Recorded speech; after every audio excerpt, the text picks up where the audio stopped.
It's the morning after, the night before. And that normally means, in endurance terms, especially here at the Circuit des 24 du Mans, that we have great racing on the horizon. This is the Pacific Region Major Series. It's round 6. It is the Circuit de la Sarthe. This is split number 2 out there, and the night shift is over. The early morning hours, we are in the dopey hours, so to speak, here on SimSpeed TV, and it's going to be a thrill to see who's going to start pushing over these final 6 hours of the race. I'm Jake Sperry. Ryan Jones is alongside me here in the commentary box for this one as we take ourselves through hours 18 to 21 at this next juncture of racing action. And it has been interesting through the 3 classes that we've had here in split number 2. Ryan, this has been a race overall which has been pretty much as good as it possibly gets. The first safety car out of all 10 splits that are going on, but we still have racing going on, all battles on the lead lap at this stage of the race. Certainly do. LMP2 is very close at the moment, but just from its very 2,000 drivers turned up for this event across 10 splits. The competitiveness is going to be right up there. We've got about 150 of them in this server at the moment, and still about half the field trundling along pretty nicely after 18 hours of racing, which, to be honest, is pretty impressive. You can see the stats on your screen there. 2,000 drivers, over 500 teams across 10 splits, and the top 4 splits all broadcast for 6 and final 6 hours of the show. Sperry, it's a mammoth event. It is. I came in today into server and I was expecting to see maybe a few less drivers than I thought. There's still over 1,500 drivers in server at this point in time. There is no server out there with less than 150 people out there. That is incredible. But the first place we have to touch is LMP2. Look at that gap. It's 1.5 seconds. Michael Poulsen ahead of Casper Nystrom at this moment. So Outzen Motorsport have the lead over Project Dynamics 710, and that was a lead change, Ryan, just before we came to live pictures, and here it is right now on your SimSpeed replay. Down the back straight, well, one of the many back straights, and, you know, we get to 18 hours into a race. Oh, safety car's coming out, boys! What a time to come back to the broadcast, as in live pictures, safety car, full course yellow is out. We're going to stack this field up. Yeah, that is under race control. Mike Ouellette, the big boss himself, calling safety car with 6 hours and 4 minutes left in this race. What a way to come back to it. It's almost like, Ryan, they've thought, right, 6 hours to go here in Division 2. That's going to be good. Now, there are your safety car rules and procedures, which are on screen. They will announce the safety car at 5, 4, 3, 2, and 1. At that point, no cars are allowed to pass any other cars out there because, of course, you're under yellow flag conditions. Overall leader has to maintain pace without passing cars until they reach the final chicane, where they are then allowed to engage their pit speed limiter, which is the case whether they are deciding to pit or not. And if another car assumes the overall lead, either by pitting or by beating the original leader out of the pit lane, they must engage the speed limiter at the exit of the pits and maintain at that speed. All cars in all classes continue at that near pace without passing until they reach the safety car queue, which at point they will fall into line. Yeah, you across all that? Gonna be There's a lot another of teams. page, don't worry, boys. Oh, come on, Jay. Another page. There was actually 3 pages when I typed this up, and hello everyone. But yeah, well, I cut it down to 2. But we saw there was a little bit of commotion, a little bit of an issue with the first safety car period we saw as well, where a few cars got overtaken in the wrong order. So fingers crossed we don't see that again. I think as I said, or you said before, Sperry, the first safety car in the entire event was in this server. Which means that they ironed out some kinks. So I think things might be a little bit smoother this time if you were watching around about 11 hours ago. We think this is safety car number 3 for this server now. Reports from a few teams coming in while we were off air about a second safety car helping them out. And a couple teams who are hoping for yet another full course yellow to allow them to repair some damage. One of the big names in LMP2, car 95 with Currently, Marino Morella on board. They were hoping for this yellow, and they've got it. They're on the old lap adrift of the LMP2 lead as well, so certainly far from out of this race for that team. Well, this is the sort of team, Marino Morella, who is there. Daniel Gray has been in the car as well, and also Daniel Mulconray. They are very much buoyed by the eNASCAR Coke Series champion in that team, Casey Kerwin, who is pretty much the head and shoulders of the Motorsport Game staff team as they go through. Now we've got a lot of pitting here, and LMP2 was interesting because just before this, Outson, Project Dynamic, and Bright Esports were all there, Ryan, and they were all there within about 5 seconds going forward. So they're all in the pits at the same time here, and the first one in then at their box was Michael Poulsen there in the number 36 machine, of Outson Motorsport. So everyone's going to be looking at bring themselves back through, and because of a safety car like this, everybody diving into the pits like so, Ryan, it means that all the strategies bunch up and become the same again. Yeah, 100%. A lot of cars in pit lane, but a lot staying out, as you can see, stacking up behind our race leader. We're not using an actual safety car, purely because that would take too long, Sperry. And I'm interested by some of the teams staying out. So our outright leaders, if you've just pitted, like our outright leader had, there's not a lot of sense in coming back in here. But if you have just pitted, is that going to help or hinder you in this race?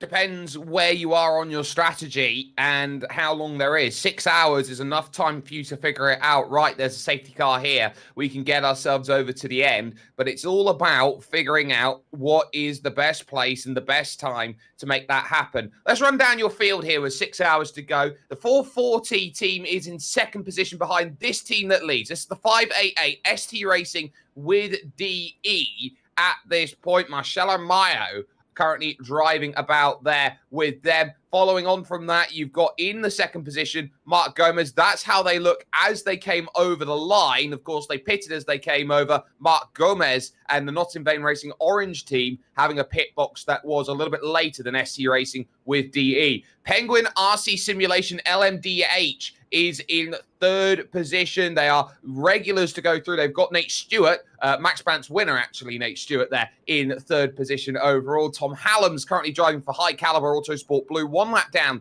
in fourth position, along with BRT in fifth. It is then really slow motion racing, which really does indicate that 8 more splits of racing is slower than really slow motion. So that's really, really slow motion. That puts them in sixth position with Project Dynamic Academy in seventh and WS Racing Esports in eighth. All the other cars are in the retirement zone for your LMDH category, and that is not a surprise, Ryan.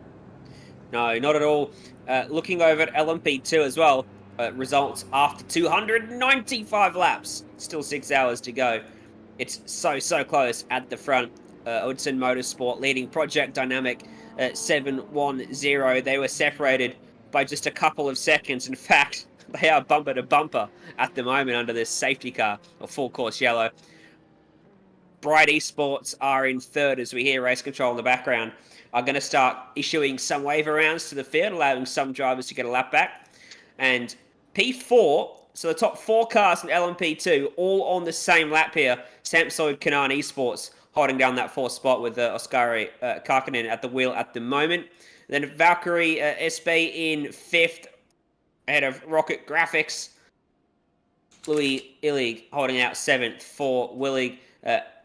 Marino Morella, as we mentioned, from Motorsport Games staff. That fast team curiously didn't pit under this full course yellow when they had the option, despite saying they had some damage to repair. Maybe they've managed to already get that cleared in the couple hours since we received that update. Hydro Race Geodesic Racing Vortex, Finnish Endurance Academy White, J Motorsport Team Blue, Project Dynamics round out the top 10 or 11 cars.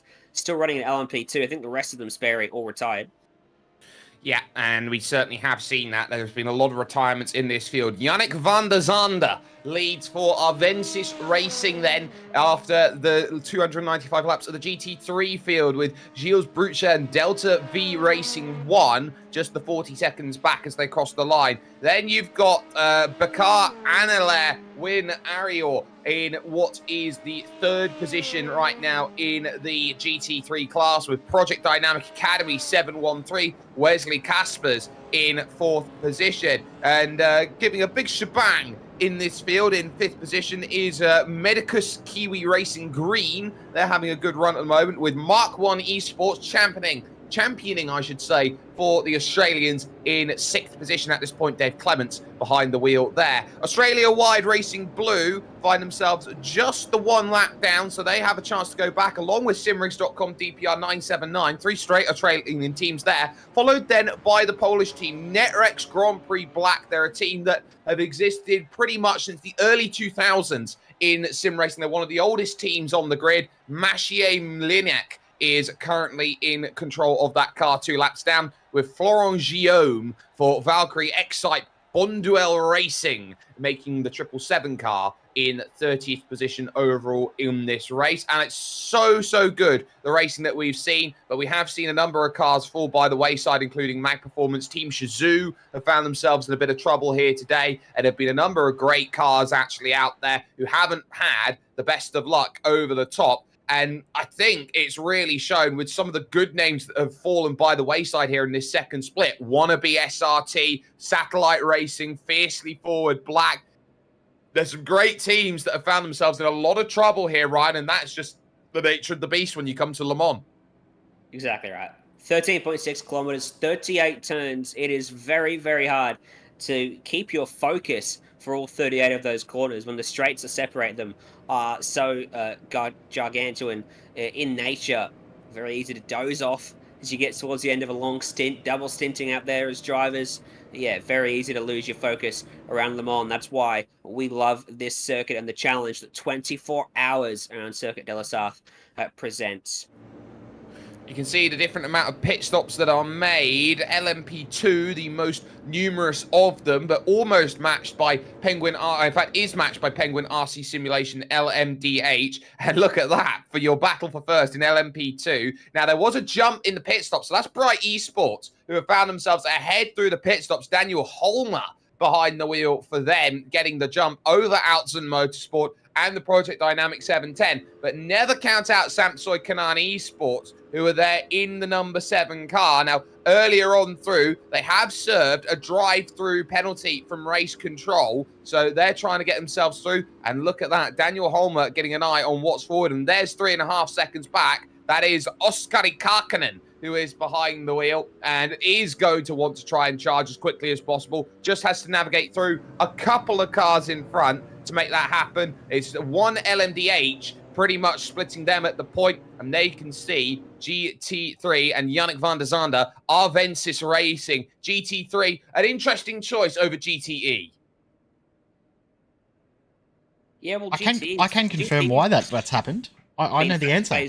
It's been phased out in real life, isn't it? Well, yeah, that's part 1, but part 2 is the fact that the GT3 has a new damage model and the GTEs do not, so that is why the GT3 was picked.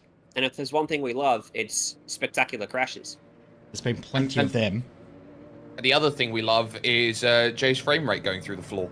Yeah, look, it hasn't been the best day for my frame rate, but we've pushed through. But when we've got 40 cars and been in the session for 18.5 hours, it does start to struggle a little bit. I don't know many people's computer that doesn't struggle at that point. Yes, I'm ready. Last time I commentated with Jay, Jay said, "This is it. This is the last time. I'm retiring from commentary." But here we are.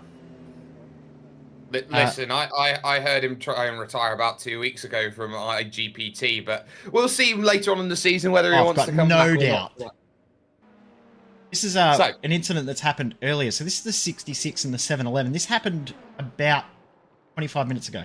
Ooh, that's not good. And that's a heavy crash there at Tetra Rouge. Ryan, that is one of the most loaded corners on this circuit. It only is. I'm just going back to find that so I can take a look at it. I hadn't noticed a 711 sat in pit lane. Of course, I can't look at it. I wasn't in sim at the time. That was stupid. But yeah, it looked a little bit like a day late, dollar short from a car on the inside. But at this stage of a race, is it worth trying to hold it around the outside there? Maybe not. Maybe just two drivers getting into that corner and deciding that a little bit of a brain fade on both parts, maybe. But you can see the effect that had on the 711, dismantled the back of that car comprehensively. And as a result, Project Dynamic. I sat in pit lane, 19 laps down off the overall race lead, 8 off their race lead in LMP2, and most likely out of this race for a considerable amount of time.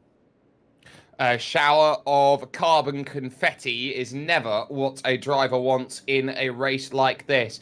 More race control then comes in from Mike Ouellette, who will put them back into a position where they can push forward and they can do what they need to. This is where you have to be alert and out there as they go through. They will speed up now to 116 kilometers an hour out there, heading towards the Porsche curves as they receive their final instructions, Ryan. We are getting closer and closer to the green flag, going back again here after this third yellow flag period here around this split 2 race of the Majors 24. And I'm just having a look. Our overall race leader appears to be,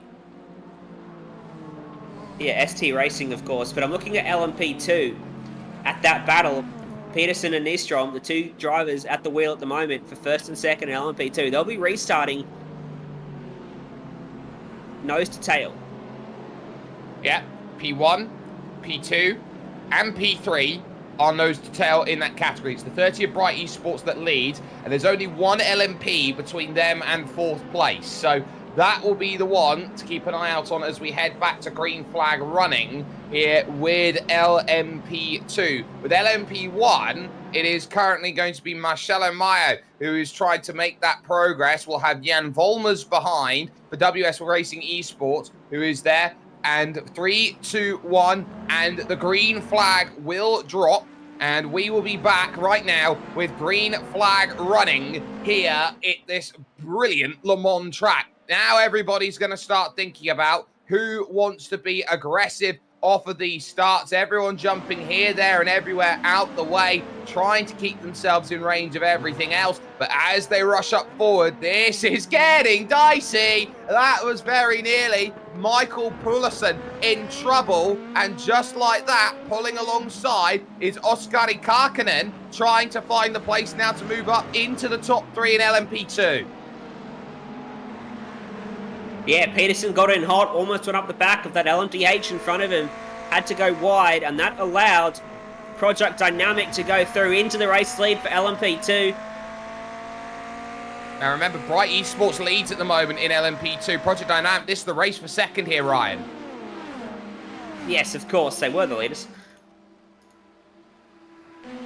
Race So for now, second. Look at the traffic down the back straight here, Sperry. This is the other factor to endurance racing this far into a race. No matter where you are, especially on these restarts, there is going to be a ton of traffic to navigate, both in front and behind, if you're in that second or third fastest class, as we see another change of position down the back straight as they go back and forth on this lap already.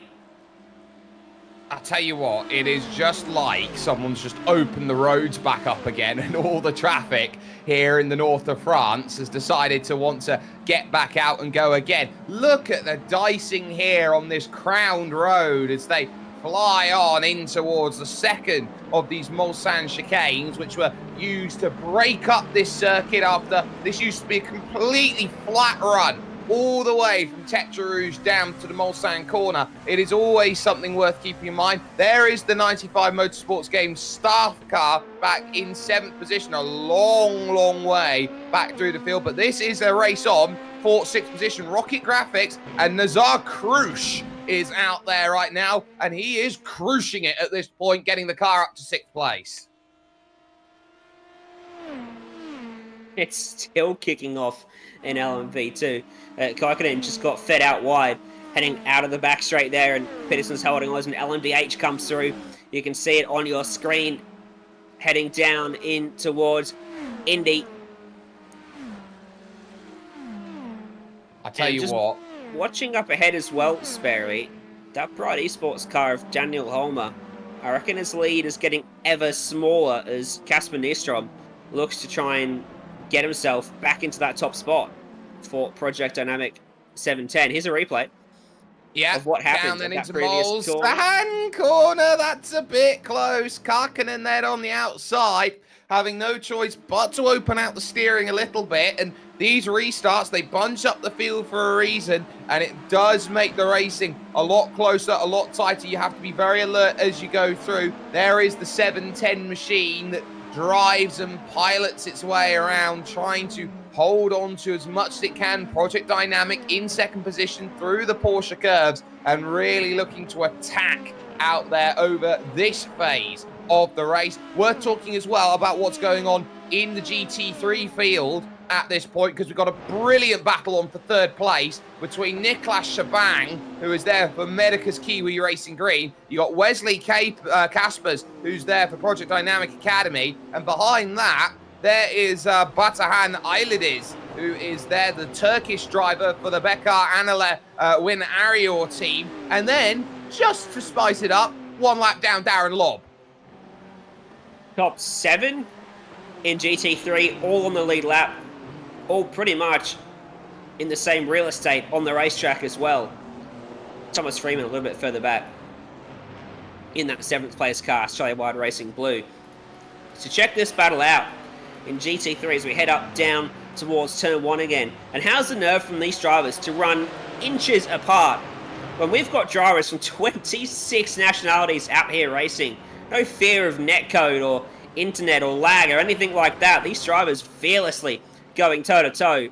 Just a smallest spike from someone's connection could spell trouble here 18 hours into the race.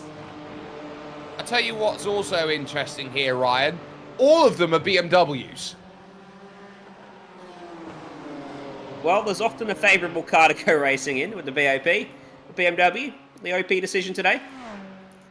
Well, it's one of these cars which I think's really interesting, Ryan, and I think this is a time to talk about it, as here comes the perfect effect of what happens when you get freight trained on a straight like this. No love or help for Medica's Kiwi Racing Green. They're on the wrong side of the road, and they will lose out on the positions. But that BMW, one of the few cars that you can actively say was inspired and designed by the sim to create in real life. It's a very unique car.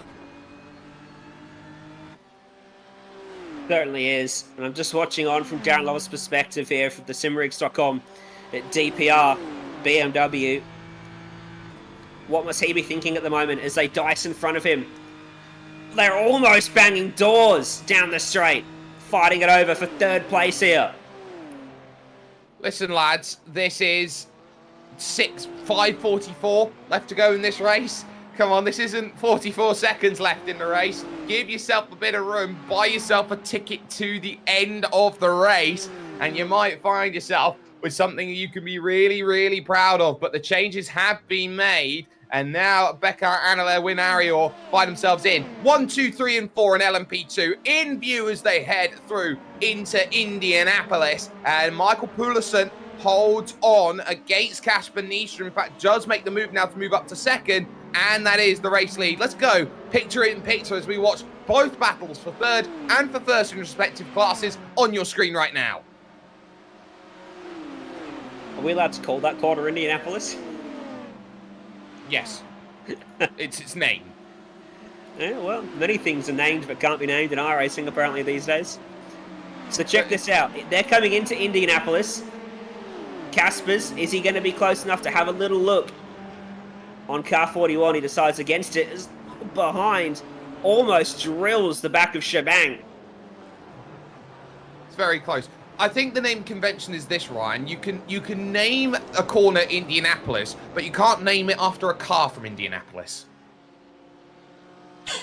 You are right, Sperry. That makes a lot of sense. A lot of sense, Sperry. Speaking of names, we learned something at 3:30 a.m. that the first chicane is actually named here now. We spent hours trying to work it out and understand it, but the first chicane is now called Daytona. Yes, it is, and this is part of what I think Le Mans tries to do. It tries to hold up as much history and legacy as it can of the various other races that go through, and why you see a number of places around the world called Le Mans, like Sebring, for example, is one of those things. But The one thing I would say is that this circuit still doesn't have the Triple Crown put in. I'm still waiting for a corner called Monaco. Yeah. So did you say the first turn or the first chicane is called Daytona? First chicane. chicane now is Daytona, yes. Because Daytona is famous for its chicane? Well, the bus stop chicane at Daytona is now called the Le Mans chicane. It's not the first thing that comes to mind, to be honest. It's a name. It's a licensing agreement. You know, it's a good partnership between two very, very good 24-hour races. You remember when you go through a calendar of the season, Monday. It's very early in the morning. January is your Daytona month. February is your Sebring month. Then you get to about April, it's your Nürburgring month, and by the time you reach June, hey, look, it's Le Mans month. Might see a move down here from Peterson for Ultimate Motorsport. Mentioned him closing that gap a lap or so ago. He's well and truly closed it down. He's shaking back and forth in the substream, and he's just going to bide his time till they get through the second of the Mulsanne chicanes. And he sets himself up for a good exit. But here's the issue you've got. You can't wait forever, because in a group like this, the moment you stay still, someone else is going to try and make that move. And that's when Nystrom is coming into play, because if he gets a run, he'll definitely have a chance. And now just waiting in the wings as well, you have, of course, Oskari Karkkonen, who's their little search for the race lead in LMP2. Not going to quite be there. But look at this in terms of a group. You have right now driving Daniel Holmer, you've got Michael Poulsen, you've got Kasper Nystrom, and Oskari Karkkonen. At this point in time, you've got 3 of the 4 Scandinavian countries being represented right now at the front, as here comes Karkkonen. To the outside of the fast sweeping right-hander. They're side-by-side in front as well. This time to the inside goes Peterson. To the race lead he goes at Indianapolis for the LMP2 class. And I was just going to say, Sperry, he looks a little hesitant, and that could often be at the cause of drama, is if you hesitate. But there was no hesitation there. You have to be decisive in racing like this, and they have been, and that was some good moves out there to make the places that were so crucially needed out there. Still, though, they race, and this is key for 979 out there on track that we're looking at. Simrace.com DPR are trying to fight for a lap back. Getting past the Project Dynamic Academy car would give them a lot of benefits at this phase of the race. They've still got to try and make up about 3-4 minutes out there overall, but that's something that they've got in the back of their mind. I just want to point out as well, it's still a great battle out there for LMP, or LMDH, I should say, out there at this point as we watch, we just watch for the moment as they go through. That gap, 3.9, not in vain Racing Orange, started at the very back of the field, drive-through penalty for passing before the start of the race, and they still find themselves with a shot of victory here with Mark Gomez. It's all about recoveries in a 24-hour race. It doesn't matter how poorly you start, you've always got a chance. This is getting dicey in towards Daytona. Karkkonen moves up into second. And I think Nystrom in that Project Dynamic car is going to be fancying his chances at third here. I don't think Holmer's enjoying life too much in that Bright Esports LMP2 right now. He's slipping back a little bit as we take a look at the replay of how this played out. Final 2 chicanes are key in terms of how you make a move. You're trying to open up for an opportunity, and you can certainly sense going through a little bit wide through the first part of that chicane from Daniel Holmer, and that just opens the door up for Karkkonen to make that move down the inside, making that run up to that first all-important chicane out on track with the Dunlop bridging that is there on the brakes. Got it done, sweeping around the outside. That is just textbook in terms of a car placement style overtake. Looking back to the battle for P6 now in LMP2, and the Rocket Graphics car trying to fend off Morella for Motorsport Games staff. Just got to slow down. Who's just picked up a slowdown, which will cost him. He had been closing in. Even with that slowdown, his lap was only about a second slower than the car in front.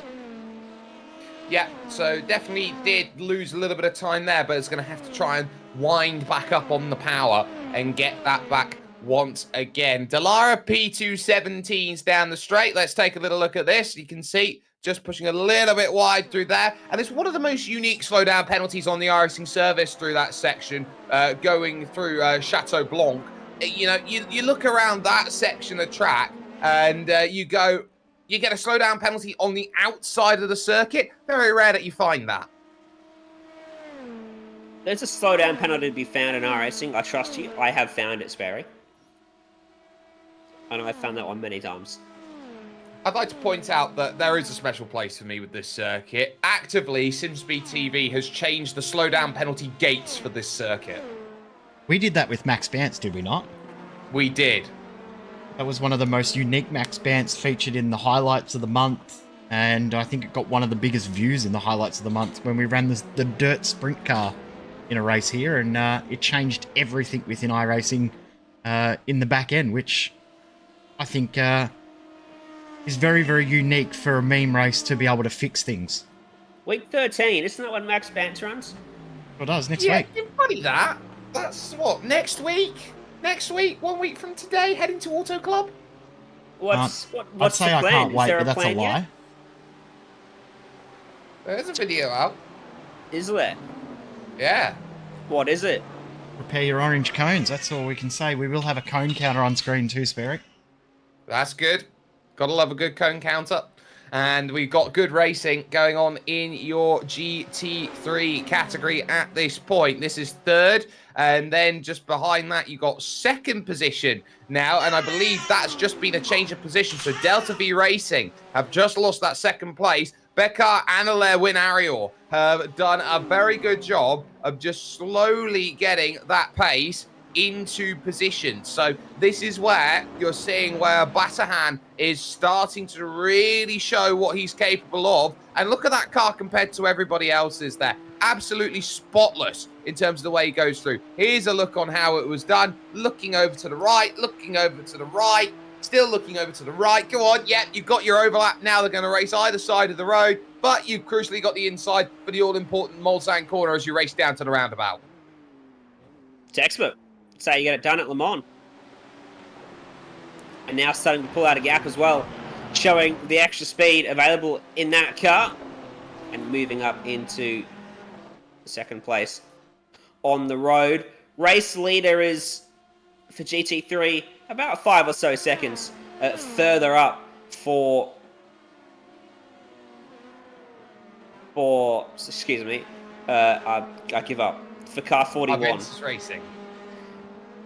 So they have their lead. We focus on LMP2 for the moment, with this on at the moment for Bright Esports. Every time you look at them, they're looking behind them because you got Kasper Nyström, who is trying to get through and is trying to join them. You've also got to keep in mind as well that they're not a million miles away with the Valkyrie Excite car, which will be trying to get close to this group too. Just in the background there, in fifth position, is that being driven by Gaetan Onger at this point in time. So number 77 out there in this field, really trying to make some work happen. They've had at points in time Baptiste Rebo, Felix Ferrier, and then Matthew Schroeder behind the wheel.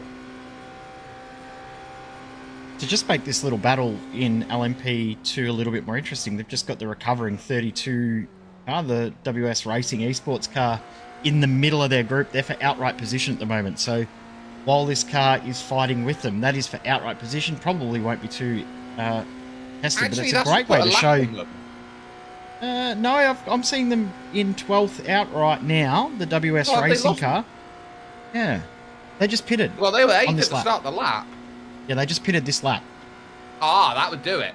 So we got to remember those pit stops are going to be a flurry, and some people are going to be out of sequence because of that. Jan Volmers currently driving around then for the number 32 team, and at certain points in this race, they have had Noah Chila, Pascal Feiss has been behind the wheel, Lukasz Krasnik, and Dominik Ansprat-Szebecka, who has been in behind the wheel. And Volmers now will comfortably dispatch of Nyström, but the difficulty will be getting past Daniel Holmer at the Porsche curves. One of the toughest places to get moves done. On again for the lead, as Samsoy Kanan have woken up. Yeah, Karkinen's been hounding the back of Peterson for the last half a lap. Closed back in the previous time And I'm just watching the body language of that Ultimate Motorsport LMP2, and you get the feeling Peterson is driving that thing on the limit at the moment, pushing to the max to try and stay ahead and retain that clean air and that race lead. But I too wonder, the way we've seen this battle unfold over the last few laps as he continues to slip and slide out of the corners, is leading a bit of a detriment. Is the slipstream for these LMP2s large enough that sitting in second allows you to run faster than the leader, even if you're not inherently the fastest car? Is having a livery that has the same colour scheme as a Toyota mean you're going to conk out of the race 3 minutes from the end? Well, if they do now, they know who they're blaming, and it's not me and Jay. Well, what we did see over the first phase of the race is the commentator's curse is 100% strong this weekend. So, Sperry, the hate mail is coming your way if things happen. In regards to the draft, though, we've seen that the LMP2 draft is still fairly strong, around about 1.3, 1.4 seconds back. So you can break that. That's where the draft is. So yeah, you're right. You don't have to have the exact same pace as the car in front to stick with them. But within that 1.5 second bracket, you're still going to be able to maintain the same pace. That body language from Peterson, sorry, Sperry, I don't like it. That car does not look settled at all. And I feel like he might be just trying to overdrive to hold on, whereas I think the safest thing for him right now might just be to settle for second and get that car back to pit lane for the next pit stop.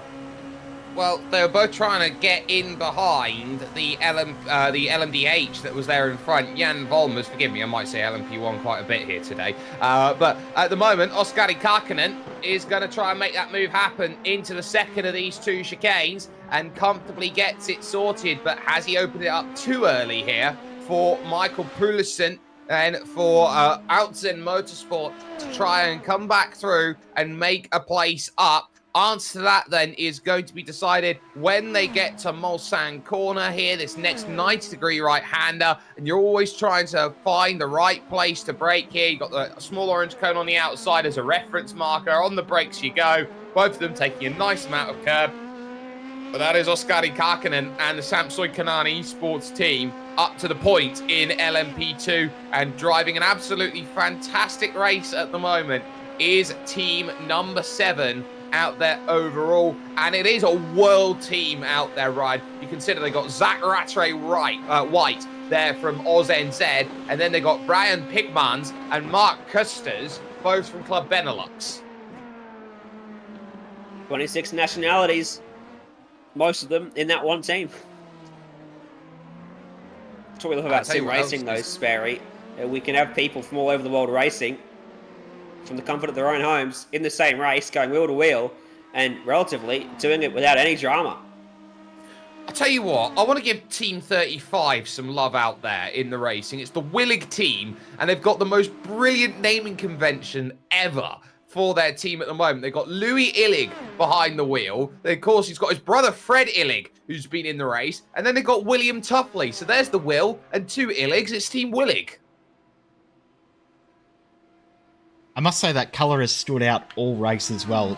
Very, very bright. Love it. And the sponsor on the side is just so simple. OMG. Like, that sums up that car beautifully.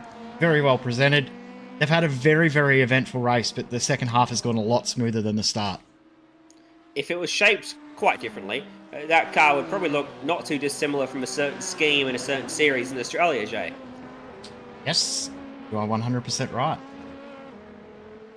There you go, Sperry. There's your little list of nationalities in this race. How cool is this? Well, it is Australia who are close to being near the top, but at the moment, you can see Germany the most represented at this moment. Of course, you've got a lot of drivers from France, Great Britain, the United States, the Netherlands, Australia. They're all there over 20, but you look up and down, and you can go a very far afield to find some drivers. Estonia, you can find Oman. Not often that we talk about Omani sim racing. That is really cool to see, as well as the 3 drivers there from the Ukraine, Ryan. Yeah, a fantastic turnout. Looks a bit like the end of Eurovision. Olympics. Yeah, I was going to say Olympic medal tally. But that's it's like the votes have come in for Eurovision, the way that it's set out, because it all comes in alphabetical order. We've added America and New Zealand now as well. Well, Australia's been in it the last few years, so I guess anyone can join Eurovision now. Yeah, may as well. We're apparently out of Eurovision now. Oh. Last year, this year. One thing I was shocked at when I did this, though, Hungary has more representation in our race than Italy. I would have thought Italy would have been a lot stronger, but maybe the Italians are off in another split. There's a lot of Italians Split in one, top probably. split. I will say that much. The likes of Sabel Esport and those sorts of teams that are there. Well, there are a lot you of did Italians out there. the pronunciation guide, so you've gone through all the names and read them all 3 times and got them all wrong and worked them out. Yes, and I tell you what, the toughest thing for me to understand has been Danish, which makes Michael Poulsen one of the toughest names out there to say, because it looks nothing like how it sounds. Yeah, we'll stick with Pedersen because it'll do my head in if I try and say it any different. I'm going to feign ignorance. Well, I struggle with Smith, so... I think a lot of English bowlers struggle with Smith as well. It's taken us 35 minutes and we got into the cricket talk. There we go. Of course we have. 3 cricket nuts in the booth. It was always going to come up. Always at some point. There is a charge through towards the Indianapolis corner. And this, at moments in the race, is going to be quite key in terms of what they want. That is a change for position outright there in LMP2, Ryan. And that is a change which puts the Valkyrie Excite 77 of Gaetan Anger through and up into now 4th position in this race. That it does. I've just been keeping a little eye on the race lead, the overall race lead. That after 304 laps has just 4 seconds separating them. 3 now. Yeah, it's coming down. That's why I've drawn attention to it. It was 4.9 last time I looked up there. And as you mentioned, it's down to about 3 seconds. So as they work their way through traffic, it's having quite the impact on the race lead for Marcello Maio in the ST racing car. And the Not In Vain Racing orange machine of Mike Gomez is getting ever closer. A couple BMWs to navigate for him and his slightly fancier BMW. The big sniffer, I think is the right way to call it, that LMDH, and you definitely notice it out there on track as it goes. Here is the push then, as we look on board with Mark Gomez and the 440 Not In Vain Racing Orange team as they make their way through the second chicane, passing one of the GT3s out there in this race. Andre Reddington has been in the car, so too Luke Santos, and Piotr Bogan has also been in the car at points in time. For ST Racing with DE, Marcelo Maio, Kevin Roland has been there, Martin Schmidt, Jus de Canter, as well as the likes of Ho Sekin, or Sekin Ho, who has been in the car too. So they've done really well. And this is what you get actually from racing like this, and where teams try and work out what they want out of a race like this, Ryan. You're not just thinking about, okay, where are we going to be in terms of racing? You're thinking, where does the best time to come in and race help all the other drivers out? That's the key, finding a time that suits everyone. And people are pretty much coming out of their day jobs to do a race like this. Yes, it's on a weekend, but you have to plan a long time in advance to do a 24-hour race. And the fact that 2,000 people have come together to do this race, I mean, never going to happen. But imagine an in-person event of this magnitude, 2,000 drivers on the sim for 24 hours. Be huge. We should make it happen. I think that should be the next step for the Majors series. Jay? Okay. In-person events in Europe, covered by SimSpeed, so we get a nice little holiday, of course. Okay, yeah, which yeah, convention hall do you book out? Yeah, And where? Look, I'd love to say that it would happen, but it would be very, very difficult. I mean, that would be obviously the long-term goal of every series would be to have that, but practicality may not be there to make it happen. So I'm slightly distracted because there's just been a protest come through, and I'm just trying to find footage of it so that we can see it. But there's been a protest involving a couple of LMP2s. I'm just trying to see if we can get a replay of it before we hear anything from Race Control about it. So sorry for my silence here, boys. No problems at all. And that is the nature of this beast. With live stewarding in play, Ryan, this brings a brand new element to racing that you don't traditionally get to see when you go through the, for example, the likes of the VCO event. We've just had a spin, actually, and it's Casper Nystrom, who's just gone around in the 710 Project Dynamic car. He's just had a moment at Indianapolis corner. The bank left-hander, why it's named Indianapolis, finding another victim. Yeah, he was a little bit wide coming through the first part of Indianapolis. He was letting another LMP2 car go, actually, and then ends up compromised, has to get on the brakes a little more than he wants, pinches the right front, then he ends up on the apron, and he goes around as the car was unsettled by the rumble strips. Just a bit messy, really. But he kept it out of the wall, and you're going to have a little spin, more likely than not, in a 24-hour race, so all is well.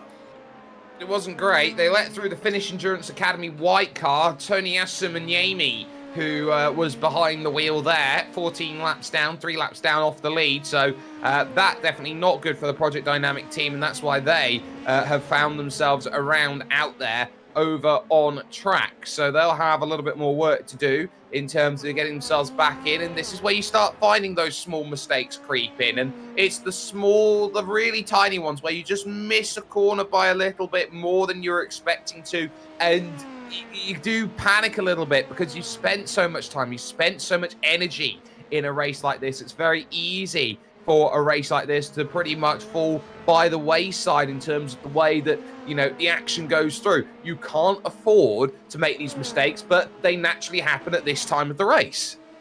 Yeah, I mean, well, Curtis, hats off to get this far in the race before you make those mistakes, because I'm making them coming out of pit lane on lap 1.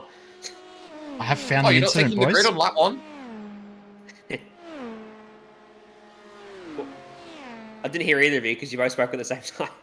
Well, I just said I found the incident that we're about to have a look at that is under review from Race Control. So it involves the 66 and the 711. So here we go. Here's a replay of it.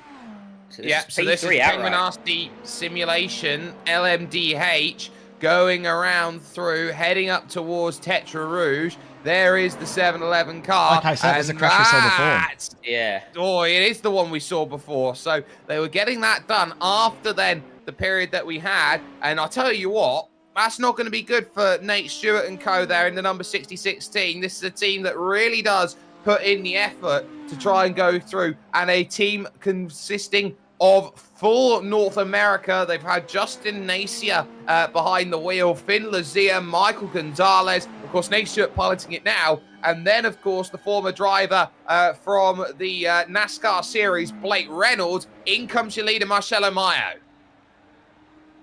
This car is now officially gone last to first. I don't even care what race series it is. Any time you can go last to first and serve a black flag pit lane drive-through penalty, that's impressive. I mean, it's taken them 18 hours, 19 hours to do it, but that is very, very cool. 100%. Having seen that incident again, I think, well, it might not have been the most, it might have been a pretty optimistic overtaking opportunity.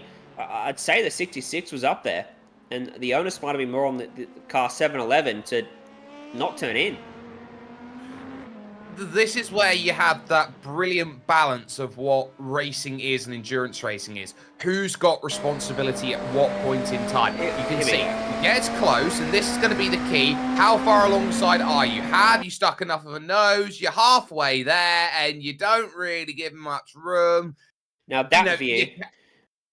By that view, you think, there's a point here that 66 is entitled to some space there. No, I think that view is actually more incriminating for the 66. He got up there because he lunged late. He didn't have enough overlap in an endurance race, nonetheless, to command that corner. And, I mean, if I was the 711, yeah, I'd probably back out of it because we're in a 24-hour race in different classes. But also, I'd probably be thinking, surely he's going to back out of it. He's not up there far enough. But also you'd have to think as well, at this point of racing, where you're 18 hours in, you've got to leave some room as in comes the 77 Valkyrie Excite car followed in then behind by the Finnish Endurance Academy white car into the pits. You have to think that if you're wanting a finish from this race, you have to leave room, no matter how aggressive that the LMDHs are going to be, because you know in a position where you're going to go through a corner and you're going to be steadfast and someone's going to push, you know, for it down the inside. At best, they're backing out. At worst, you're asking for an accident. If you give excessive room to every car that passes you, you'll never win a race because you'll lose too much time. Jay, help us out here. Who do you agree with?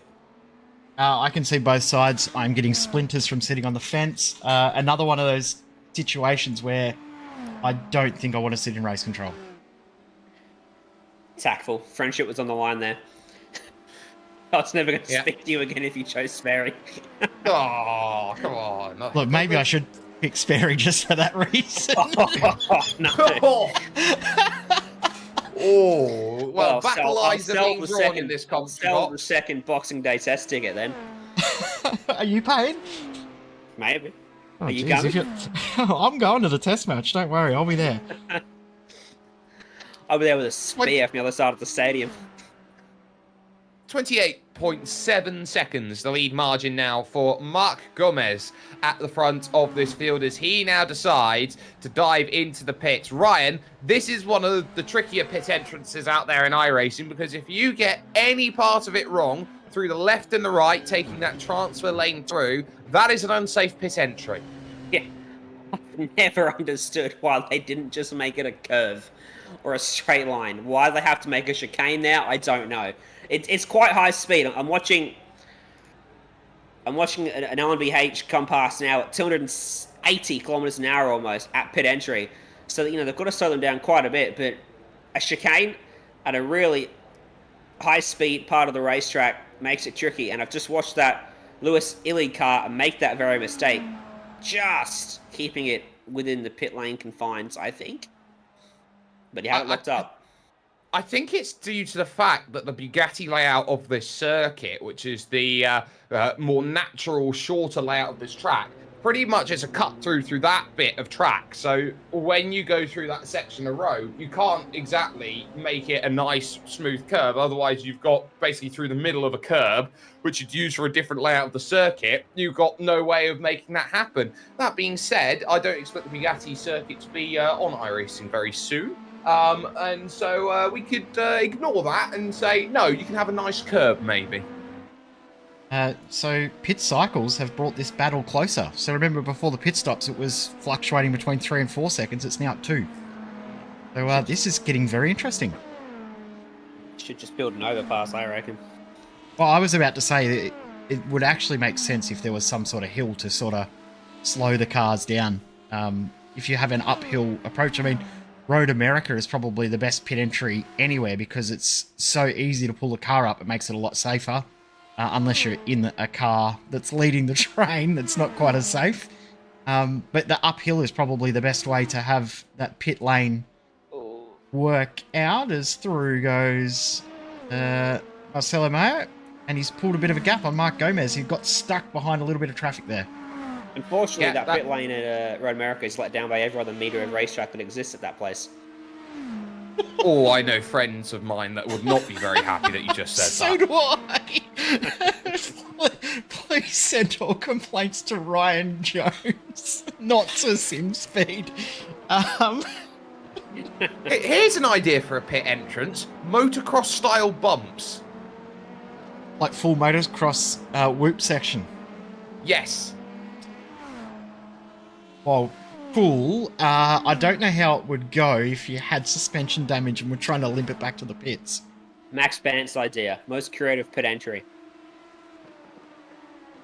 We take those. That'll be filed away to be seen when I've decided I didn't want to come up with an idea. Right. Still, though, that gap... Isn't that already happening? Maybe. But at this point in time, these drivers in LMDH are good, as well as this going on in your GT field, because you've got Delta V Racing who is finding itself in a race right now with the Project Dynamic Academy car, the 713. This is an important race as Gilles Bruchet now has to look behind, sees Wesley Caspers. They're trying to make that move to go up into the third position, pivoting once, twice, but can't quite get the angle there, as they will now drive back off of the exit of this corner here at Mulsanne and drive pretty much back to Le Mans town itself. This car, the Valkyrie car, just made an overtake through the pit cycle as well. So lots of overtakes being made through the easiest spot to make them, the pit lane. Yep, it's the easiest place to find a pass, and you can see on the right-hand side, coming up to speed. Ryan, that is, thank you very much, and I will see you later. Yes. Are you just reading through your hate mail? No, I just got distracted by Mark Gomez going around the outside of an LMP2 at the Porsche curves, which was bold and beautiful, I must add. And I was just thinking about, you know, my least favourite tracks and then my most favourite tracks, and Le Mans is up there purely on the basis of one very specific trackside feature that it has. Can you guess what it is, Jay? Yeah, that's the KFC. I mean, there's a KFC and a football stadium, so, I mean, the two of your favourite things. I think it's both a dual mix football and rugby stadium, actually. What football are we talking, though? Real football. Soccer football. That's good. Oh, I've seen gravel tracks over at Maison Blanche. So I don't know who's gone in there, but someone's gone in at Maison Blanche. Let me try and find that. Question from the YouTube chat. How is HTS going? I don't know. Oh, it's Motorsport Game staff. Hey. Daniel Mulconray's put it in. He's backed it in the wall. Oh, and he's got heavy damage as well. Just missing a rear wing. And it might be contact as well with the fourth place LMDH of BRT. John Benson was behind the wheel at the time.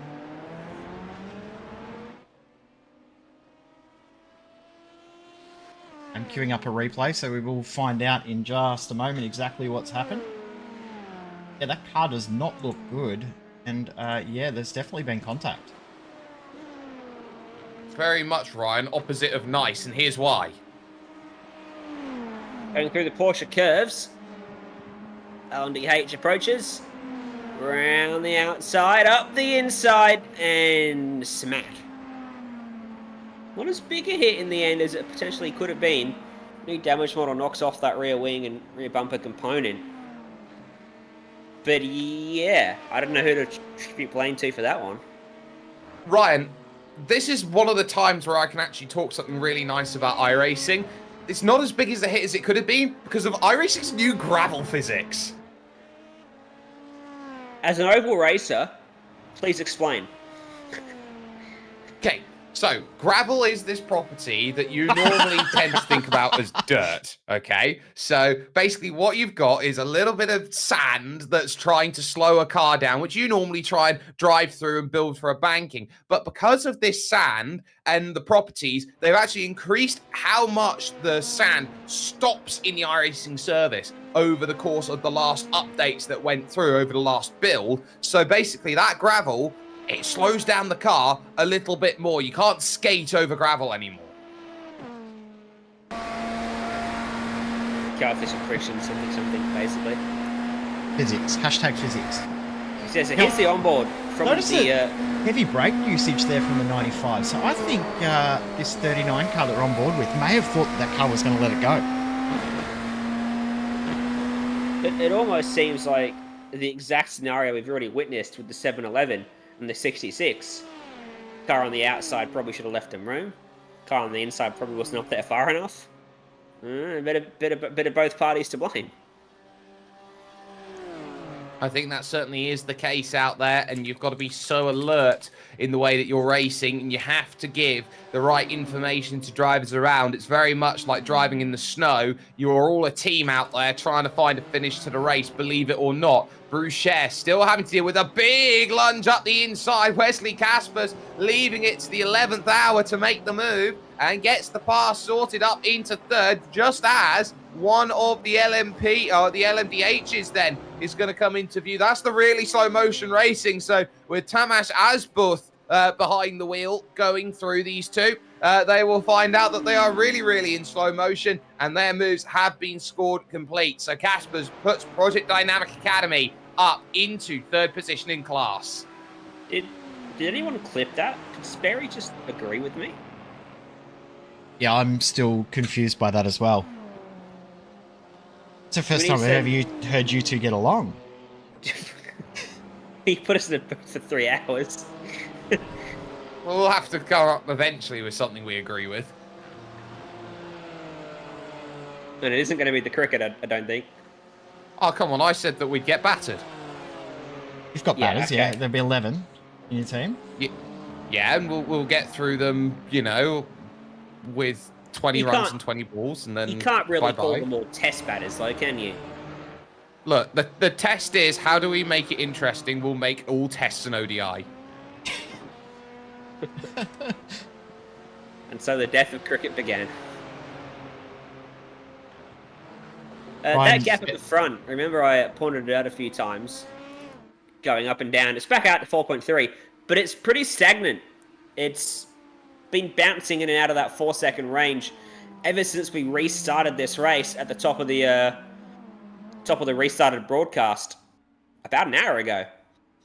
So a very evenly matched pair at the top of the outright standings, Sperry.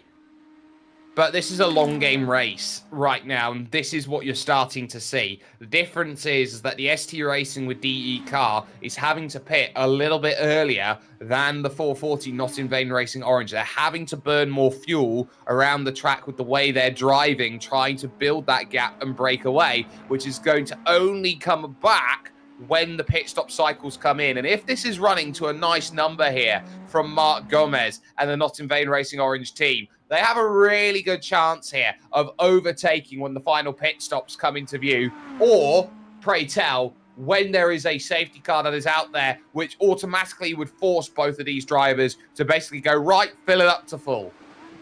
I think we've already passed a nice number of laps, Sperry. You said if this race goes to a nice number of laps, we've already passed that nice number. Nice number of laps on a stint. Oh, okay. I thought you meant 69. No. You're thinking 420. How many kids have you had, Jay? 2. Grow up. 2. Apologies before if you did hear the baby screaming. She's not feeling great today. She's fighting sleep, and I'm fighting staying awake. Well, she's Would you got her like own to- chicane, hasn't she? Yeah. Just wants to get Yes, in on the the baby, action. the baby that very definitely 100% wasn't named after a car. Well, I mean, there's the double meaning. I had my friend who named a cat and named the cat Lola, and I just thought, why did you name your cat after the worst F1 car in history?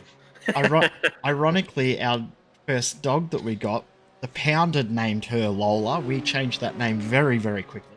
It's a Ferrari. No, we changed it to Bliss, which was the name that Kirsty wanted to name our first girl, and I said no to that name. But she got to name the dog that name. Instead, his first girl was called Race Ford. car. Yeah, race car. It's not far from the name of the second one either. Still, it's going to be now very soon into the window for your GT3 pit stops, because we are knocking on the door around that area. Yannick van der Zande still with control, but has been extending that gap out over this stint. It was at 5 seconds here, Ryan. It's now up to 8.5 seconds. Arvensis in control of the GT field. Yeah, second, third, little strung out. Delta V Racing, Gilles Bruxer at the wheel at the moment. It's not too far off the back of the podium places right now for GT3. I can't see the previous lap time there for Caspers. Must have picked up an off-track or a slowdown. So I can't see if he's losing the lead that he has over P4. I'd say, to the naked eye. Oh, you know how I said it's almost time? It's They're time. pitting, yeah. We're in the pit. So I stopped talking there, so both dove into pit lane. The gap's definitely got smaller now, as they Constantine are up into the pit lane. It's the little things I like in iRacing here, Ryan, such as the pit horn klaxon as they go into the pits. It's different everywhere you go. No, see, they still haven't fixed the Australian pit lane, though. Yes, Australian pit lanes use a whistle, and we have a horn in iRacing, so that still needs to be updated. Hashtag soon. It needs to be a series of whistles. Every 20 metres you go down pit really, lane. really annoying whistles that are so high-pitched that they just want to frustrate the heck out of you. Thankfully, I've learned to drown them out now, Jay.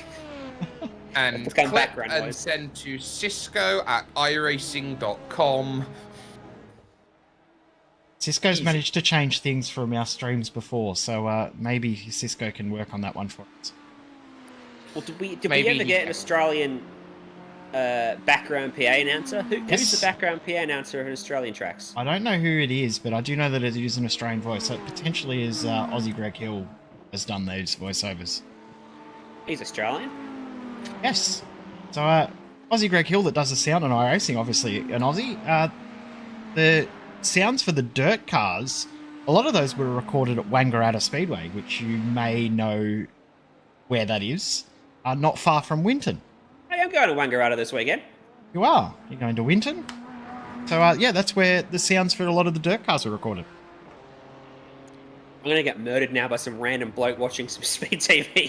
Going, oh, I'm going to Wangaratta.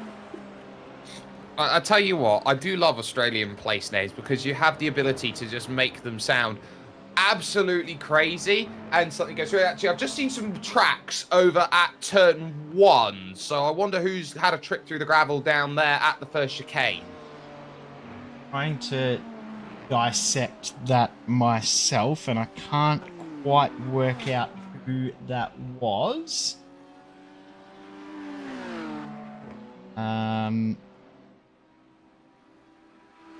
So I'll see if I can pick it up and work it out, but I've just noticed it may have actually been the 440 potentially, because it has lost about a second and a half on this lap. Well, I think I've found it, and it's going to be close to the 440. Has lost some time out there, so there has been a trip through the gravel at some point in time as they went through. So we'll work out who it is. In fact, you know, you're sitting down, you're going, okay, this is not one. It's not actually. It's second place overall. It's the 41 who's gone through and had a trip. So that's Bakar, Analer, Win Arior who have gone through the gravel. Can you say that 10 times fast? No. I can't say it one time slow, so... And you know what makes this this trip through the gravel worse? Have a look where they've just come from. Straight The out of the pit pit lane. lane, straight into the dirt. Cold tires, cold brakes, cold brains. Oh, Oh. Jesus, that's not cold tires. That's an absolute brain fade. He's That's missed the brake marker by 100 meters. That's deciding to turn your car... There's the motocross berm you were talking about before, Sparrow. I believe in France they call it Dukes of Azar. Do they? Yes. Dukes of Hazard, for those who couldn't work out. how Oh incredibly my, we're bad. only an hour into this and I've already lost the plot. Oh, you got You another have fight to to have go, it you'll to be fine. begin with to lose. Well, the that's plot, Jay. A, that is a good point, Ryan. B, that is a good point, Sperry. And remember, I have been watching the whole race from the start too, so yeah, delusion is well and truly kicking in. When Jay says he lives, breathes sim racing, he means it. I He don't does. necessarily breathe it, but I definitely do live it. And living through the moment over at Arnage Corner is the number 440 out there, Not in Vain Racing Orange, making the pass and getting that one nicely sorted. I do want to talk about the car that's just behind it, though. It's the 831 machine that is there. And we'll just talk about this very quickly just before we head over to our break with just under 5 hours to go. High Caliber Autosports Blue started 7th, find themselves in 5th. They've just quietly got on with their race. No car that started inside the top 6 in this race is still running. I can actually give you some info about that. In the first 6 hours, 4 different race leaders picked up a mechanical black flag while they were in the race lead. The top 6, in order of where they started, are currently 41st, 46th, 49th, 53rd, 54th, and 44th. Wow. Wow. That In just fact, shows you. from the Go top ahead. 10, so 44th for P6, 7th on the grid is 5th, 8th on the grid is 1st, 9th is 39th, and 10th is 48th, and 11th is 50th. Only 2 cars from the top 10 are still in this race. Goes to show you this is a tricky circuit, and when you've got a taste of victory, you're going to have to savour it for a long time. We're reaching the pit stop phase as Jan Volmers dives into the pits for WS Racing Esports number 7. But we're going to leave you with some natural sounds for a little bit here as we go through with less than 5 hours to go here at the Circuit de 24 Heures du Mans. This is a brilliant, brilliant race with the Majors 24.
Four hours, 54 minutes, and 2 seconds remain right now in this Majors 24 Split 2 action that we've got focused at this point. Looking at the BRT machine, the number 39, which might be soon pending investigation with the incident that happened with them earlier on. They've got Tom Hallam's just behind for High Caliber Autosport Blue, chasing them down, the gap down to just 2 seconds out there in this LMDH field. This on for 4th position, Ryan, as we charge forward towards the second of the chicanes on the Mulsanne. Not much has changed since we took away to a little break. The only thing that's changed is Jay's given up on commentating. He's retired again for the time being, Sperry. So we'll see how long that lasts. My bet is going to be about 3 minutes. I think he's going to watch some dinner get cooked in his kitchen, and he's going to go, nah, this isn't right for me. I'm going to want to do some more racing commentary.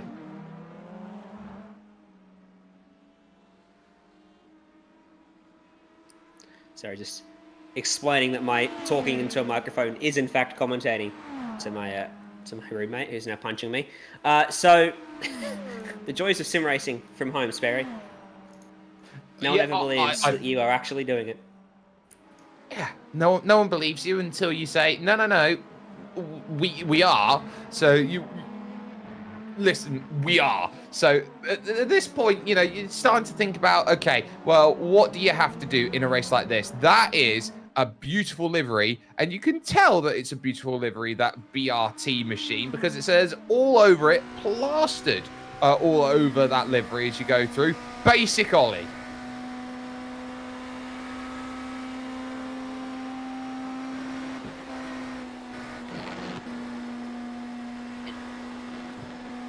Oh, look, the retirement's over. No? Oh, no. So at this point, this is a team BRT. Basic Ollie's team, Oliver Furnell, not in the car. They've had at stage in the car right now, Josh Benson, who has been in and has got himself through. They've also had Christopher D'Aquino, Alistair Kirk, and then Justin Bock, who's been in the car at various points. 3 UKNIs, 1 from Mid-South, 1 from Midwest. That LMP, or that LMDH battle's blown out quite a bit, hasn't it, Sperry? Out to 12 seconds after that pit stop cycle. Did they both pit? Did they both pit? Well, they both pitted. So Marcelo Mayo, I think, is suddenly got head down. And the only other thing you can think of right now with that LMDH, that BMW, Ryan, is if they're not going to win this one by playing the fuel game, they might as well burn it all, go for a really aggressive strategy and try and win the pit stop. Yeah, because the other thing, the chance of another safety car is extremely low. It's a random number between 1 and 4. We've had 3. The odds that we get that 4th one are infinitely slimmer now that we've had 3. I think that's true. There's some tricky math there and scientific numbers, Sperry. You know what I'm saying?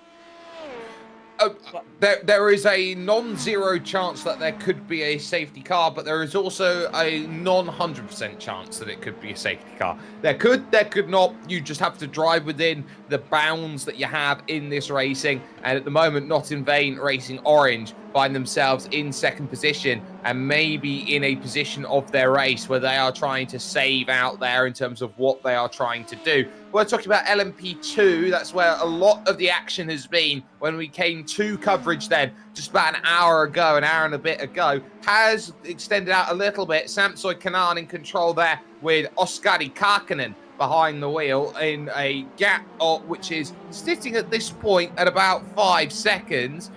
Then over Michael Poulsen and the Altson Motorsport machine. Valkyrie Excite, though, are the team on the move in that category, just 11 seconds off the race lead, and the French team out there at this point, car number 22, sorry, not 22 out there, car 77, sorry, I should say, is out there having a very, very good run of things at the moment, and they would love to be French winners at a French track.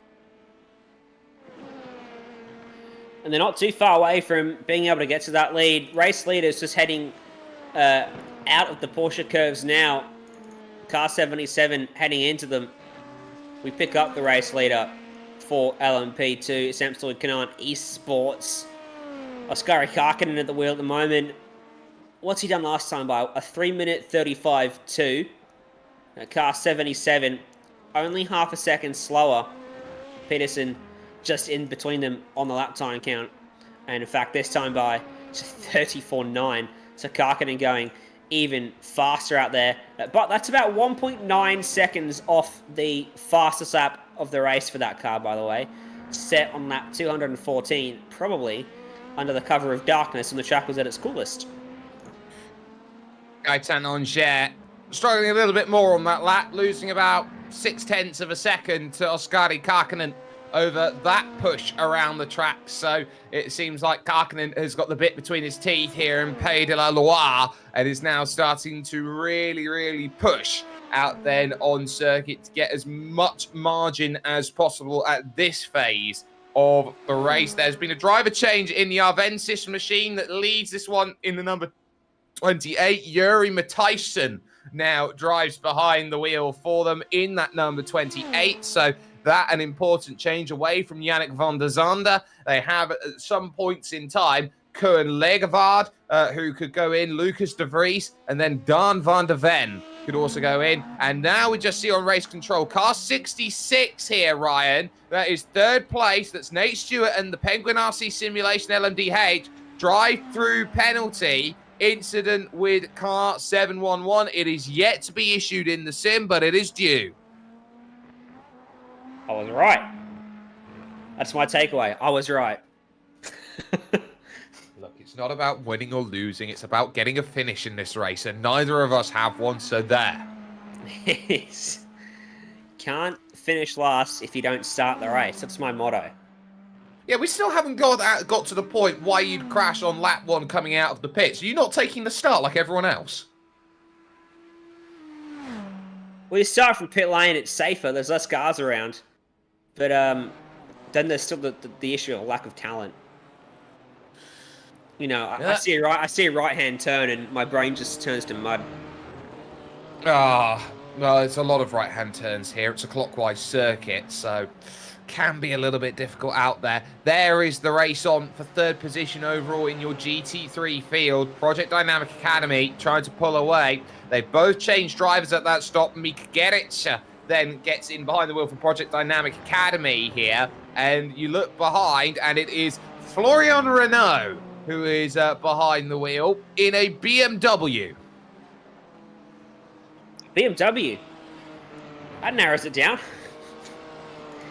Have we got a count on how many of the cars in this race are BMWs? I mean, the entire LMDH class, of course. And then in GT3, just 3 of the GT3 starters were not BMWs.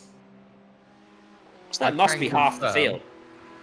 But the top 8 in your GT field are BMWs. The first non-BMW is the 997 Netrex Grand Prix black car at the moment. That is the Mercedes-AMG GT3 Evo that is out there of Maciej Mlinek, who is currently behind the wheel. And just behind that, a very nice, pretty Ferrari for the Valkyrie Excite Bonduel Racing, Jérôme Charvet, behind the wheel then of the 777, making that push.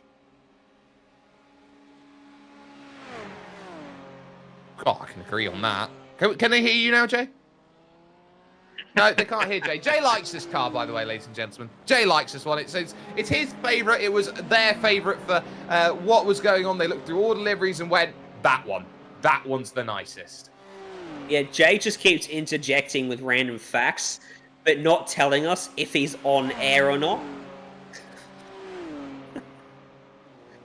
Is it now? It's really so we can just let his true self out and start yelling expletives and complaining, really.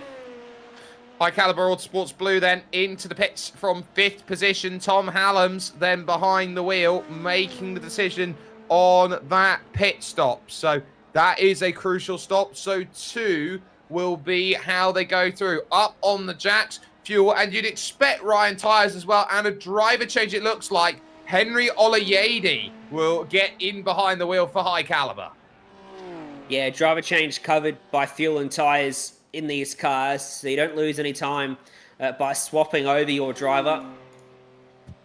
And of course, fuel and tyres done at the same time as well. But the fuel drop is massive. In fact, what is the fuel capacity for the LMDH?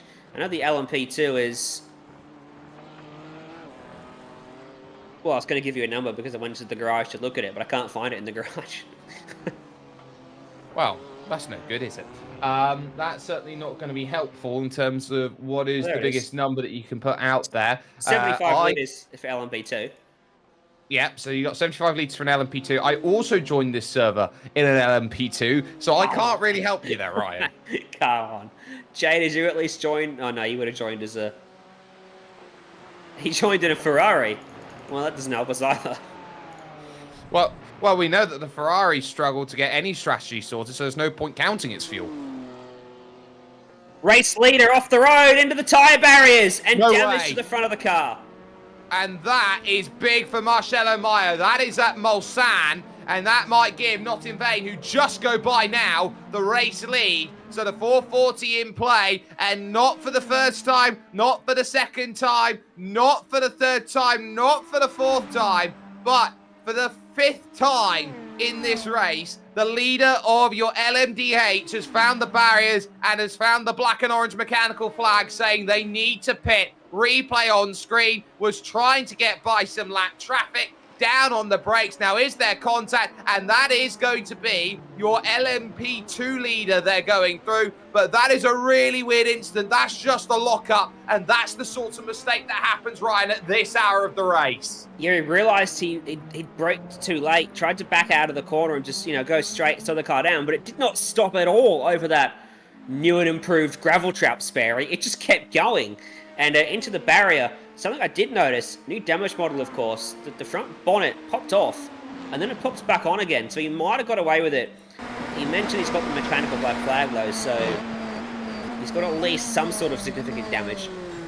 There's the onboard replay. You can see the car just not stopping at all into the barrier.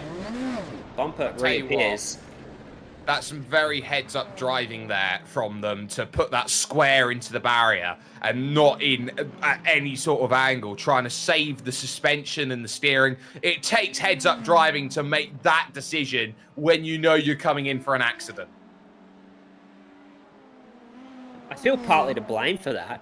I was flicking through drivers, I clicked on the leader, and 3 seconds later, he's fenced it. It happens. That's racing. Into the pits they come along. The question will be, how long are those repairs? So Mark Gomez has the lead. It's 45 seconds, and let's not forget, that is 45 seconds plus a signed penalty to come later.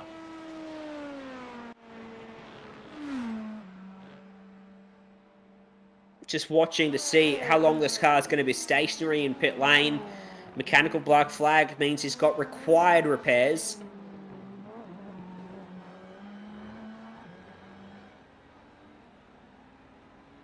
And that will mean could be a anywhere long wait in the pits. There is the move from the 03. I doubt there'll be too long there with the way that hit happened, but into second now goes that machine. But now there is a driver change going as well with that ST Racing with DE car. Eusta Cantor will get in behind the wheel and will now make some progress forward. But this becomes a really, really crucial phase of the race for a number of drivers who are there trying to get everything they possibly can out of it. Mark Gomez is proving that all you have to do is keep it on the road with a little turn of pace here, Ryan, and the race lead can be yours.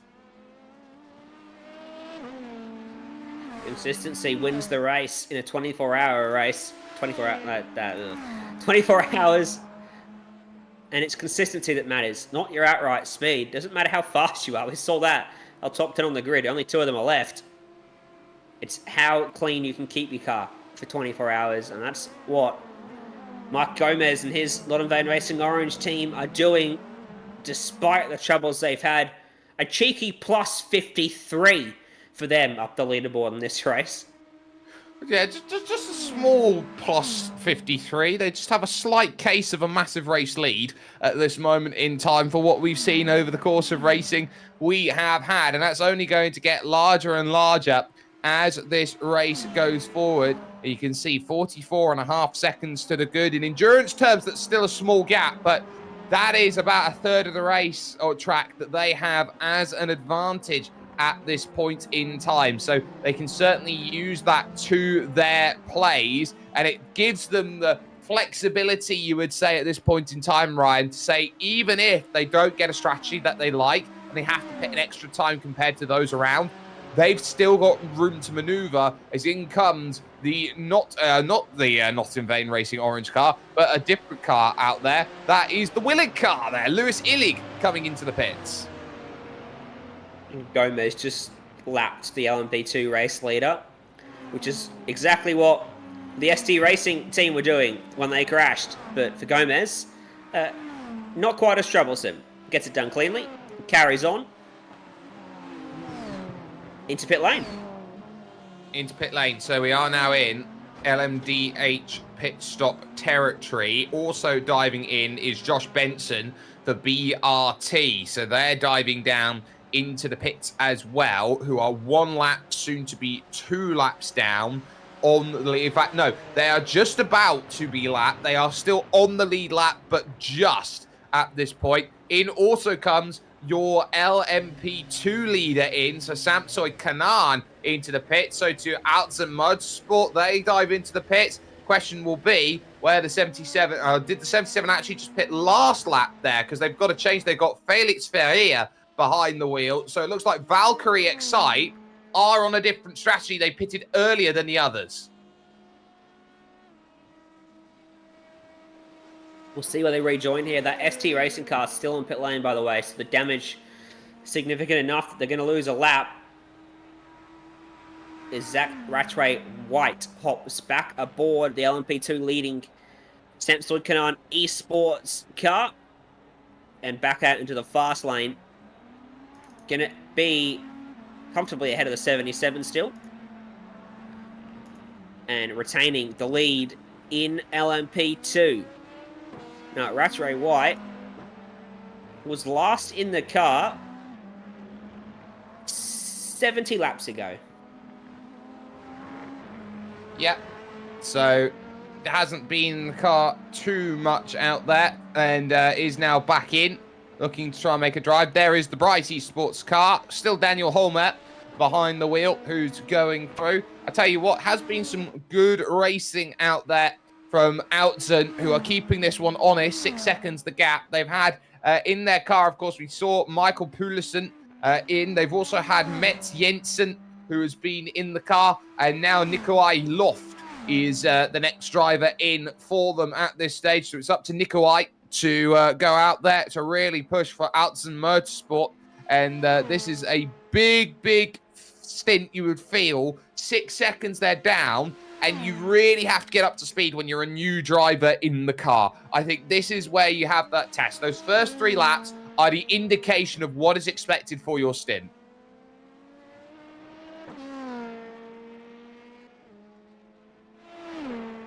And that 77 Valkyrie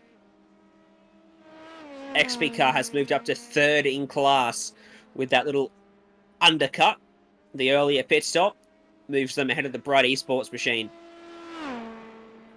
That's not a surprise. They'd made that move on track, but they confirm it now with the pit stop. So Valkyrie are looking to try and charge on forward here with the 77. But now is going to be a question of they are up to speed. How good are their times going to be out there when they consider what has been going on in their races to get themselves to the point where they are? It has been a long road. I tell you what, the battle that is, I think, the most important right now here, Ryan, will be the one for the GT lead, because Arvensis only have themselves right now a 3.3 second buffer at the front of this field over Bekar and Alaire Winario.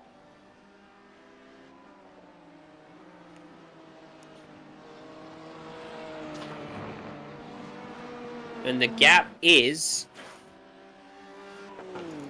coming down. Last time by for Aventus, 356, a 355.8 for the car in second. Live gap, 3.1 seconds between them. 37 laps adrift of the overall lead, by the way. But the car class is about as far apart as they come. Yeah, they are a bit far apart at this stage of the race, which is often something that you hear. But, you know, these gaps do close. It's now down to 2.7 here between these two as they rocket around and try and get themselves through. So now with Batuhan Ayildiz now making this charge, and thank you, Google Translate, for helping me out at every beck and call that I ever need you.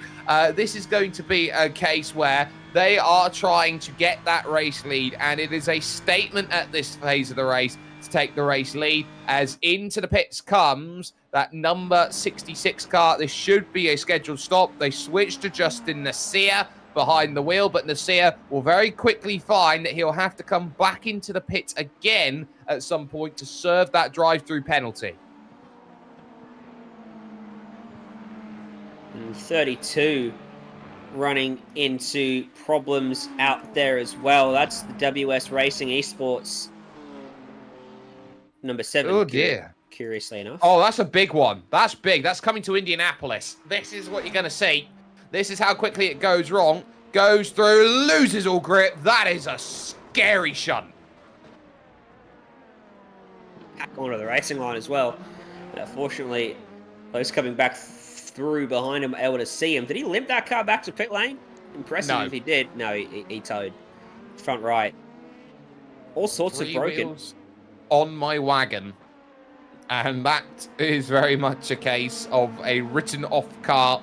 WS Racing Esports, who started in 18th position, the last car, barring those who did not set a qualifying time, who just so happened to be leading the race, they're fighting through. Let's take a look on board. So how quickly could you save this car as it goes through? So there is a look at the damage, and that is not where you want to be if you're Bright Esports, looking at all of that damage going out there on circuit. There is the 30. That is a lap car trying to get back through. That's the Finnish Endurance Academy car that's tried to find a way through. You can tell because it's got the Finnish blue and the Finnish white. Now, how quickly could you save this car here going through? Nothing he could do. Too much speed through there. Back end wouldn't comply. A little slide or whether it got the curb. Either way, tiny error has monumental consequences. 2x2. Bright Esports in the thick of this. Close. Who Number is 66? Yeah. Yeah, that's the Penguin RC Simulation LMDH, making that a little bit close for comfort. And there is the Project Dynamic Academy 712 car, Mark Rosendahl behind the wheel there. So Holmer and Henri Toivonen, they're just behind, going through and getting themselves through then their phase as now they look to push on. Now, this is important, actually, when you see the Finnish Academy car out there. It's the sort of car that you look at and go, well, okay, they're 15 laps down, they're in 17th position. What are they really racing for? They're 2 laps to the Hydro Race Geodesic Racing Vertex machine. But you look at this team and you say, with the Finnish talent that's often touted about, and there's always a Finnish talent that goes out there and makes something happen, this could be where you look at the next Finnish talent out there in sim racing, the next Gregor Hutu, the next Joni Tomala. You know, you're looking at these sorts of drivers to look at. Henri Toivonen, Toni Simonievi, Mikael Javalainen, and Jere Vicky out there having a good run in that 69 car. This could be where the next Finnish talent might come from. I think you're probably right on that front. So we've got 3 cars still on the lead lap in LMDH. Josh Benson at the wheel of the BRT machine in 3rd. What's the BRT stand for? I'm assuming it's not race leader Racing in the gravel. Tomato. Again? Again, Andre Reddington with a mistake. And fortunately, it's at a point in time where he doesn't collect anyone else with it. But that's your wake-up call for not in vain. He grabbed the grass on the right as he pinched the brakes. And that will spin the car around every day of the week. LMDH race lead. Having some problems. But luckily for him, not quite to the tune of ST Racing's off. But still, it's only the smallest bit of grass. It's probably caught a singular blade that's gone, no, you're going around. So BRT, what's it stand for? Bacon, Racing and Tomato. No, I don't reckon it's that, Sperry. Jay, what do you think? British racing team? I don't know. It's probably a better option. I actually don't know. I've actually been thinking about that since race start. And hello again, everyone. I've been thinking about it since race start. And I really have no idea. I was thinking, is it something to do with the people's names in the car? No. I can't see anything on the car that makes anything match up with it. I don't know. Could it be the Basic Racing Team? Oh, could be for Basic Ollie. Basic Ollie's racing team?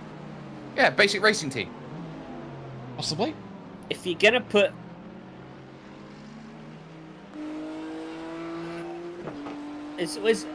Hang on. Is it an acronym or an abbreviation? I forgot. BRT. It's an acronym. An acronym. If you're going to put an acronym as your team name, you've got to give some indication of what your actual team name is. It just doesn't work.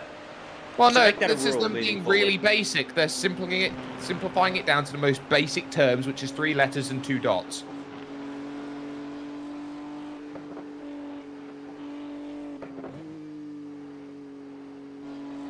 As that happens, Aventis Racing find themselves now with a very, very small gap out there in this field. They look behind, and it is Bekar Analea Winarior and Botahan Eilildiz who is there trying to find that pass on Yuri Matthijssen. The Dutch driver out there leading this race is going to look behind very soon and find there is company. That gap is about 2 seconds as they will come to the line.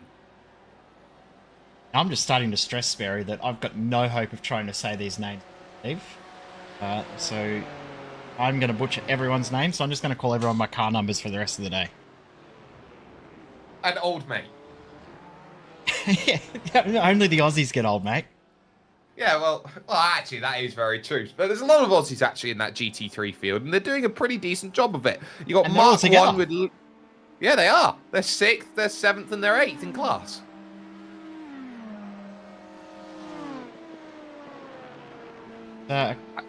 One Kiwi in this group as well.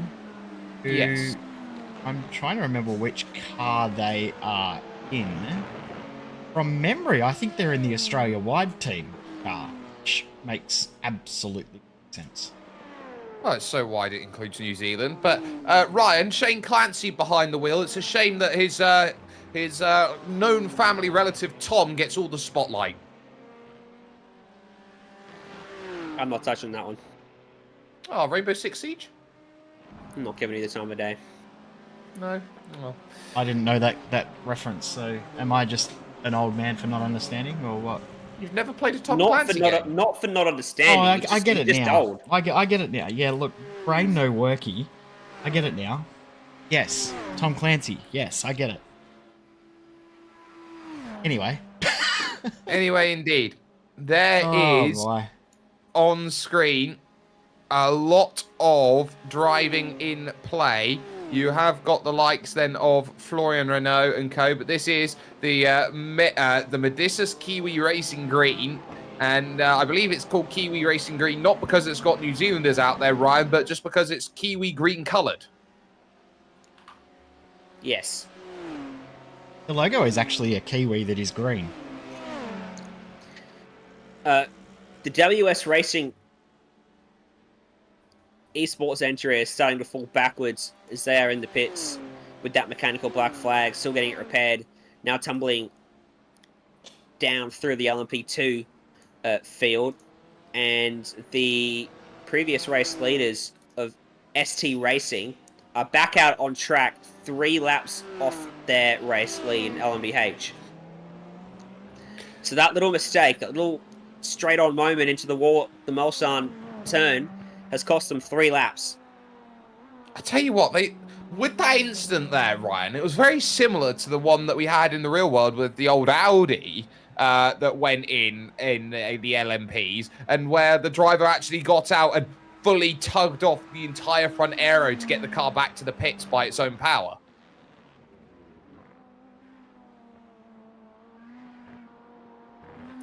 And that'll save you a lot of time around a track like Le Mans as well. The tow times, depending on where you are, get bigger or smaller, but around the back of the circuit there, upwards of 3-4 minutes to wait to get back to pit lane before you even start getting those repairs fixed.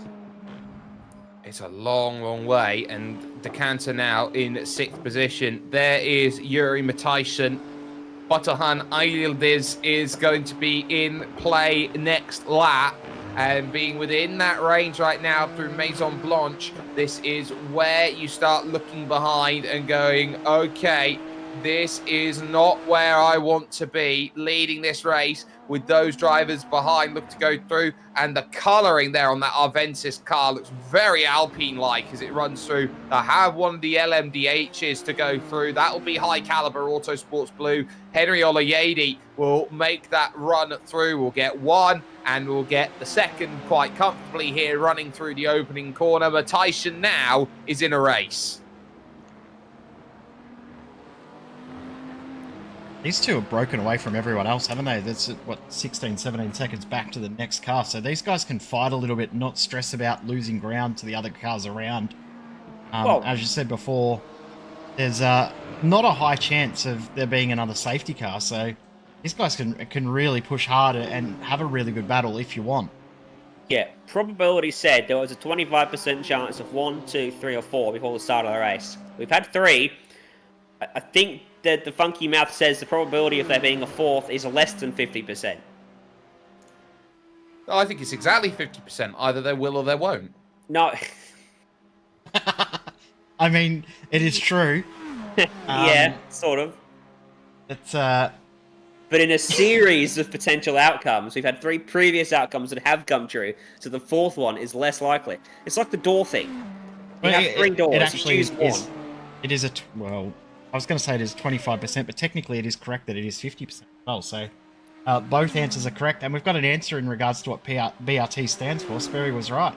Basic Race Team. Yeah! I can work out team names. I'm happy. I am very happy. So you're at 1 each today. Move for the lead. Yes. Oh, no. We can't draw the series. That was Here comes the simple. move. Yeah, look at that. An easy move then from Batuhan Yildiz. He gets past Yuri Matyshin. Arvensis Racing now in 2nd. Bekar and Alair Win Arior are there in the 1st position. And there is going past both of them. Fred Illig of the Willig team. As now these two, will there be a fight back here from Yuri Matyshin heading into the right-hander of Mulsanne? The answer to that is no. It is well fought out between those two. Easy done as we have a new race leader in GT3. And that new race leader is Jay. Bhutan. Bhutan leading the race. The country of Bhutan leads this race. Hey, it's SpongeBob. I've just translated what the team is, actually, that's leading this race to English. Do you want to know what it says? Love to. Apparently, this is single moms looking to win. Perfect. Love me a good helmet. That's a great helmet. We've seen some great helmets over the years, haven't we, Jay? There's the... who was it that always drove in the Nicolas Cage helmet? Was that Brady Myers? Might have been Brady. Had the surprised face helmet as well, so every time they had an incident, you to their helmet, it looked like they were surprised that it had been involved in a crash. Jorn Jens always had a smiley face helmet. Mine was always upside down. Your carway helmet. Both, by virtue. You go alright when you're turning left, it's just when you get to the right-handers you have trouble. I didn't even make it to the left-hander or the right-hander last time. I was doing a barrel roll 50 metres off the start line. Sounds like Sperry and I, whenever we get our controllers out and have a drive. Oh, yes. We are serious sim racers on our controllers, aren't we, Jay? Very much so. I go super serious. So serious that I haven't raced in... how long did we do the commentators race? Was that September last year or was that December last year? That was September last year. I couldn't do it because I I was going to be at an event at Alton Park, and then I got COVID. Well, that's right. You did too. You were going to race with us, and then you had to go real world racing, and then you did neither. Yeah, I know. It's the Shouldn't have got worst COVID, feeling man. ever. It's a very fun event. The next one's planned for 3 months' time, so hopefully we can all get out there. I know that you can't, Ryan, so unlucky, but No, I told them not to do that date. yeah, I think it looks like it's going to be that date, because you're the only person that said you couldn't do it. But we've got some good replacements coming in. We've got a very, very strong team this time around. So Sim Speed looking to go back to back to back. Well, I don't know how I'm you're stepping aside. I don't know how you're going to win the oval component anymore then. So what? So what's the team going to be, Jay? So it's going to be Reese Yeaman. Who? Yes. Yeaman, who, by the way, was he the champion? Yeaman's the fastest commentator in sim racing? No. It Oh, wasn't Albert Bo. was the fast. Bo won it, didn't he? No, Bo got robbed. Whoa! Oh, no, Bo Bo, got yeah, robbed. that's right. Bo got robbed by Dan. Yeah, so Dan Yeaman won it. Because I let him win the oval race. Yeah, and Bo finished second. I was third. And you were third, and I was down 30th. in the bottom mid-pack somewhere. But we won overall as a team. But we've got Matthew Bowler coming in for this one as well. We'll have Bo back again, and potentially might have a couple of other ring-ins as well. So we could have a very, very strong team this time out. I'm going to step aside. I'm back-to-back champion of the commentators race twice, so that's enough for me. I can retire happily. Are you telling me that if I want to race in this series, I might have to actually now start going around and offering my Jacques Villeneuve School of Driving services to everyone? Is your Jacques Villeneuve School of Driving quitting and then saying you got sacked? And driving on a controller in sim racing. The thing is with you can go and drive for anyone you want. Would you want to drive with that? I mean, I suppose you want to go on the winning team, yeah? Look, I could drive for SimSpeed, I could drive for GSRC, I could drive for FTF1, I could drive for a lot of teams. I could drive for the iRacing team. I could drive for pretty much any team out there. I've pretty much been with every sim racing broadcaster that does that race. I have Essentially, jokes. except- I do don't too, think they're and I'm appropriate. controlling myself. I'm sure the YouTube chat are going to comment the exact words that we were going to say, but I'm Tee him not up. Tee him up. but yeah, if you, I wonder what we're talking about. We're talking about an event called what was it called? Bragging Rights Challenge. The first one was held Bragging Rights Invitational. 7 years ago was the first one. It was the first time that you'd commentated on a race that I was in, and I started on pole in one of those races, and I got absolutely launched to oblivion by Logan Clampett, of all people. Leaders. Oh. Leaders. They almost touched Leaders? there. And they swapped positions again. And that was caused by the faster cars coming through.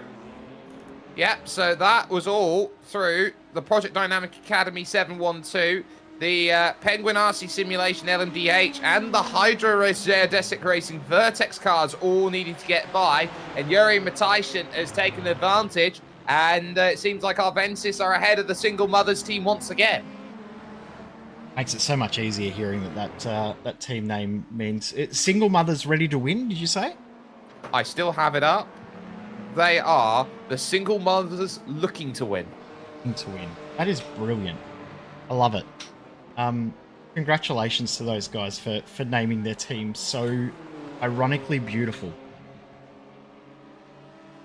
4 hours, 14 minutes, and 35 seconds left then of racing, and it's closing up for second in LMP2 here, because Felix Ferrer is now within 5 seconds of Nikolai Loft out there for Outzen Motorsport. So that's another little battle that we can keep an eye out on here, Ryan.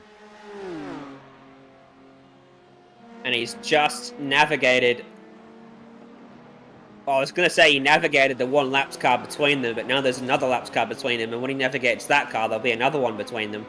But it's all about the way he moves through that lap traffic. He caught that GT3 he's just passed at a very awkward moment, cost him a little bit of time entering the straight, which will only magnify the further down the straight he gets. As we check back in on the GT3s, So, We never left. We never left because they're way more exciting than any of the other battles out there at the moment. yeah, of course. But I don't watch Jay's broadcast. Using all the track coming out of the second chicane. Rattray White is going to go by them. This won't have an impact on the leaders, unlike the last few LMP cars to go through. So, car 41 got to the lead, Sperry. Looks much quicker. And then pulled out about a second or so. Got held up by the faster cars coming through, going wide to let them through. Lost the lead and doesn't look imminently threatening to get the spot back. Do you know why they're in the lead, Ryan? Samsoid Kanani Esports? Because they drove to that particular point of the racetrack before the other one? No, one of the three of us in this commentary booth has shared a commentary booth with Tony Kanaan before. Oh, okay.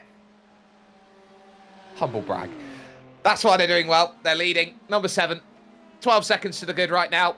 On the brake, Zach Rattray White behind the wheel through Indianapolis. And there was a wonderful video out there, actually, with Tony Kanaan's pass in the grass, which meant that he actually went back to the Indianapolis circuit after the race that was conducted over there and became an honorary member of the ground staff.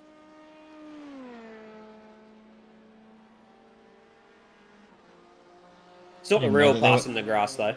There's only one pass in the grass. Yeah, and that's been recreated very, very well within iRacing. I didn't even know that there was a race that Tony Kanaan was racing in last weekend. Oh. I mean, I didn't. I did, but I didn't. Indiscriminately high-powered cars racing around an indiscriminately shaped racetrack.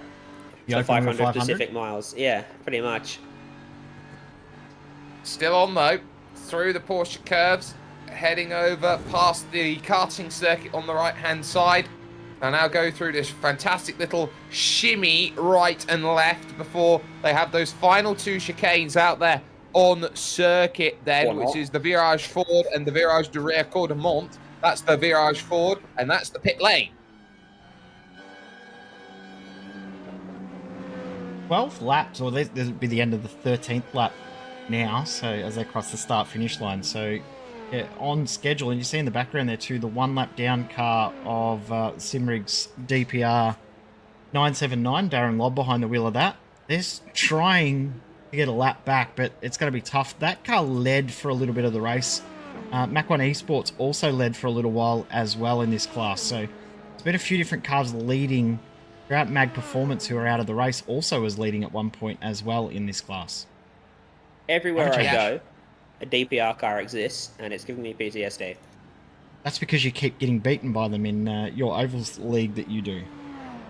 It's the same guy every time.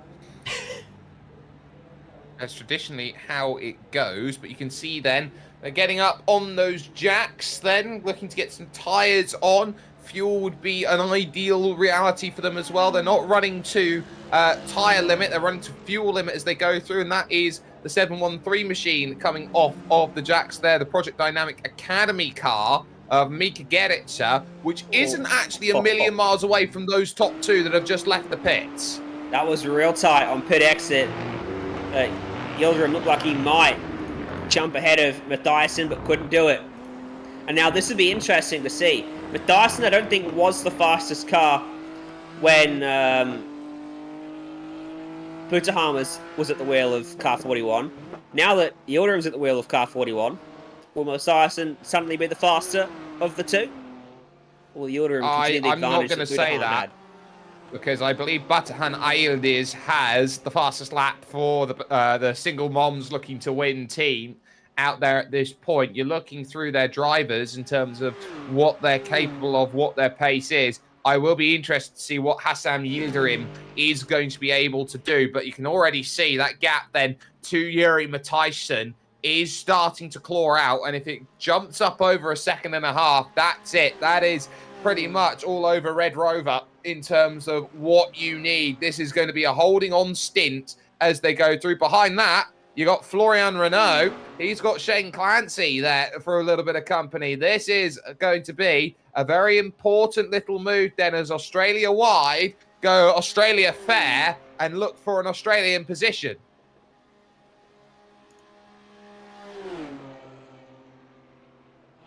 And the Delta V racing machine, Florian Renault, backs out early and allows Shane Clancy to go through.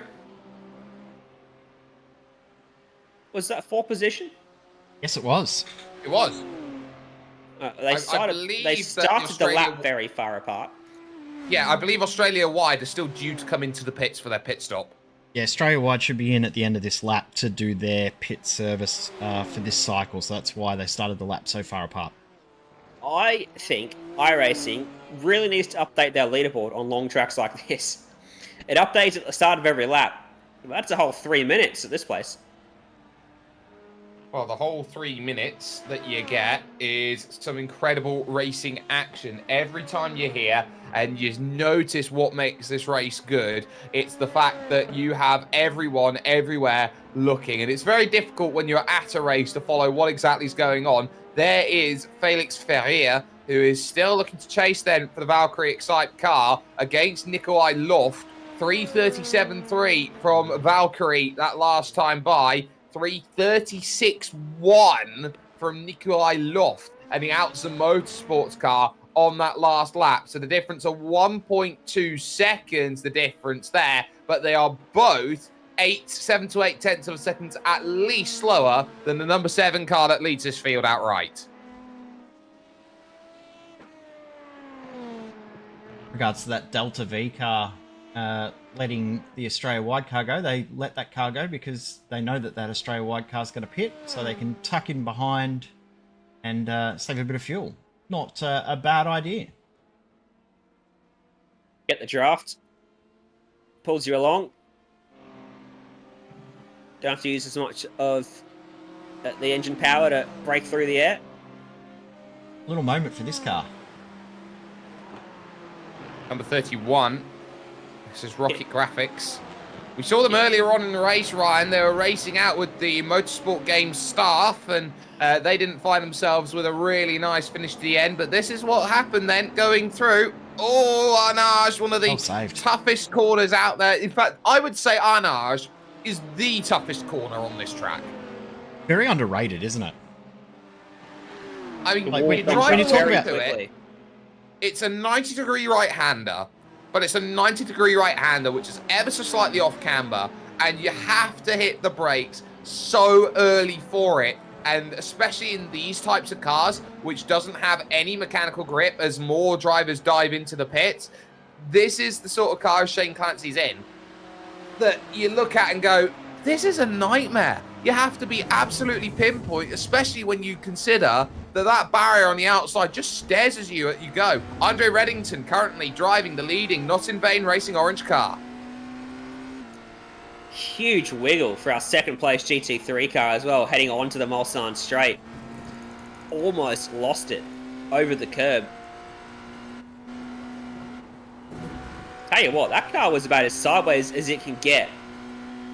Yildirim still coming to grips with this thing, having not been in the car since lap 111. It's 170 laps ago. A long time out of the seat for him. Yeah, and this will be what you said. So you get drivers who do the early stint, drivers who do the night stint, and then drivers who do the early stint once again. And I think that's where we're at here with the single moms team, is that Hassan Yildirim's job in that team is you will deal with the early race and you will deal with the late race. You leave the night stint to your, effectively, your graveyard stint drivers.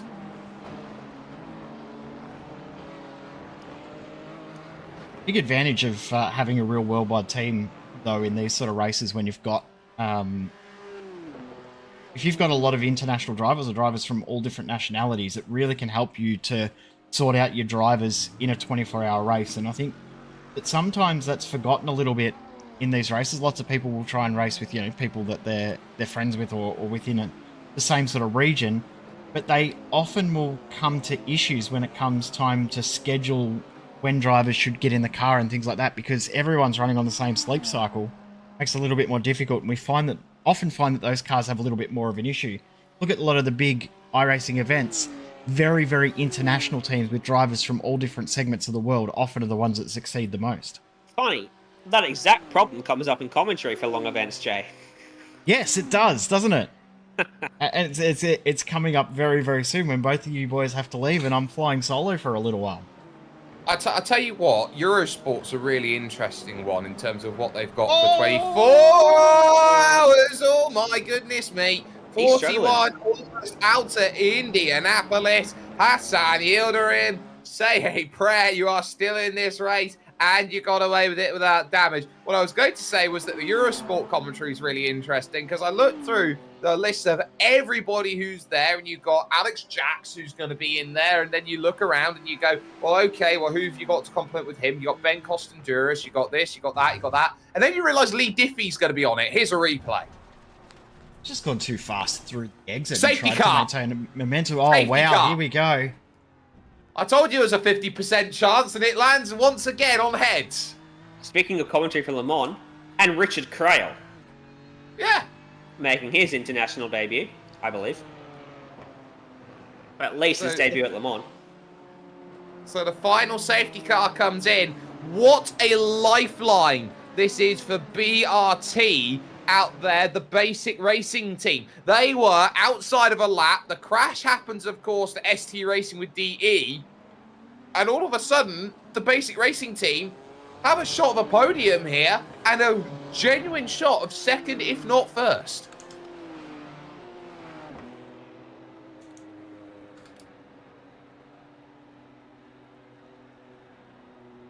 That is your race leader, by the way, driving into the pits, taking service. Josh Benson's going to have to wait for that. There is your LMP2 leader, Samsoy Kanani Esports. They had built that margin up at the front with Zach Rattray White, but they will find that wiped out to Nikolai Loft and, of course, to Felix Ferreira, who both of them will close in. And we saw how Arvensis Racing were just starting to break away. Yuri Matthijssen, all of a sudden, that falls away the way they weren't expecting, as the single moms looking to win will find themselves in second. Project Dynamic Academy now in third.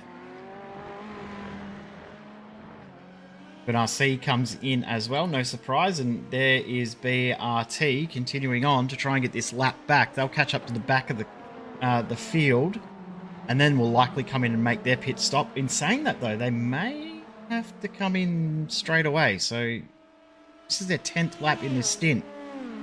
Unless they have enough fuel in the tank to go one more lap under safety car speed, they may have to come straight in. Yeah, that's not a bad decision. The safety car queue's only just left pit lane because the leaders all pitted.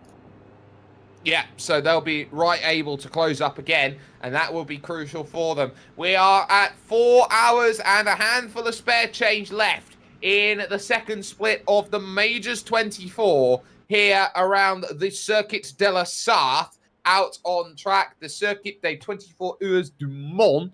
And we are going to step aside for just one moment here. You'll watch around this circuit. When we come back, we will have all of the fallout of the next hour's worth of racing. And then we hit the final 3 hours to bring ourselves home.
3 hours, 54 minutes, and 50 seconds left in the second split of the Circuit Day 24 Hours du Mans.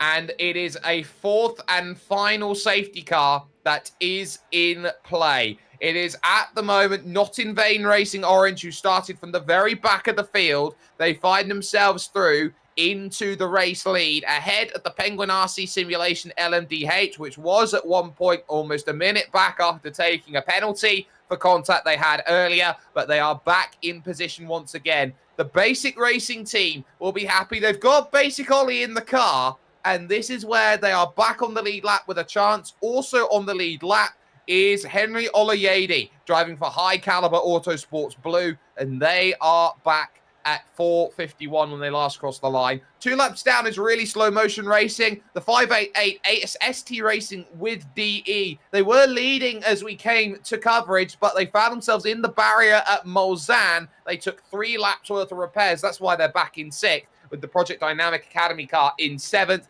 WS Racing Esports, we saw their big off when they went through Indianapolis corner. Emilian Card for Virtual Drivers by Simware, and Shabox Balog for Project Alpha, both out of the race there in those categories, and a number of drivers also out, including Wannabe SRT, RD Simsport, Satellite Racing, Fiercely Forward & Co. They've all been in a bit of trouble. Jay, you've been having a look at what has been probably the most exciting category we've seen over the course of today, the LMP2s.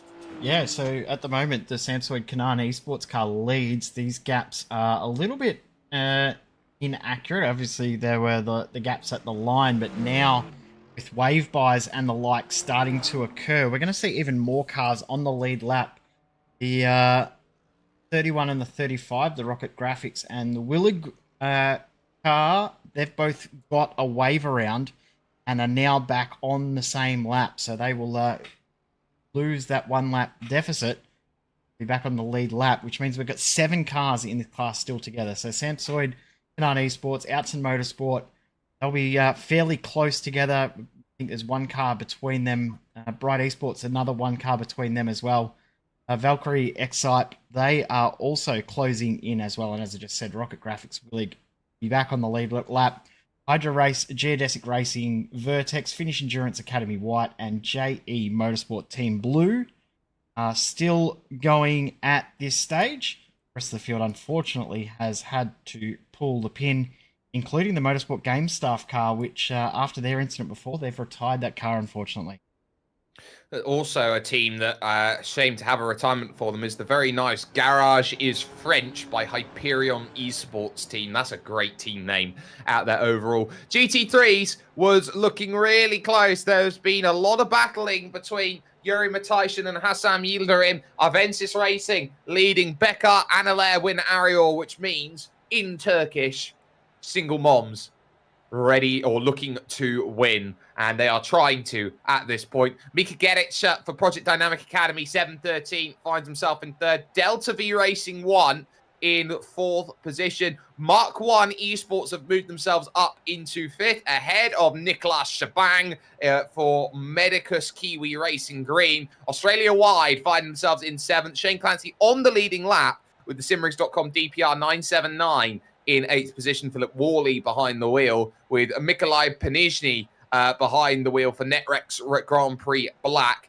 in 9th position. That is Mikolai Panizhny the second out there, and Jérôme Chave for Valkyrie Excite Bonduel Racing rounds out the top 10 in your GT field. Number of retirees there, including WS Racing Esports. They've not had a good run today. Team Shazoo have found themselves in trouble. So too the Max Performance SRT Junior team. Jakub Banchik there, who's been driving. Darren Parker, who we know very well, Jay, from the Formula broadcast as well. Obsidian Edge have found themselves without their edge. It's a broken sword.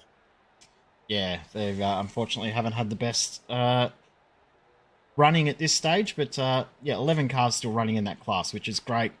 Our smallest field at the race start, 17 runners, has got the most cars still running. We had 19 starters in LMDH.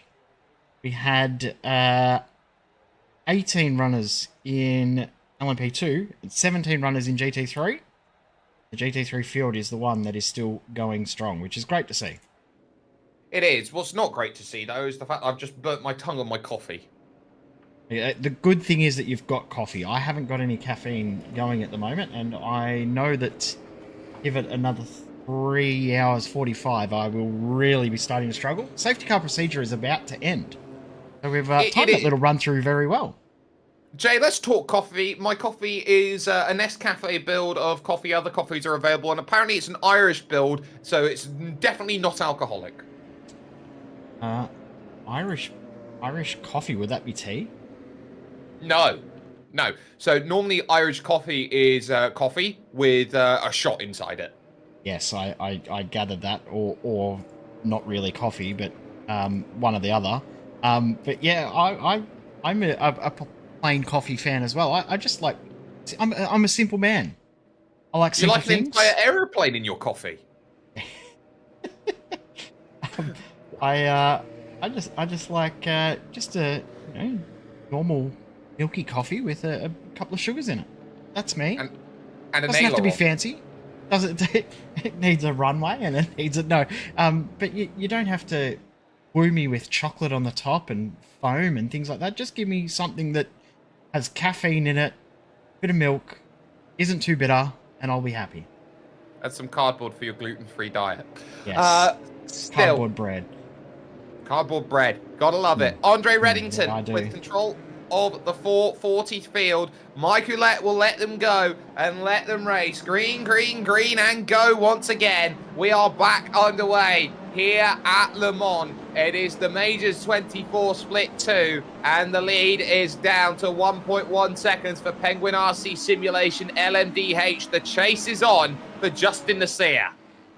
He's got one car between he and the race lead. That's the Project Dynamic Academy car, which is 7 laps down. So I don't think it will fight too hard in that group. You see just behind too, Samsoy Kanan Esports car. It's got one LMDH separating it and the second place car in its class. So we'll be hoping that that car doesn't interfere. It's just in the background there. You saw the 36, the Outston Motorsport car, almost get run over there. By which car was that? Is that the ST racing car? So that was very close. Yeah, that was not good for the 36. Able to keep the race going as they tackle the Mulsanne straight on this run. Look at that, 3 wide almost in the background as they charge through. I think going by and trying to get through. That is Bright Esports and the Finnish Endurance Academy white cars there, fighting themselves together, and they absolutely have to go out there on track and really push. Remember, Bright Esports third at the moment. They're looking at really trying to charge forward. They know that the 710, in fact, they're down to 4th because the 710 team, the Project Dynamic team, have actually made their move and they have jumped up. Ollie Newcomb making some good passes. Great to see some movement throughout the field. The LMDH field 1.1 seconds for the lead. The LMP2 field 2.1 seconds for the lead, but second, third, and fourth separated by 1.5 seconds. And the top 6 cars in GT3 are separated by 5 seconds. We got a fantastic finish coming up. Oh, we do. We absolutely do. And right now, Avensis have actually dropped back to 4th position through that. Let's take another look, though, at what happened. It's close. It's close. It's just about left enough room. And that was never going to be good. Now, Yuri Matthijssen with the Avensis car actually started that lap in 4th position. So they've actually been a little bit further back than maybe they wanted to off of this start because they were going through the corner. And I wonder if they got a slowdown penalty or something on their restart, which forced them to drop down and lose all that time again there in the GT3 field. Yeah, potentially they did. So I'm not sure. I haven't seen a message on my events tab to say that there was a slowdown, but doesn't mean that that was not the case. Sticky pit limiter, maybe? Potentially. Of course, they do have to use the pit limiter as their safety car speed. So, yeah, that is very, very possible as well. There is the 713 machine, Project Dynamic Academy, Mika Gerritsen in second position right now. In terms of who's been in that car with him, it has been Wesley Caspers and Tobias Effie who have been in the wheel. It's very rare to say that a 3-car team only is pulling out such weight, because you're having to spread about 8 hours worth of driving between everyone. That is the equivalent, Jay, of driving up to Edinburgh and back to London. 8 hours of driving doesn't even get you from Melbourne to Sydney. You want some reference for that? So, yeah, driving 8 hours is fine for us. We're okay with driving long distances like that. It's in your nature. It's just a weekend.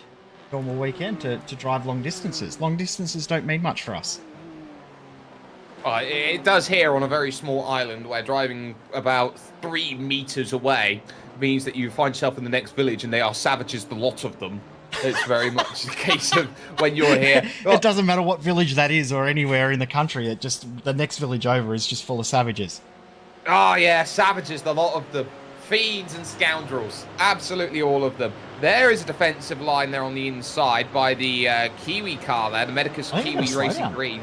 And that would be a slowdown through the Rio Cordemont. And as such, drops behind the Simrigs.com DPR car, which has done really well to get back on the leading lap. Not only on the leading lap, but they're making progress as well. So Philip Worley back in the car. He's been relatively quick throughout the event. He's been very, very consistent. We've known and watched Philip for a long time. We know that he is very, very consistent in his driving. Actually did the opening stint of the race and was very smooth. So has been a little while since he's been in lap 120 the last time he was in the car. So that's about 170 laps ago, but the car's still in one piece, looking very clean as well. So fingers crossed for them, they can continue on. Yeah, and they'll hope to try and charge up forward in that Simrigs.com DPR. BMW, the choice of car. And one of the things that does make that BMW choice of car is just the fact that it's got pure grunt on this very long straight. This is a high-speed circuit. Yeah, the consensus that we heard from drivers that were contemplating which GT to run was the BMW is probably not necessarily the best in regards to one-lap pace or outright pace, but over a stint, it does everything really well. So it's really good on top speed. It's not the best in top speed, but it does a really good job. It handles the corners very well. It's not the best, but it does a very good job. So if you were to mark all of the different aspects, it would give you the highest score as an overall outright car. So that's why a lot of teams are going for it. The Ferrari is probably the best in regards to actual pace, but it is a lot more difficult to drive, which is why when you head off and go into top split, you'll see a very, very different mix of cars. But here, second split, the car of choice, definitely the BMW, because it is the best all-rounder by a fair margin. By a very fair margin. Third and fourth, I should say, on at the moment in LMP2 is Bright Esports and Daniel Holmer, who is behind the wheel. Now, Daniel Holmer has been behind that wheel for a very, very long time as we come through. He's had for help. Jesper Eriksson has been there. Daniel Blomqvist has also been in the car too. So those three have been working hard, and Bright Esports are looking to have a shining star run to move up to third, but they've got to get past the Dane of Nikolai Luft for position. Loft's been very, very good since he got in the car as well. So he got in just the pit stop before the safety car, but he did a fairly long stint through the early morning and the sunset segments of the race. So he's done a fair few laps in this car, has Loft. Been very, very consistent. Best flying lap since the safety car period, and crosses the line and does a relatively good lap time. I mean, a little bit off the pace from the guys in front, but he did have a lot more traffic to deal with than those guys ahead. So, well, you see, he was not too far behind first and second. So was the Bright Esports car. They were all very, very close, but just that little bit of traffic, well, a little bit more traffic, I should say, than the lead two cars has meant that gap has strung out a little bit. But the one thing about traffic is it does giveth and taketh away. So while they have lost a bit of ground now, they could close that back very, very quickly. They could, and the same will be happening in the GT3 field out there overall too, because that is going to be between those three at the moment. The single moms looking to win, with Hassan Yildirim doing a 356, a better 356 from Mika Gerica for Project Dynamic Academy, and then Florian Renault, also a 356.5 for Delta V Racing. I'm going to say this very, very quietly out there. This GT battle actually could go a number of ways in terms of the way that they strat it out as we look forward through that category. And there is 395 Delta V Racing. Florian Renault is looking for a really, really good run out here in that 395 machine, Jake, and has had the help of Emeric Padrines, Gilles Bruchet, and Johan Martin Meyer. Have a look at that there. Battle for first in GT3. There's 8 cars, and what's that gap? Is that 15 seconds between those 8 cars? 15 seconds with 3.5 hours to go. That's a very, very small mark. I could actually just do this, couldn't I? I could just that, and it will tell us the gap. There you go, 14.7 seconds. You're good. You're good. That's what I'll get out of that. Yeah, 15 seconds between the top 8 in class in GT. That is pretty much everything that you want and then some. And it might come down to who's playing the strategy game the best. 15 seconds, you can still definitely claw back in a race like this. And you might have to be clever. There might be one team out there who decides, you know, if they want to be brave, let's go and short fill a stint and then work a long stint to finish. Get the track position. I think at this stage you're probably not sure where you want to do that short stop because, I mean, anything can happen and change. No more safety cars. Yeah, true. But it's saying that getting caught up in an incident, you want to, you know, not necessarily come in out of sequence with someone. Also, draft is also such a big thing. So I think you more want to find someone that you can trust and work with. Use the draft to your advantages, as we just saw there, the DPR car get past the Aventus Racing car. I think you more want to find someone that you can work with, use the draft, swap positions when you can, rather than fight those switches, and then you're closing ground. So like these two here, if they can work together over the next 5 laps, they'll close down to that Mach 1 car and more, which will close that gap down. So not necessarily pitting out of sequence, but finding a buddy that you can work with over the next hour and a half, 2 hours might be the key, more so than trying something funky with alternate strategies. Can I talk livery for a second here, Jay? There's only one problem with having a white liveried car, is that you see all the build-up of marbles and rubber drop-off that's there on the front. That's the reason why I wouldn't have a white car in a sim race. I mean, I love it because it shows that they've been out there for a long time and racing hard, and it looks incredibly dirty. But yeah, the same aspect. Well, one thing that's cool, we go to that car there, and then we go to another white car. Have a look at the difference in the dirt build-up between that car and the 51. 51 looks like it's just come out of the showroom. That's because it has. That's the Beta Frost team. Very good point. Morten Bergman behind the wheel, and they are, in comparison to the leaders, about 37 laps down. Yep. They're 37 laps down in regards to class. They are 65 laps down in regards to outright position. They are 8 laps away from gaining an outright position.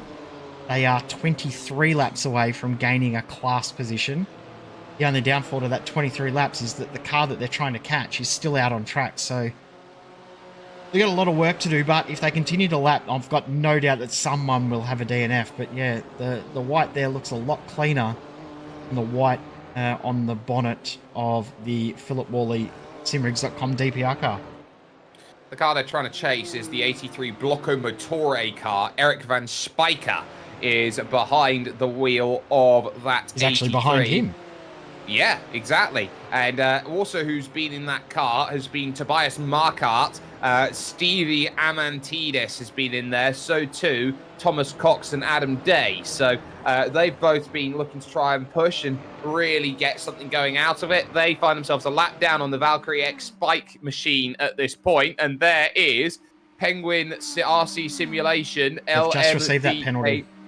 And they just have got the penalty, and it's only now come through. So that will take them out of contention then, and that will hurt because that's taking them a good hour and a half to receive that penalty and go through. And when you've got 10 splits worth of penalties that are coming through, there is a lot of work that goes through in that race control. Yeah, I mean, I don't know if you can see the work that they're doing in the race control area, but there are a lot of people working very, very hard in the background trying to get the race control stuff sorted. I think there's 8 people in the booth going through different incidents.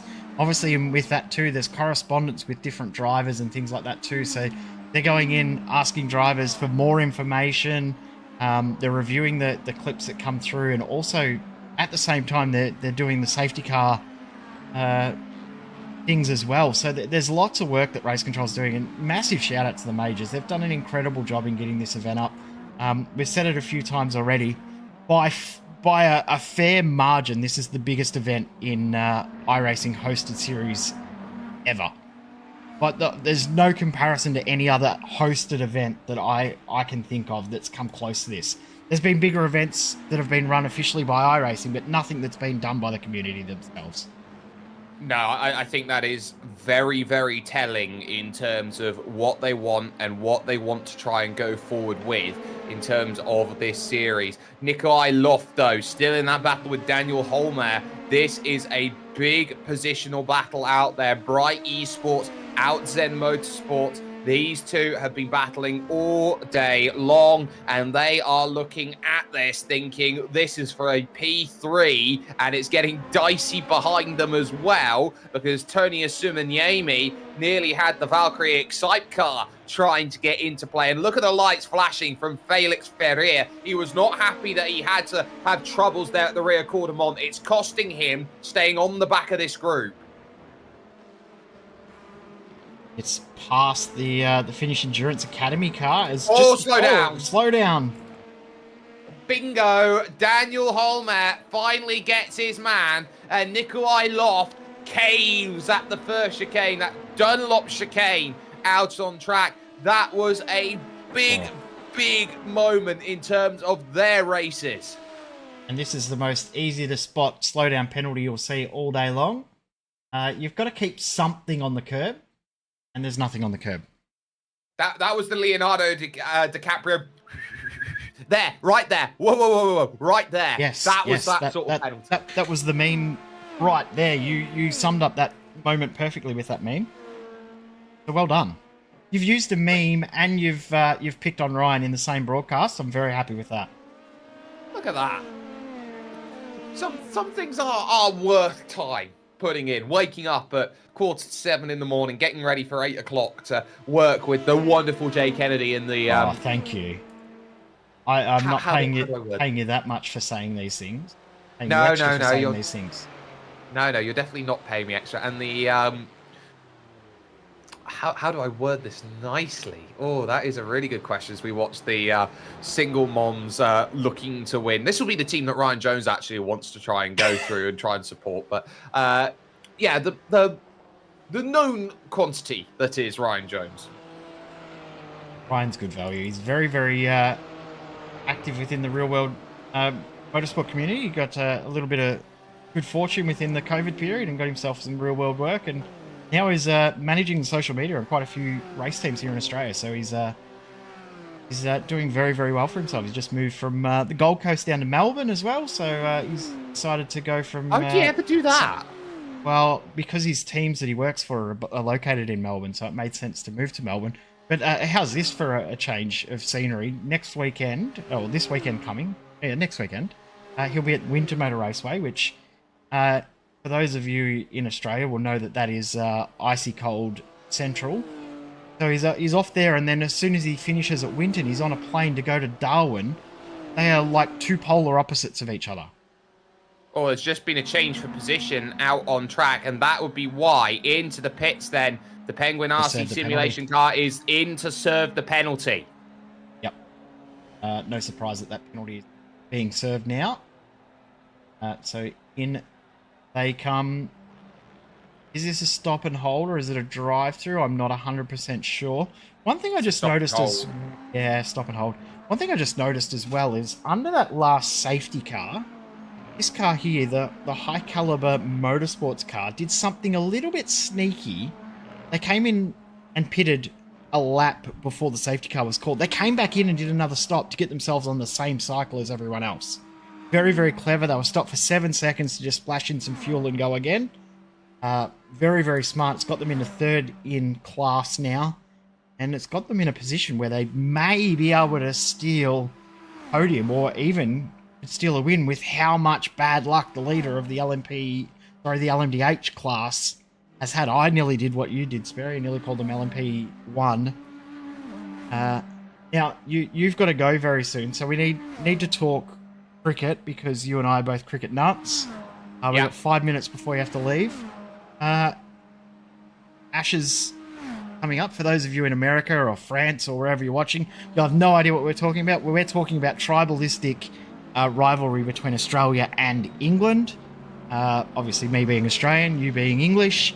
It's us versus the mother country and us trying to say that we're better than you.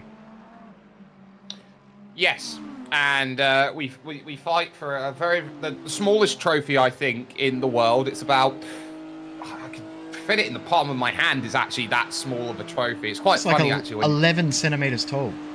Yes, and you get all this build up to lifting up this tiny little urn, and it's like you have to squint to see it, and if you're in the crowd, you definitely don't see it at all. But in terms of what you're looking for a result, what I think the Ashes is going to be. Yes, I want to know what you think it's going to be. I want it recorded on stream so that we get your idea, and then I'll give you my thoughts as well. Look, with the way that England's playing cricket at the moment, they are not going to have a single draw unless it rains. So I reckon that one test will be lost to rain. So I think that will bring it through. I think it will be 2-2 and Australia retain the Ashes. All right. I actually think it will be same. I think there will be one match that will not get a result due to rain, but I agree that the way that England is playing the game, that they will ensure that there's a result when the weather doesn't intervene. But I think it will be 3-1 Australia in the 5-game series with that 1 game washed out. Potentially could be 2 washed out. But the deciding factor for me around Australia is who Australia pick as the third fast bowling option. So, I'm hopeful that we are intelligent enough to pick the right team for the conditions and not the team that is necessarily the best in regards to previous form. Jay, just to marry this back up to iRacing, at what point do you hope to see rain? For races like this, I hope that we see it very, very soon. In regards to standard everyday racing, the one feature that everyone says, yes, we want it really bad, and then we get it, and nobody wants to drive anymore. So I really want it. I think it'd be great for the endurance racing, great for 24-hour events, for 12-hour events, even 6-hour events. But for likes of us doing the iRacing Grand Prix World Tour on a weekend, Friday night for you, Saturday morning for me, I don't know that will be an amazing addition for those sort of series, for the iRacing official series. For small sprint races, for smaller leagues, I don't think it's going to be amazing, but for the big events like this, it's going to be brilliant. Bring it on. Hopefully it's not too far away. I'm thinking that we will see it in the December build. There goes Project Dynamic Academy and the Simrigs.com DPR car. Bang, the 979 into the tyres then at the second chicane, and they're making such good progress. That was for third position on the road, and Mika Gedic then, and I believe there in the Simrigs.com DPR car, Philip Worley, just like that. Bosh. Wow. That's a little bit of spatial awareness there. I think Worley may have thought that the Project Dynamic car was going to just back out of it a little bit. Project Dynamic car probably thought there was going to be a little bit more room given, and neither of them got that right. And around go both of them. I have very little doubt that race control will be sent a protest. But on my first 2 looks there, I think that's not going to really be anything coming of that. That's both cars racing hard and neither of them wanting to give an inch. And that absolutely puts pay dirt to their charge, as you can see, alongside there. You have to leave the room if you're there on the outside trying to go through. That is not ideal in terms of their scenario. But Jay, on that bombshell, I think it's time for me to head off towards split 1 and leave you in the capable hands of that incident. Yeah, that's really changed it. Thank you for jumping in and joining me, Sperry, and thank you to Ryan who jumped in before and has had to go. Good luck to you and the team over at GSRC for finishing off that race in split number 1. And for the meanwhile, I'll fly solo here for a little while, but we'll hopefully have some special guests coming in to have a chat throughout the next little while. They're going through is the Not In Vain Racing, still by far the best standout performance of this event so far. Starting from very, very last, the only car not doing a qualifying time, the only car to get a black flag on lap 1, serves the drive-through, goes a lap down, and comes back to now lead the race after about 5.5 hours they got into the race leaders. There's been another issue. This is the Bright Esports car now around. So, dramas now, as we approach the 3-hour to go marker, the fatigue really starting to set in for the drivers. Fatigue really starting to set in for the cars. And now, mistakes starting to very, very much appear as that's a mistake up at the Mulsanne corner. Yet another error at that segment of the track. Round goes Daniel Holmer. And he's a little bit too much on the brakes. And I tell you what, I'm glad for his sake that he lit up the tyres there, because if he didn't, he would have had some damage. The car running straight into his rear axle.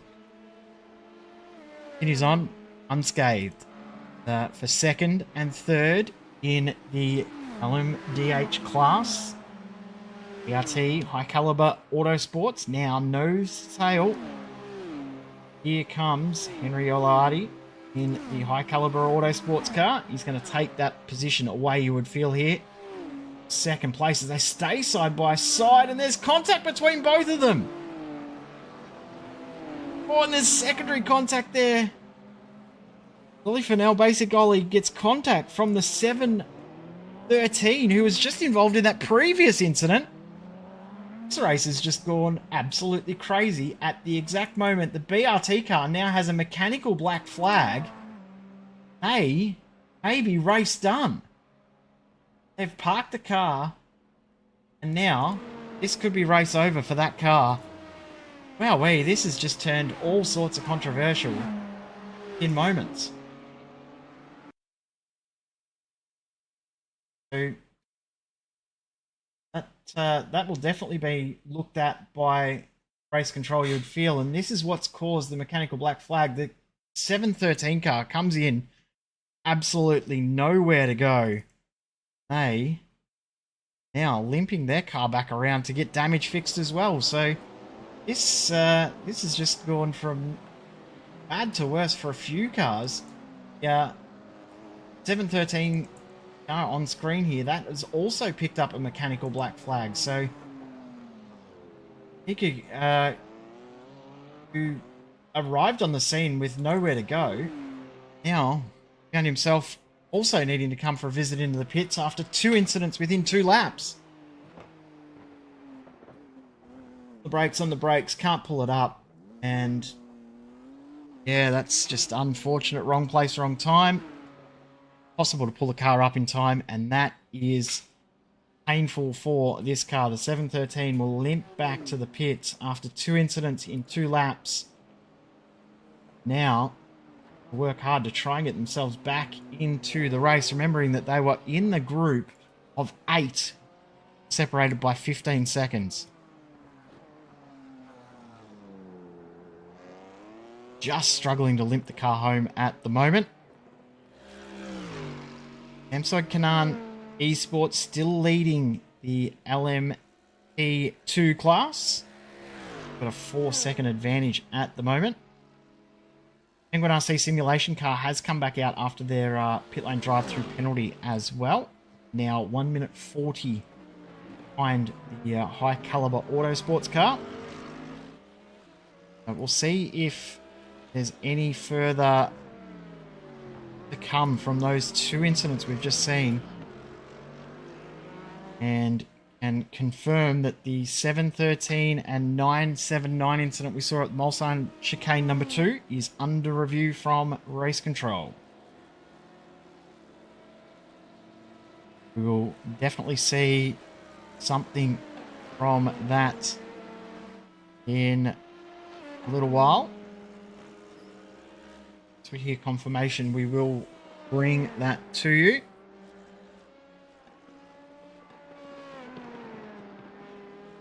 Yeah, 39 though. Basic Ollie Fernell. Now in the lane after towing from that damage. They could not bring the car back to the pits. Leaves us with only 29 cars out on track at this point. So the field's starting to drop. We've started with 54 and now down to 29. We've lost half of our field that have gone into this race.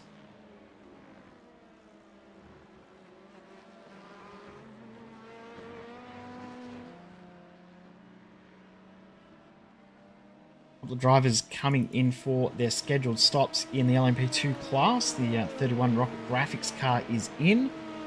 Also, not long ago, saw the 712 LMDH come in to get their 29th pit stop completed. They've done the least number of pit stops in all of our prototype classes, both LMDH and LMP2. This car here, the Project Dynamic, the sister car of the car we just saw involved in that incident. Both of those incidents, I should say. So Project Dynamic actually having 3 or 4 cars in this this field. We've had 2 in our LMP2 class, 1 in LMDH, and also 1 GT3. Great to see the Project Dynamic Academy and Project Dynamic cars out on track in this event. While Sperry was here as well, I was just doing a little bit of looking through the stats in lap counts, and the Willig car, Red Illig, and there was one other driver that have both done the most laps in the field. I'm trying to find the numbers again, but some drivers have already clocked up over 138 laps in this race individually. So lots of laps done around this circuit. Find that with him. Practice that some of these drivers have done. Fred Illick is now at 138 laps run by himself in this race. So we'll no doubt clock up probably the 160 odd laps. So looking at around about 420 plus laps for the race distance as well. So very, very long in regards to distance.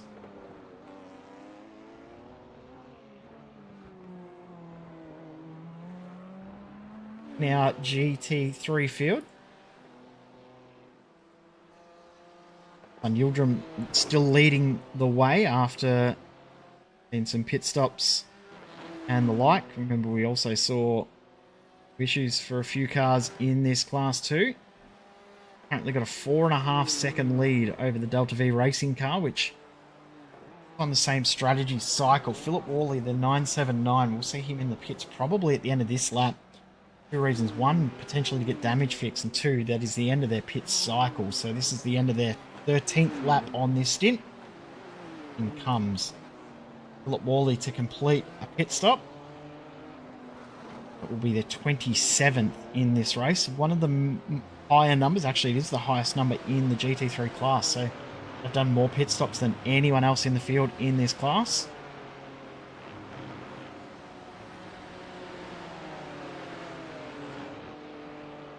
Closest battle on track in this class as well. This is between Lee Vandenberg from Mach 1 Esports, Cody Matheson in the Aventus Racing entry, 28 and the 46. We've seen these two battle it out earlier in the event, around hours 2 and 3. These guys were going at it, and now still racing hard at this point of the event.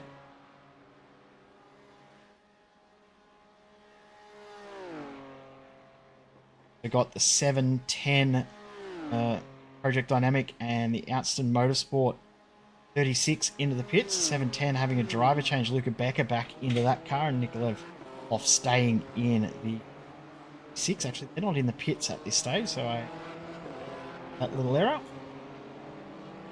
3 hours and 15 left on the clock here in the Majors 24. Plenty of action to come in this race. Still 4 pit stops to come, obviously. Good.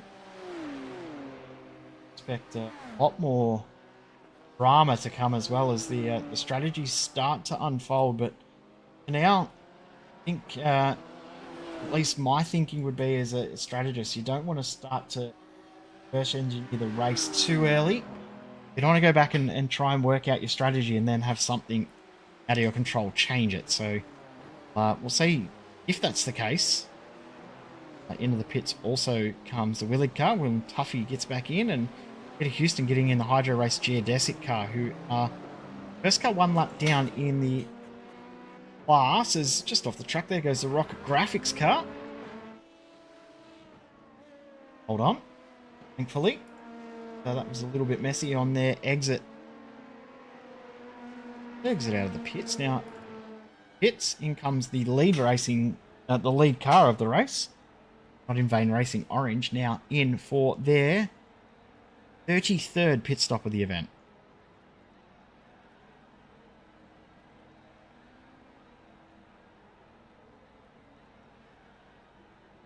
Really Slow Motion Racing also now in. ST Racing also have come in, so into their 11 lap stint in the class. Of course, we've gone green on the safety car period around about 12 odd laps ago. Now starting to cycle back in for the next round of pit stops. Calibre Esports now in as well. The only car that will be out of sequence within the leaders of this class is this car here, the 66, remembering that they pitted 4 laps ago. Served that black flag. Probably a little bit too far back to use it to their advantage in regards to gaining time back. But yeah, ended up as bad off if timing works out for them. Maybe get away with 1 less pit stop come the end of the event. BRT car has just gone a little bit further down in the order after the towing time. Stuck in the pit lane with it. And I don't know whether we'll see that car come back out at this stage. Fingers crossed we do. In vain. Racing Orange is back out though. Their pit stop.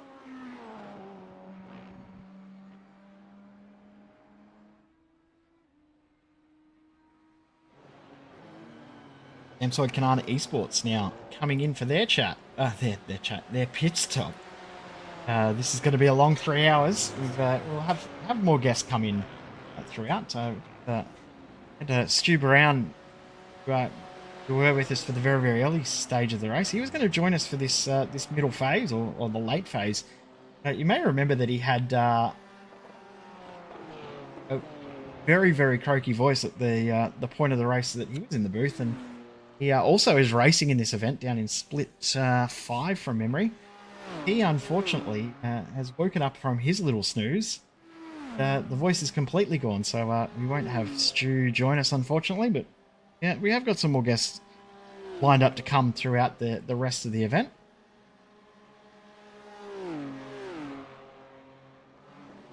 Another issue.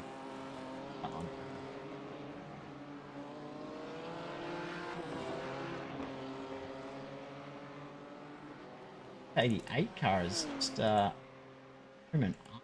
come in for their pit stop. So something has happened to this car which is a little concerning. And oh, that's a big slide, that's a big moment. That is the wall. There's a mechanical black flag, and that could be race done for this car. They can get out, but that is heavy damage. They may be day done as well, so that will leave us with 5 cars running in the LMDH class.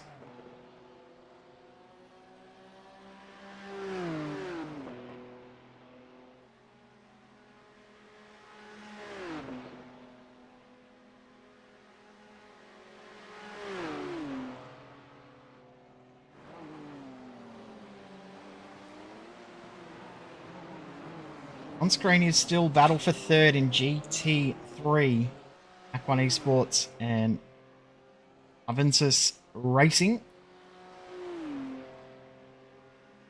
At it for quite a long time. See if that does close up over the next little while. So they can work together and close that gap down ahead. They've got about 5 seconds to catch up to Delta V Racing. We said earlier finding someone to work with may be more important than having outright pace. See, that is the case. Good news as well, just coming out of the pits here. Surprising to see, but great to see. VRT car of Bernal, basic Ollie back out on track. So they've dropped back to 5th in the pits for 12.5 minutes, but they are back out on track. Very, very good news. So said that we're down to 5. We're back up to 6. So very good news for the entire field to see another car back out on track. Vandenberg trying to hold onto the spot for Mac 1 Esports. Coming up 3 more laps or so, or see both of these cars come into the pits for their next round of stops. When we get into that 2-hour bracket, then we'll start to see a little bit of thought around strategy and the like. Side by side, you don't see this too often through here. Vandenberg just gives up the spot there. He decides there's no point fighting. Take that spot. Loss and go on without any dramas and any issues. 3 mechanical black flags in the field at this present stage as well. Racing, Project Dynamics, 711 and Satellite Racing, who saw all 3 of those cars involved issues throughout this event as well. Both had long mechanical black flags as well. Grab drivers in for a chat. Yeah, you can bring my brother in as well. It's it's your brother too. Very good. We've got the guys from Willig Racing in, a Willig team. Hello, boys. Welcome in. hello. Firstly, great job getting back onto the lead lap. You guys were struggling a little bit there, but you've suddenly found yourselves back in a position where you could maybe think yourselves up to a podium. Yeah, I think we got probably the luckiest 4 safety cars, because overnight we got rear-ended, which gave us 5 minutes optional. So we've been crawling, but it's been going quite well so far, I'd say. I want to talk about the team name. We had Sperry talk about it before, but it is your team name. Would that be the proudest you could possibly think about making a team name in this event? I think it's probably the cleverest name we've seen out there too. I think we always try to make something creative because, you know, we're just friends who know each other in real life. And, you know, that's something. It took us like a day or 2 to come up with it. But, yeah, it's I think it's pretty clever as well. So thank you for that. How have you found the race? Obviously, you just said you had a little bit of an issue in the overnight phase, but how have you found the event as a whole? Oh, I love it. I think Mike has done a fantastic job. This is the first time we've done a, say, non-iRacing event, if that makes sense. So like a series Hosted event. Yeah, hosted event, and it's been great. I mean, we'd love to do it, of course, next year. It's been really, really smooth. Levels great. I think we're probably on pace, one of the slowest. But it's good to push ourselves because we all had quite good pre-queue laps. So yeah, split 2 for us is already great. So what's the goal from here? Finish the race, I guess, is the main goal. Finish first, and then from there, anything else is a bonus. I mean, I think on pace, that's all we have, to be honest. We're probably, I would say, 1 to 2 seconds down per lap. I think it's just 1 minute optional left, but it's probably not worth taking it. Anyways, I think 7th, considering everything that's happened, you know, it's the best we could have done for sure. Finish 7th, though. You finish in the top half of the field, so that's always a great way to look at it as well. If you've beaten half the cars in your class. Yeah, exactly. We've kept out of incidents, so that was cool. The night stints were long, fun. You know, we're racing drivers, but sometimes when you sit on your chair for 5 hours in a row, you get really stiff. But you know, we kept the car on the track. I think we went for the safe setup. We tuned our setup so it's, you know, it's not as twitchy. So I think that probably helped us out in the long run a little bit. So who's getting back in the car next? What's happening driver-wise? Guys have pretty evenly spread out your 24 hours as well. So how have you gone with sleep? We'll talk about sleep first before we talk about what's next. How have you tackled the issue of getting sleep, or have you slept? Yeah, I sleep quite early because I'm aging now. I'm getting a bit older, so I managed to sleep at 10:30, wake up at 4:30, whilst Fred did the late nights and managed to do that. So it was quite good. Some guy was just revving his engine outside my flat, so it woke me up literally 10 minutes before I had to wake up, anyways. But as you know, and what many people say, you don't sleep that well when you know your friends or your teammates are, out there pushing, doing as best they can. I probably still have the Red Bull from last night in my body. I don't know.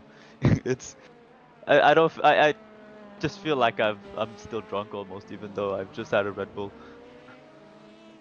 I can confirm I'm feeling a bit the same. I think I had way too many cans of Monster Energy drink at 5 o'clock in the morning while we were wrapping up the early part of the stream. But yeah, now I'm starting to really feel it. So it's a great event, and as you said before too, the guys at the majors have done an absolutely incredible job. To think that we've had 2,000 drivers racing in this event is incredible. Yeah. How have you found it being a 3-car team as well? A 3-driver team, I should say. Not many 3-driver teams in this event. Most have gone for 4 or 5. How have you found the challenge of just having the 3 of you splitting the hours out and splitting the laps out? Well, we tried to keep it between like our friends that we know in real life. So I think our options are a little bit more limited when it's when it's real life friends. But yeah, it's how it goes. When you're in it, we've done so much practice that it kind of, you're not really there when you're driving. When you're driving such long stints, it just kind of happens. Autopilot. So that kind of helps. You kind of lose track of time. I think Louis had a night stint where you said you only did 3 stints when you actually did 4 or 5, I think. So yeah, sometimes you just you lose track of time. And we also wanted to say this broadcast has been amazing. We've always been watching it on the background for the first 6 hours and the last 6 hours, and it's very professional. It's really nice. I think there's so much work done behind in the back scenes. The stewards, the broadcast for 4 splits, which is amazing. So yeah, I think it's been great. So honestly, hats off to all of you. Thank you for that. Now, who's in the car to finish the race? Who's put their hand up for the last stint? I think it'll be me. I haven't driven in a while, so Will's now on track, and then I'll go and finish it. Maybe Fred might do the last 1 or 2 stints. We'll see how it goes. Obviously, you guys are fully covered in regards to the fair rules, so it doesn't matter who drives the car from here on out as well, does it? So you can just do whatever you feel like you need to do to finish the race. It's almost the case of who doesn't want to drive the least, right? I think none of you at this point want to actually do it. It's just that it's not like we hate it, but it's just you've had enough, but you're not hating it. Yeah. I think I don't agree with the negativity. My girlfriend's been cleaning the house while I was driving. I felt a little bit bad at times, but that's the sim racer's life. Yeah, I felt bad about the screaming baby in the background too, so it's okay. We're allowed to all feel guilty. You guys want to say any words, any thanks to anyone while we've got you here, and appreciate you guys coming in for a chat. Yeah. No. Go ahead, Louis. I was just saying thanks, Mike Ouellette. Fantastic job in the team. That's pretty much it. And to you as well, obviously, Jay. Thank you. I'm just here clicking buttons and talking rubbish, so don't worry. It'll get really loose in the last couple of hours. Takes a special skill to do that. But yeah, enjoy the fight for the leads, because I think in the GT3s it could be interesting, and in the LMP2s it could be interesting. So enjoy that. I think it's going to be very, very entertaining within all 3 classes. I think could come down to the end, and I think around the LMPH. Drama in the LMPH. Yeah. I don't think you want to lead. There's been a real curse on being the leader in LMPH. So we'll see whether whoever's in the lead on the last lap can stay there. So, yeah, I Yep. think we're in for a real good show the whole way through the field. On that too, I just saw the leader in your class have a little bit of a moment coming through the Oh. Ford chicane and lost a little bit of ground. Actually got a slowdown as well. Hasn't cleared it yet. He had a We little bit need of a more drama. moments.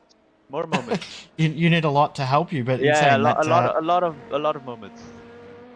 thanks for jumping in, guys, and having a chat with us, and good luck. And fingers crossed you can maybe gain a couple more spots from 7th. But if you do finish in 7th, that's a great result. Yeah, no, thank you Jay, so much. also, one last thing, I want to say sorry for I did punt one of the GT3s early on, so I feel really, really bad about it. So yeah, my bad. Sorry if the other team happens to watch this interview. A lot of the teams Cheers. are tuning in, so hopefully they do hear that message. Speaking of the GT3 class, almost all of the field came into pit into their 13th lap in the stint, and now back out and away. The only car that didn't, though, was our lead car, Rebecca Antler win car, or the best team name, or equal best team name out on track. The single mother's looking to win. Very, very cool name, but yeah, two very, very cool names.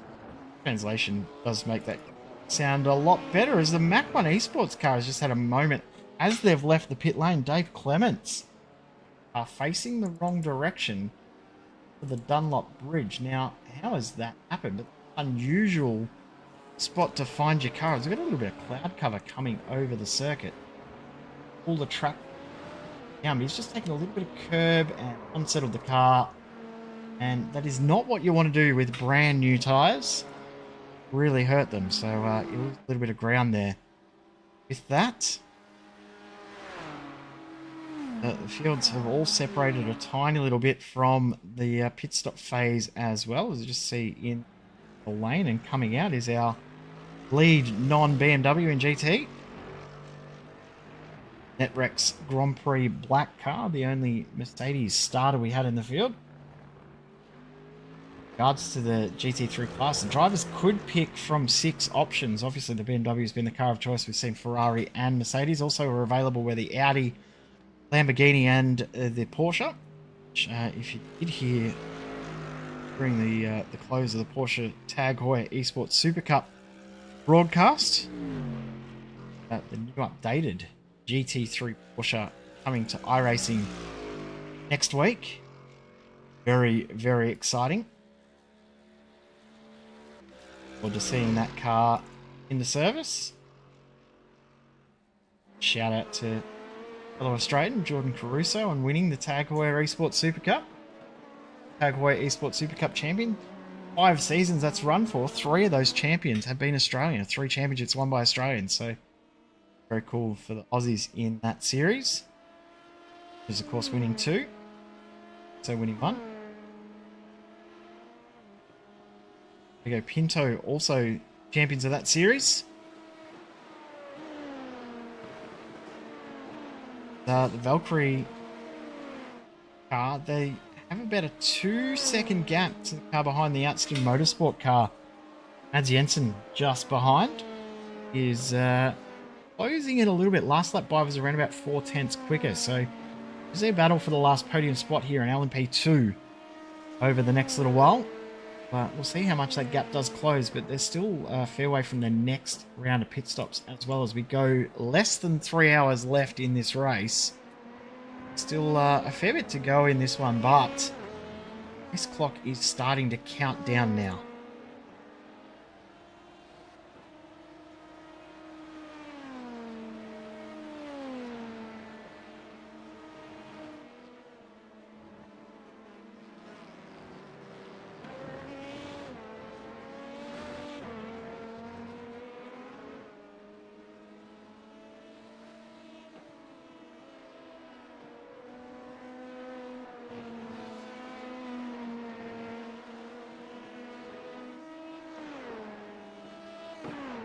The incident we saw in regards to the simrigs.com DPR 797 and the 713 Project Dynamic Academy car, we saw that incident down at the second Mulsanne chicane. No further action for that incident. We saw the drivers all sorts of views, and saw no further action given.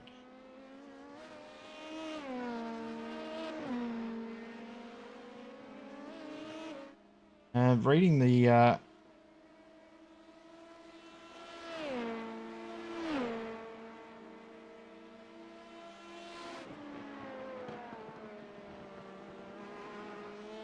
actually, there's just more happening with that incident. Sorry, I'm just reading through the race control report, so there's still more being reviewed in regards to that incident. So we may see something further in the end. We'll see over the next little bit, but it is still. I mean, actually, looks like the 979 is receiving a drive-through potentially in regards to that. So, as the 713 on the inside had nowhere else to go, they were already as far to the left as they could go. We'll see what comes from this. So, see here the Medicus Kiwi Green Racing hold on to their spot in position 5, but they will lose that here. You would feel to Philip Worley in the DPR 979, who is flying at this stage of the race. Despite the damage and the issues he has had, the car that he was involved with before, the 713, obviously was involved in that second incident with of Basic Ollie, the BRT car, Ollie L. Incident the high caliber auto sports car. So it looks like it may have ended the race for the 713 GT3. A little controversial, that call. I haven't seen anything in regards to protest or the incident we saw with the 39 BRT car, so that hasn't been brought to the attention of race control. So at this stage there's no penalty or review happening. It's battle for second and third and fourth in LMP2. XP Motorsport still going at it as they were a while ago. This gap now closed down to 0.4 of a second, and you feel like the Outside Motorsport car in the 36 should get by with some relative ease based on the pace they've got last lap by about 2 seconds quicker over the stint of that lap.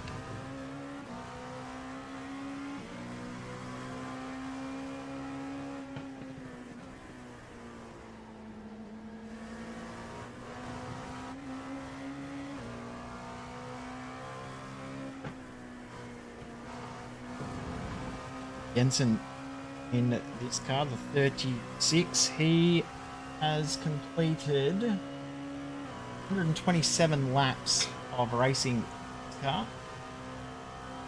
Most for this car. Edison and Loft alongside with him, and here comes Mads to steal the place away and gets through very, very nice. Move, although has a big slide through the middle of the Daytona chicane. Might lose the spot straight back here.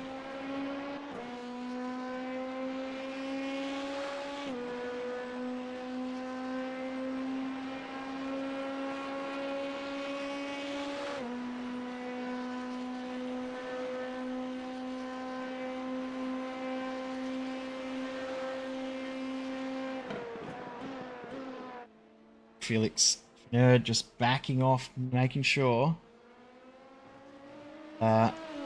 Incident looks like it is now confirmed. It will be a pit lane penalty for 979 Philip Worley.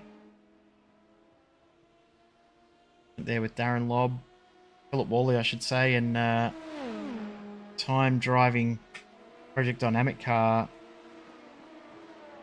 Gertz will result in a penalty for the 979. It's out of sequence, of course, as we said before. The 66 Penguin RC car, they've up out of sequence, them serving that penalty a little while ago.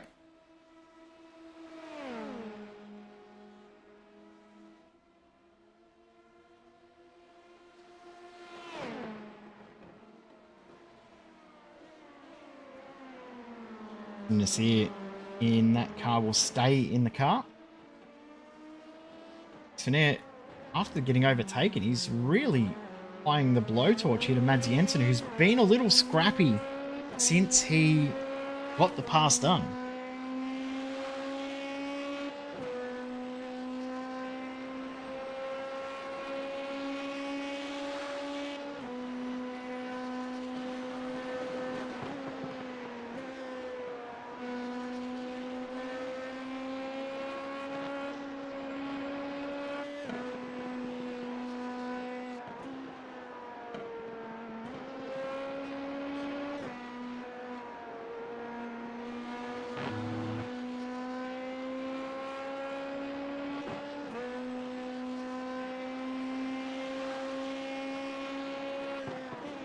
Two hours and 50 minutes to go. We're going to take a little quick break from commentary and go back to some natural sounds of the track. And we'll be with you in a couple of minutes' time. This is SimSpeed's coverage of the Majors 24.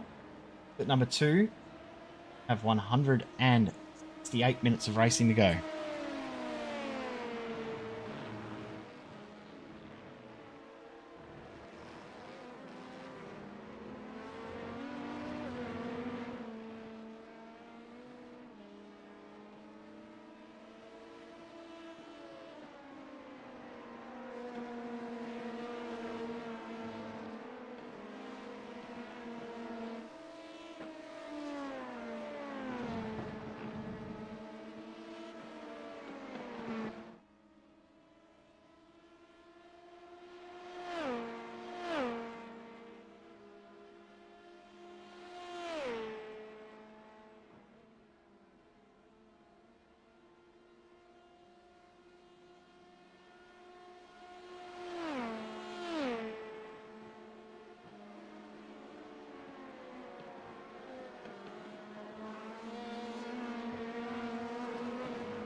We are back here on SimSpeed TV, and this is overtake for Racing Green.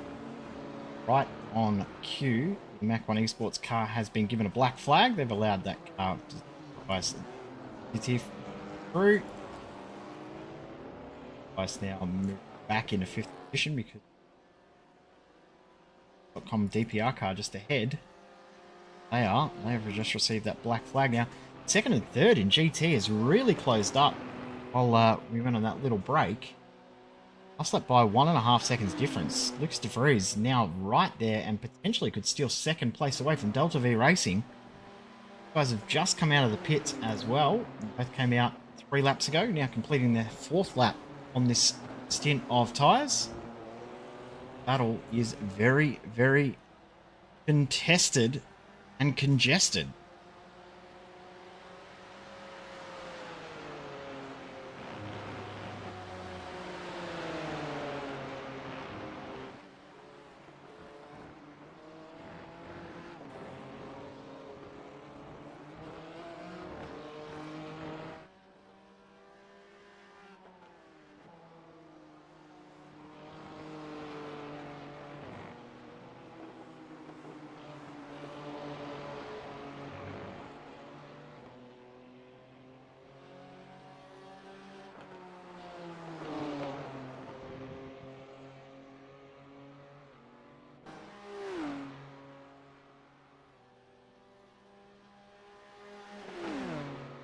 Delta V have had a fairly up and down race, but at the moment sitting in 3rd.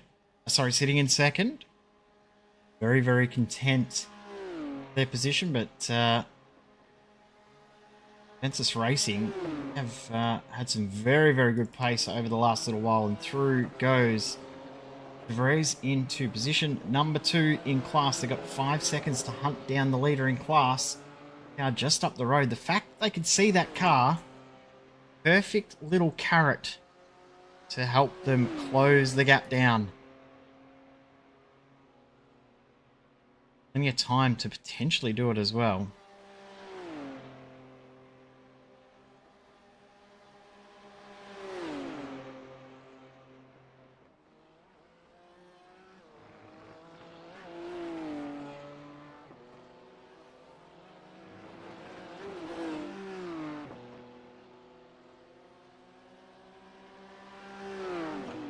DPR car has served their penalty, has rejoined the race about 10 seconds behind Australia-wide Racing Blue entry. Rocket Graphics in the 31 has come in the first car of the LMP2s to make their service.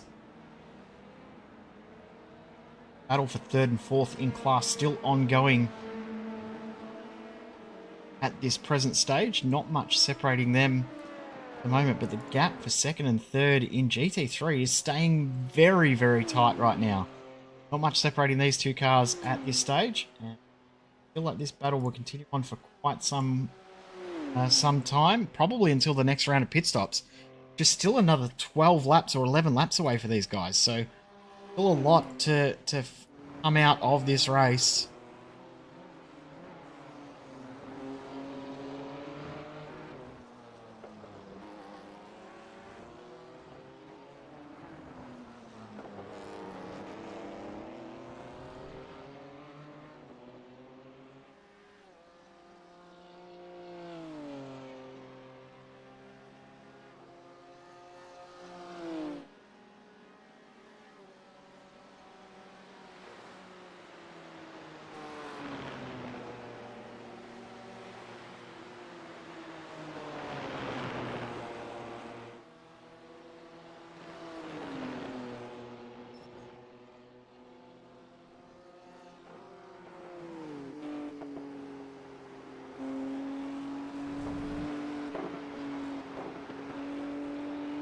V Racing had a car entered in the Comedy H class as well in this field, but they unfortunately, their race on lap number 76 with some major issues,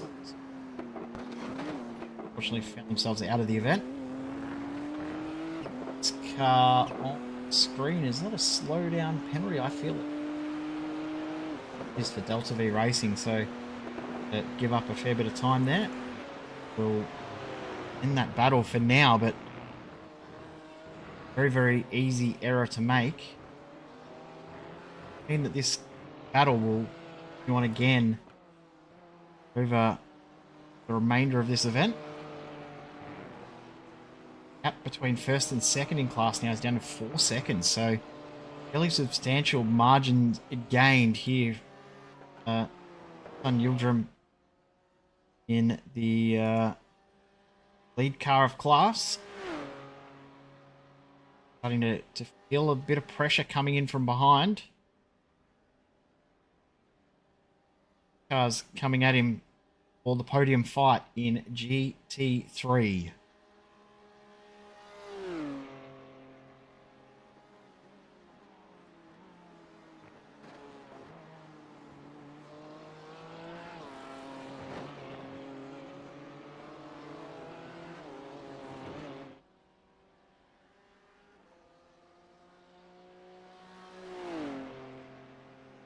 We saw the ST Racing entry 588 have issues before. They have now started to drop outright positions behind a class of LMP2s, which now starting their pit sequence once again. Project Dynamic 710 in the pits. Valkyrie, XP, and also in Pride Esports will continue on for another lap, but the Hydro Race Geodesic Racing Vertex car has come in to make their next stop. This is stop number 37 for them. See, just a 42, 43 pit stops for some of these teams by the end of this 24-hour event, which is such a huge number. To understand strategy around it come the end of the event is such a big ask. Well done to teams for getting through. The fact that there's still got so many drivers ongoing in this event is such a great sight to see. The driver swaps within our LMDH field, LMP2 field I should say.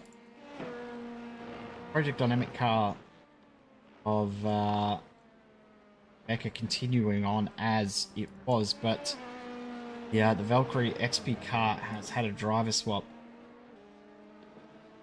Now behind the wheel, Billig car, who we were lucky enough to have a look at to before, they've done the driver swap. Louis Billig has jumped into the car.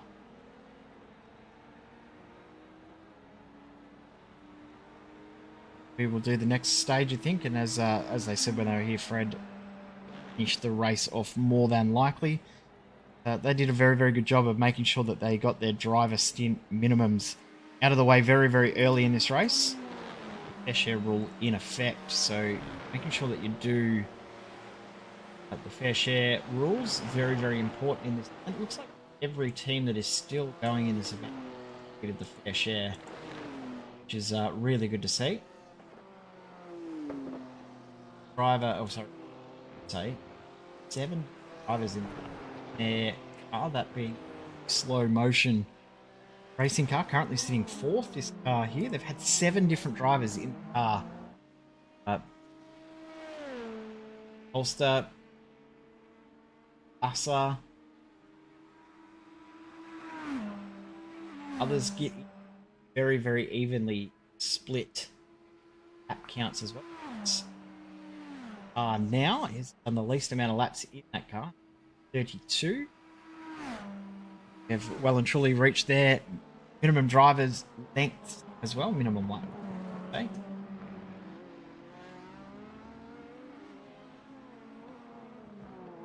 GT3 now down to 3.7 seconds and closing a full second advantage. Ventus Racing car on that previous lap, so the gap really starting to close it down now. And how much can he close it before the end of this stint? One positive now is that there's a few less drivers out on track as into the pits comes our lead car in the race. Not in vain, Racing Orange in their next stop. Right. Normal cycle, the normal window. Also in the Samsoid Canaan Esports car. Zach Ratte White. Mads Jensen in the Outson Motorsport car comes in. So we'll see if the Bright Esports car will come in on this lap as well.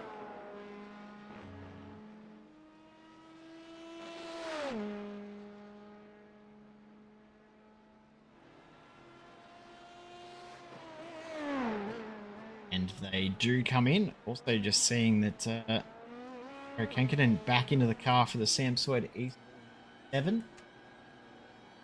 Swap after laps 7. Sacramento White did a few laps. I apologise there. I thought that he had only done one stint, but he's definitely done a lot more than one. Calibre Esports, Calibre Autosports, I should say, now in pits. And a driver swap in that car as outcome leaders of LMP2 and LMDH. Pits. No doubt be another lap advantage in the outright race. Hankinen, though, has been very, very fast throughout this race. Fredo White, though, fastest lap of the race for that car. Lap number 234. Their event, the current lap number 337. Lap 351. This lap here, sorry, lap 350 is this lap right now for Not In Vain Racing Orange. Looking at 67, 68 laps to go, potentially. May get to 420, but we're looking at about 418 at the current pace. Okay. That is the case. And I've got two different lap counts on two different timing screens. I've got one that's saying 418 laps. I've got another one that's saying there's only 44 laps to go. So, see which one's correct. Probably both, knowing how things play out.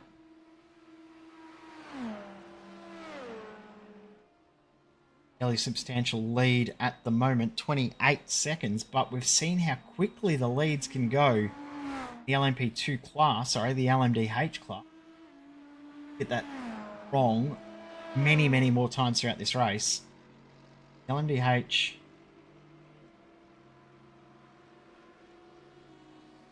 been very, very fragile, so making sure you can limp this car home is as important as making sure you've got good pace, staying out of trouble, staying out of the wall, staying off the curbs that can bite.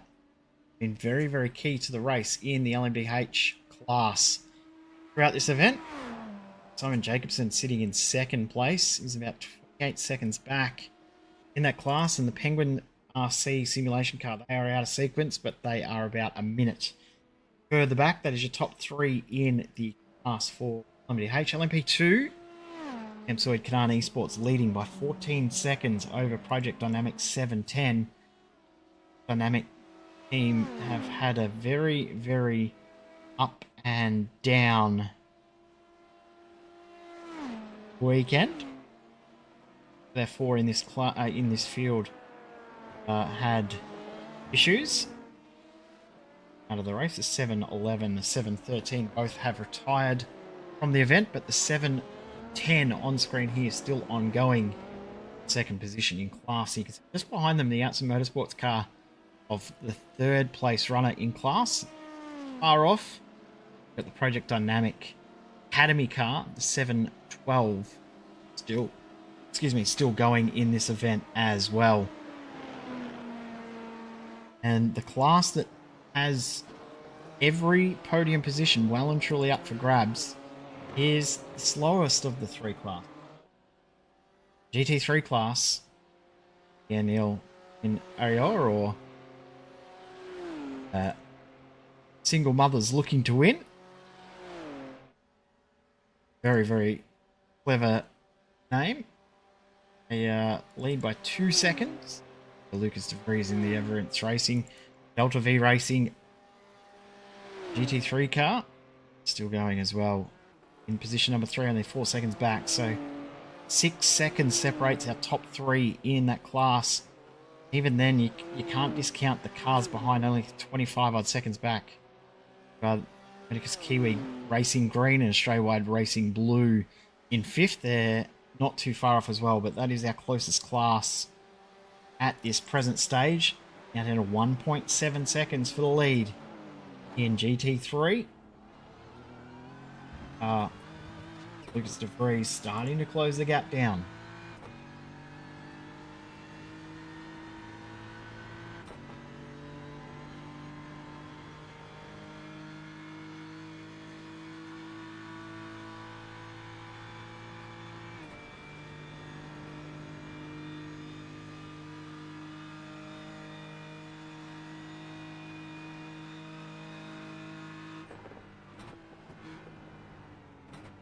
Last lap by, this car was about a second quicker regards to single lap pace, so probably expect by the end of this stint the cars to be nose to tail one way or the other. Seen that 41 car, driven by Hassan Yildirim. It's been quite content to give up track position, not too stressed about losing ground and losing positions, because knowing that they have very, very consistent pace, should be able to get that back later on in the stint.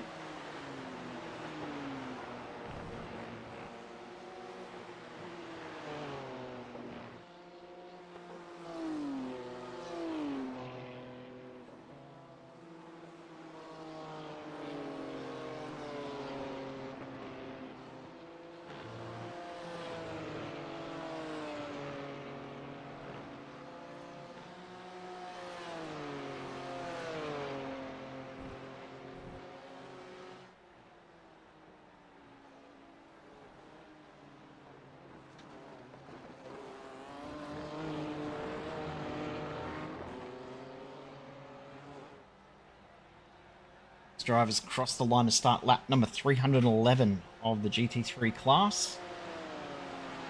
Gap now down to 1 second. Last lap by a 1.8 second advantage to the favour. Lucas de Vries closed down this gap, and based on that pace, he will now get draft. Close the gap. My mouse has played tricks on me. There we go. That was the shot I was trying to get.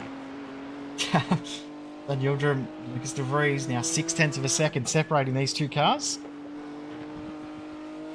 Far off next round of pit stops potentially for these guys, maybe 6 laps away. Not far off coming in and getting another service. Ooh, that will start to settle the field out in the GT3 class. Will we start to see someone maybe short fill the car? Start to think strategy in that aspect, where he starts to try and find where he can maybe work on getting a move done, move around in the mirrors a little, from trying to drive it on the crown of the road, a very normal line, straight down the middle. He's now well and truly in range to potentially steal this spot away.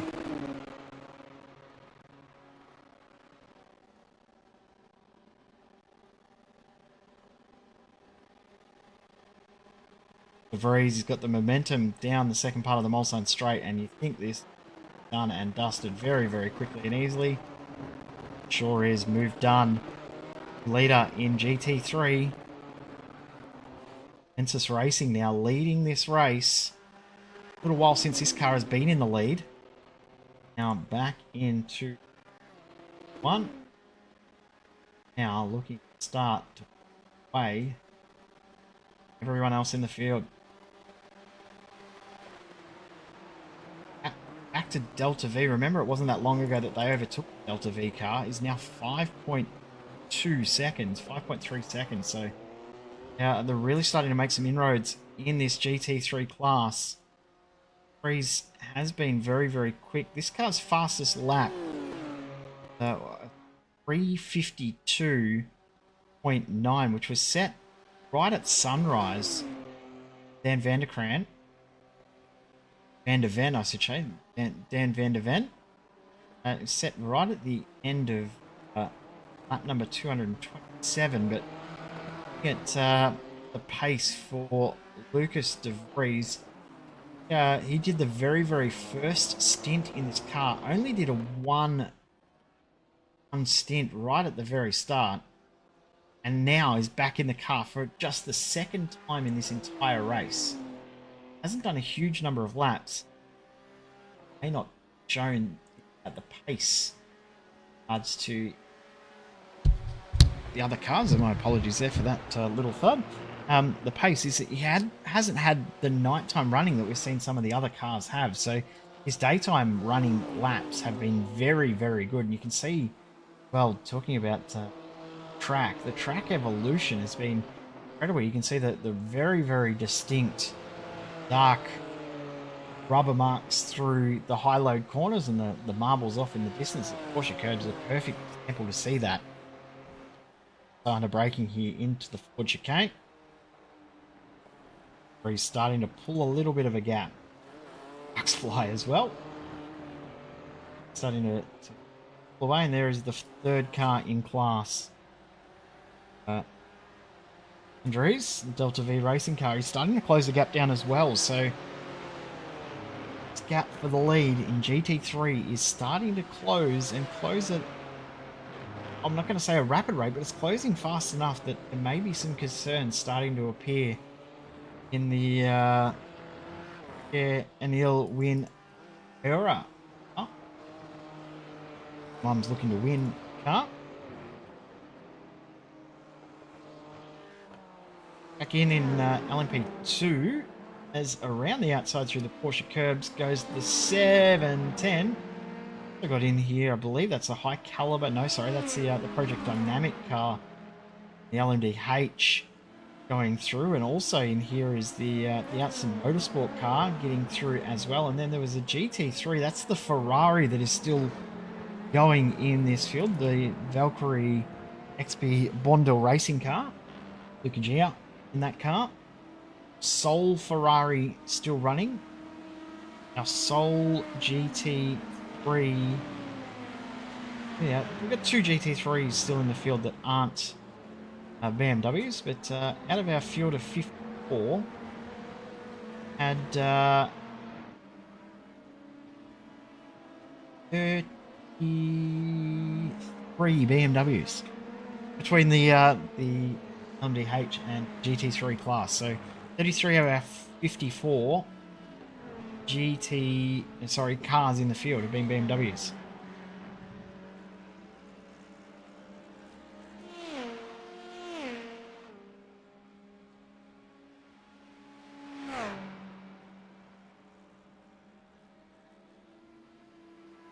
My maths right there? I don't think they are actually, now that about it.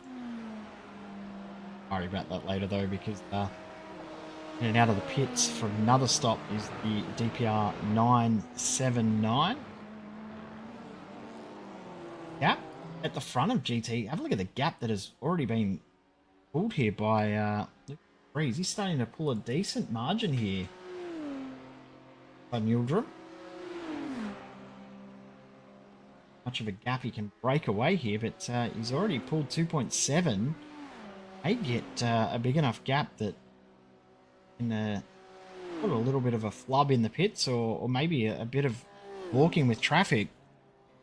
The thing now though is the traffic is really spread, so I might not see too many issues with traffic coming up towards the end of the race. Adrian's here to close the gap down ahead, so may see him in the fight P2 before the pit stops. He's on his 9th lap. We know that 13 laps seems to be about the limit in this class. Whether he close that down yet to be seen, but looking like he's doing enough to close that gap. 140 minutes left on the clock. Seeing, I think, 40 laps to go. 41 laps to go for our race leader. So, I mean, we will get to 396 laps. It's appearing like at this stage. We may not get to 400. There we go over the next little bit, but in line, Reddington leading the way.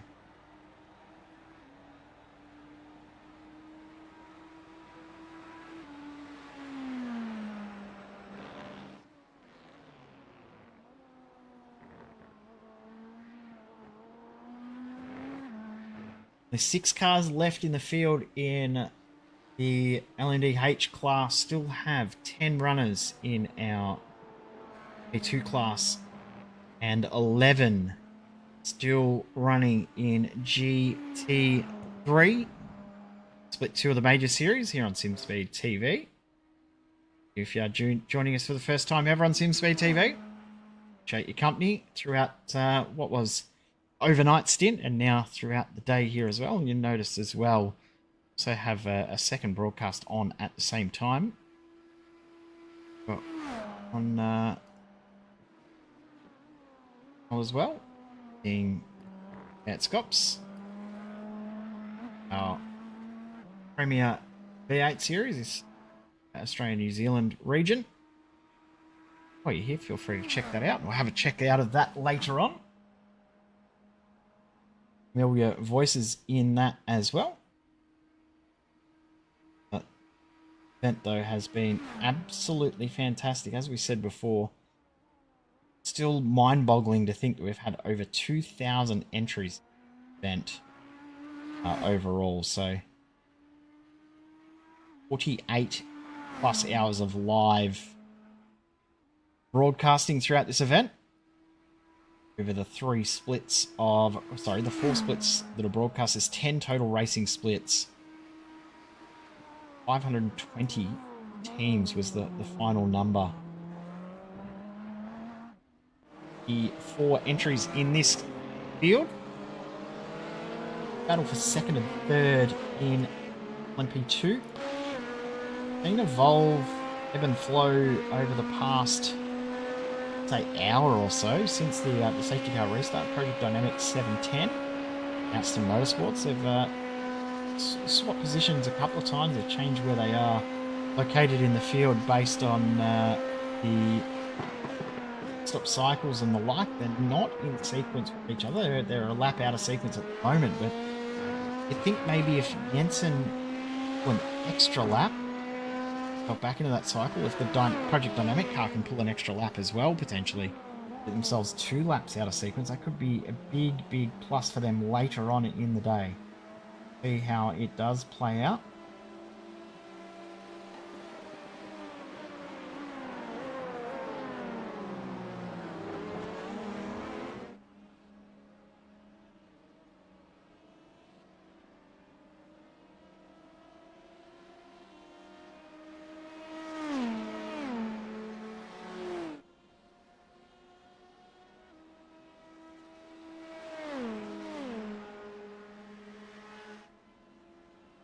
Jensen not able to close this gap down. Actually got a slow down penalty on the previous lap at the Ford chicane, so a little bit of ground.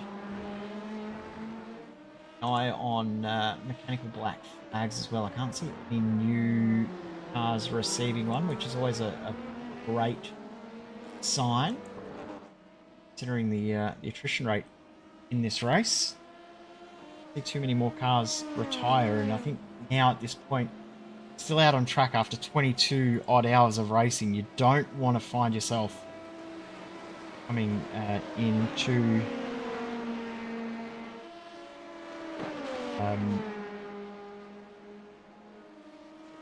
to this point of the race. You don't want to end up retiring, so I think everyone will be maybe just dialing it down a tiny little bit and make it complete the races. That's a little moment there for Lucas Becker.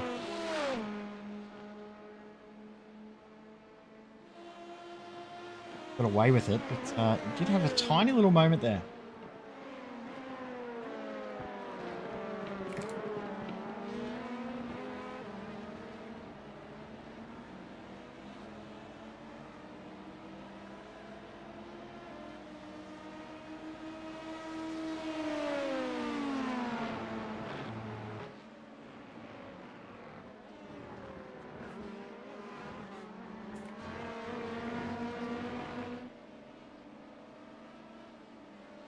And GT3 has stepped out to 5.8 seconds. Gap in LMDH has stepped out to nearly 40 seconds. Leaders in both of those classes that are there now are starting to break away, but this is our closest fight on the entire track. Mads Jensen for Aston Motorsport. Project Dynamic, Luca Becker just ahead. 0.7 of a second separating these two at this present stage. It is closing and closing quickly. Last lap by second, full 3.5 of a second advantage to of Jensen, who we are on board with here. One car has finished fixing the mechanical black flag. I'm just trying to work out who that may have been. Maybe been the 588. Fix their car. Don't know if we're going to see it back out there, but the 588 who we did see involved in big moment earlier in the event, they have got their car fixed, and fingers crossed we'll see them back out. I mean, The LMDHs are very, very fragile beasts, so even after getting damage fixed, we may not see a car fully fixed and back out on track, but if they are fixed enough to get back out there, it'd be great to see them finish the event. It's the line at the end. Regardless of them being currently 19 laps down from the lead of the event. Jensen not quite close enough to get this move done, but will he be able to potentially steal his spot away over the coming laps? Becker currently on his seventh lap in this stint. We know that these cars are getting between 9 and 10 laps, sometimes 11 if they are very, very good on saving fuel. If they can save an extra lap of fuel, it will be very, very helpful come the end of the event. We know that we're 95% sure that we've seen our 4 safety cars. Doing a quick check-in with race control to see if we've got any extra protests that have come through from what we have seen.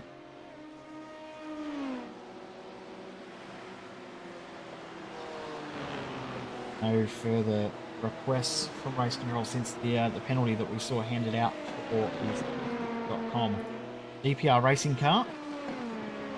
Receive a drive-through earlier. Becker trying to hold on to this spot here in position number 2 in class. Background, Mads Jensen starting to apply the blowtorch a little. Positive for these guys as well is they're starting to pull away from everyone else in the field and are closing in on our race leader of the class, Skari Kankinen. Samsoy Kanan Esports entry.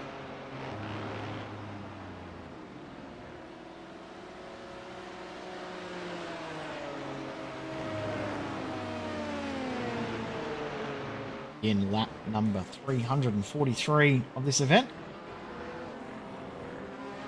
The Motorsport car has used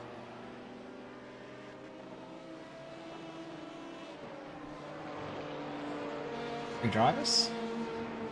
Benson now on his 39th lap this race. Benson 113 and Loft by Loft completed 93 laps. Their car is in the pits. Comes the Penguin RC simulation car. Blake Reynolds gets back into the car. I haven't seen Blake since early on in the race. Back out on track. Coca-Cola e-NASCAR race podium getter. Under the McLaren esports banner. That series in 21. Talking about the Project Dynamic car in regards to their driver stint. Luca Becker currently behind the wheel. He has done 136 laps. This is his 137th lap. This car. Newcomb did 112 and he will probably get in the car to race off, you would think. Nordstrom completed 96 laps, but he's no longer in the car, so I think he may be done. See if that is the case. 710 car, whether we see a driver swap, whether we see Becker continue all the way to the end. Seeing on my timing as well that all 40 race leaders have a little bit of time on this lap, so try and pick up where that has happened. About 1.5 seconds their pace on this lap, but they're fairly track the whole way through. So a little bit of an error, and errors at this point of the race, you don't want to start to see them creeping in because the fatigue levels are starting to get high. Track temp also starting to rise a fair bit as well. We're seeing camera here. There's an overtake potentially happening here between two very, very quick drivers in the AusNZ racing world, especially Tin Tops. Esports car, yellow and sky blue, dark blue. Alexander Bird from Mach 1 Esports takes the spot away. Thomas Freeman in the Australia-wide racing car.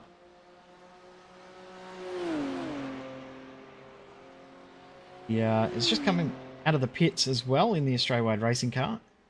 So just got in up that spot. Mach 1 Esports car is off sequence out of these two as well. As Project Dynamic has just lost a whole heap of ground while we've gone away from them. So apologise to those guys for putting a curse on them. Gone and taken them off camera. They've lost a whole heap of time. Try and get a replay of what's happened to them in just a moment. But I can see as I'm rewinding the replay, they've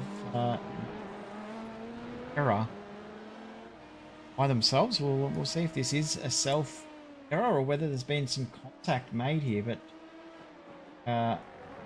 it's a solo slide for the 710 Project Dynamic car, and they are now back one spot. But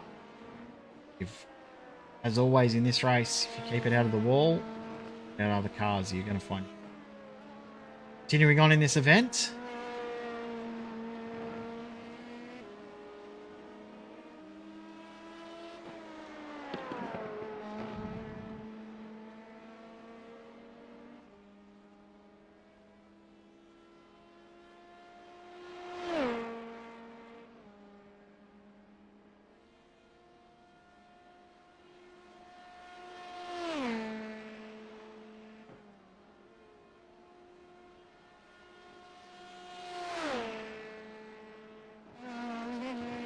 Stops in the GT3 class. Breeze and Rick Hardines continue in the car. Fuel and tyres. Breeze looks like he's away. There he goes. GT3 there as well.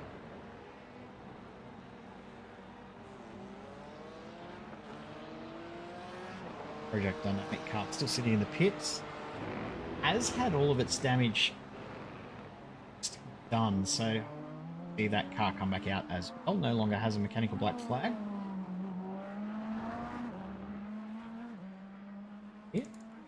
Also seen particular little error here for Simon Jacobson in the High Caliber Autosports blue entry, the second place car in this class, the LMDH class. A little bit too deep. Indianapolis through the dirt, avoids the wall, and continue on without any real drama. High Caliber Esports blue race.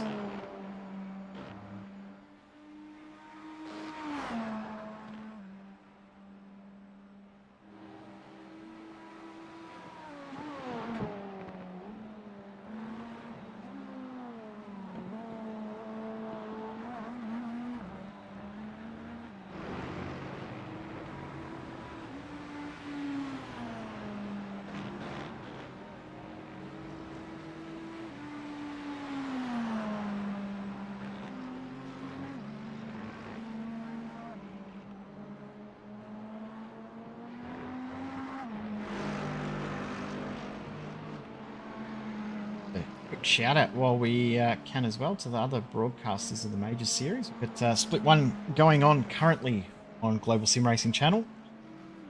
Us here looking after Split 2, Split 3 is at Radeon TV, and Split 4 over on Grid Vision.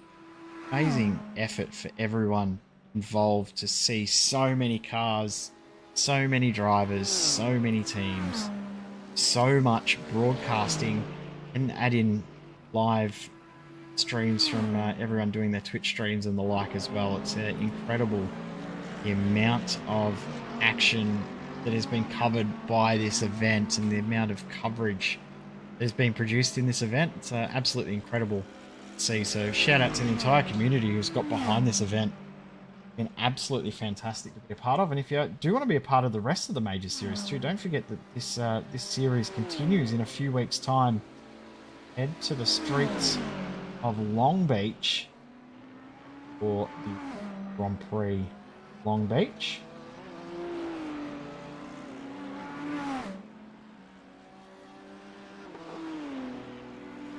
see you there. Remember the last round we had was Speedway 500 at Indianapolis in the Lara IRO1. Was absolutely fantastic. One of the most exhilarating races we've ever seen in the Major Series.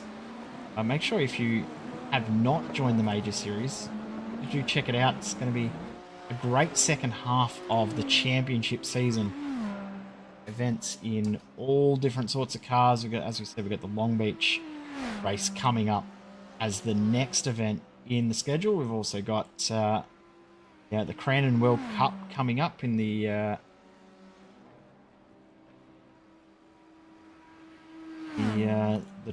trucks. They called the Lucas Oil Off-Road Pro 2 and Pro 4 trucks. We've got the Sandown 500 as well in the Australian touring cars. We've got the Holly Farms 400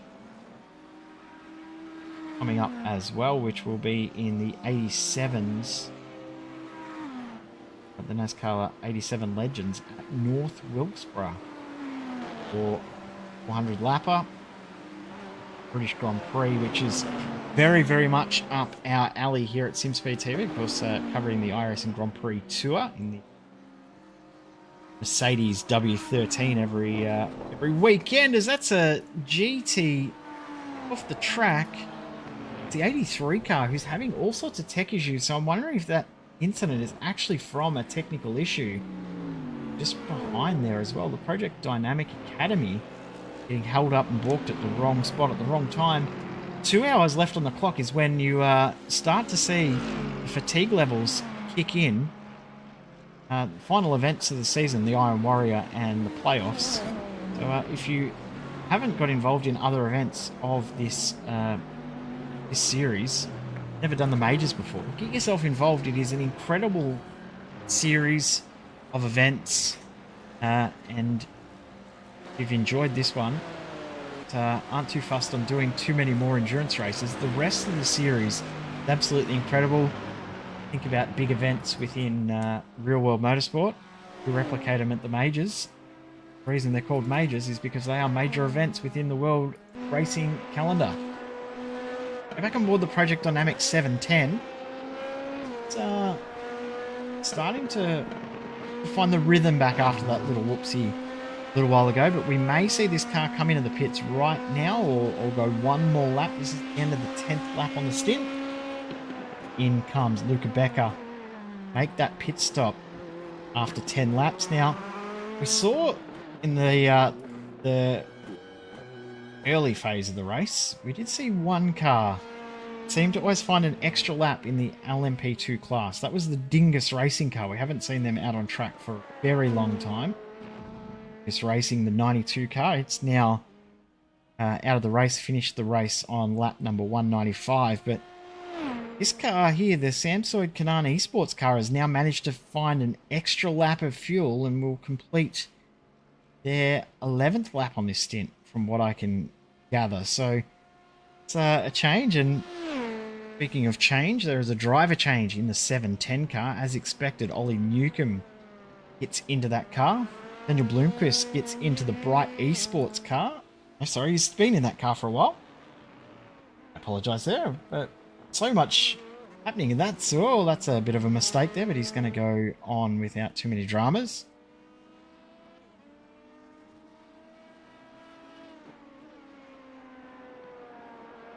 Very easy to make an error, but obviously able to pull the car up before getting into the dirt.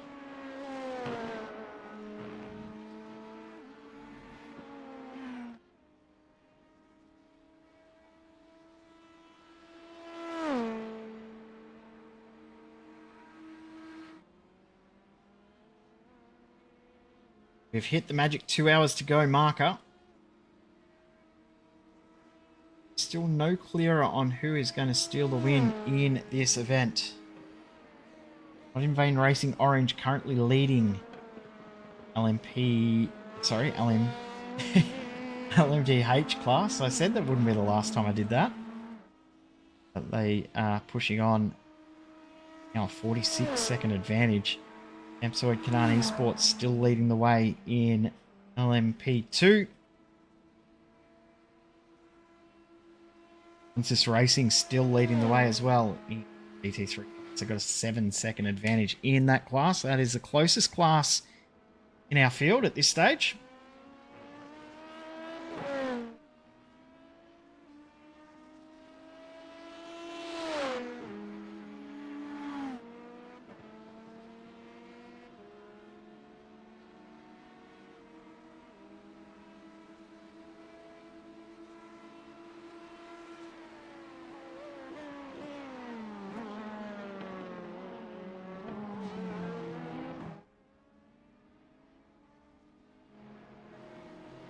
So Canadian Sports should be in this time. Barry Kankinen will come in. Very, very good job in this stint to extend that advantage for this car. Necessarily been the fastest in regards to one lap pace, but most consistent throughout the entirety of the stint. In he comes. In regards to who will jump in the car or whether he'll stay in the car, I think see Barry continue. He's currently finishing now his 117th lap in the stint. Oh, sorry, in the race. Retro White has second most in that. 91, 80, 78 for Brian Pigmans. Busters also done 62 laps in the car, so fairly even spread throughout that field, throughout that group. Mads Jensen in as well. Had also been very cool. Skari Kankinen continuing in the car. Daniel Blomqvist likely come in at the end of this lap as well. Ollie Newcomb, the lead car for position in LMP2. Is the leader of those that have made their next round of pit stops.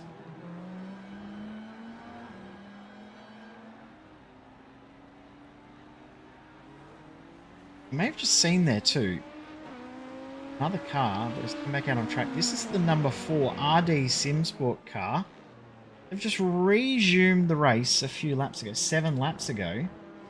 They are 238 laps down, but they are back in the race, which is always great to see. Great to see a car get back out there after huge numbers of laps down. That should be very, very proud of getting back out on track, because get yourself back out there after such a long time out of the event is always a big, big effort. So well done to those guys. They have had 4 drivers in the car, but they have to get 3 to meet the minimum driver time. So they will pass that at this stage. I'm going to see if we can get a replay of what brought their race to end.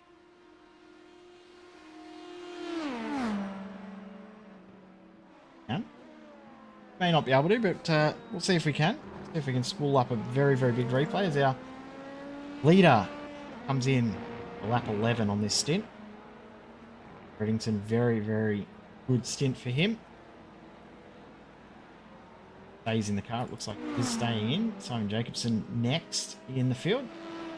Got an issue here. He's got to try and get himself into the pits and found a very, very small gap to slide into. Just got himself into that gap. Now, into the lane. Stop. Now, happening for Jacobson.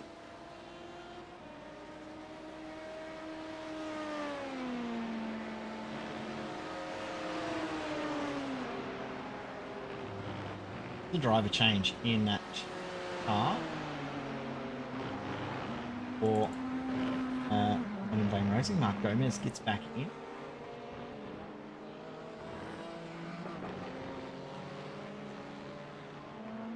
We'll get a replay of that pit entry in just a moment.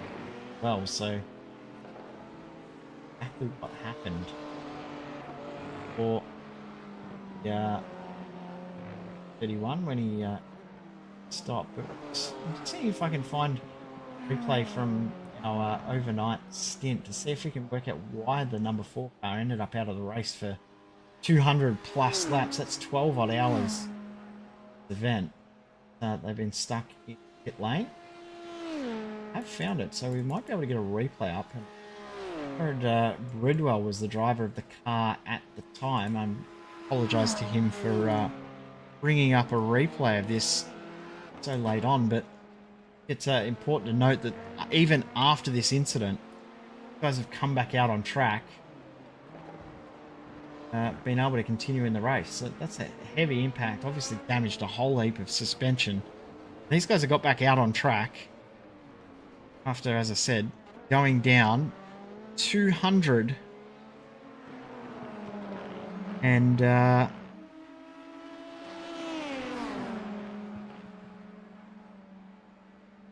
38 laps. I can actually tell you the pit stop time from that tow was 866 minutes. Now my maths brain has stopped working a long time ago. So how long is that?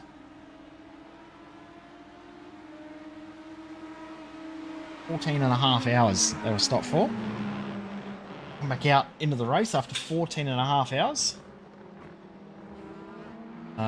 Very, very cool to see. They will gain a few spots in regards to the outright position by the time they get back into this race. But let's see if we can work out how tight this was for Simon Jacobson at stop, because that was very, very tight. 8:31 when he came in to make that stop. He was stuck on the wrong side of the road.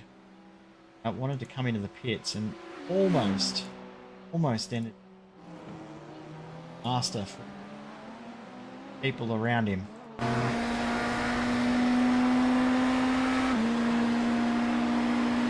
Squeezes into a gap that probably was a little bit bigger than it looked like on the TV cameras, so yeah, he's done pretty well there. Well done to him for somebody actually right in front of there was Breeze, who is the leader, obviously, of the GT3 class, and yeah, it probably looked a lot closer on the TV cameras than what we had thought. Yeah, we probably were a little bit too harsh on him there, squeezing into that gap that was a lot bigger than we may have first thought. But now coming up on Alexander Bird, who incidentally is the fastest GT3 out on track. Sure, they're a little bit off the pace at the moment. They're also out of sequence, but they are lapping the fastest is this car, the Macron Esports 46 car of Alexander Bird. Last lap by, he did all 356. The only other driver in the 356 is this car here, the big beefy Merc. Rex Racing Black of Manic. They are one lap down from the class lead. Still going, which is always the thing, as we said throughout this race, as in the YouTube chat there. Thanks to Kevin Dunn for tuning in. Determination, very, very awesome to see that we've got so many drivers determined to finish the race, despite having shockers, bad runs, incidents that may be out of their control.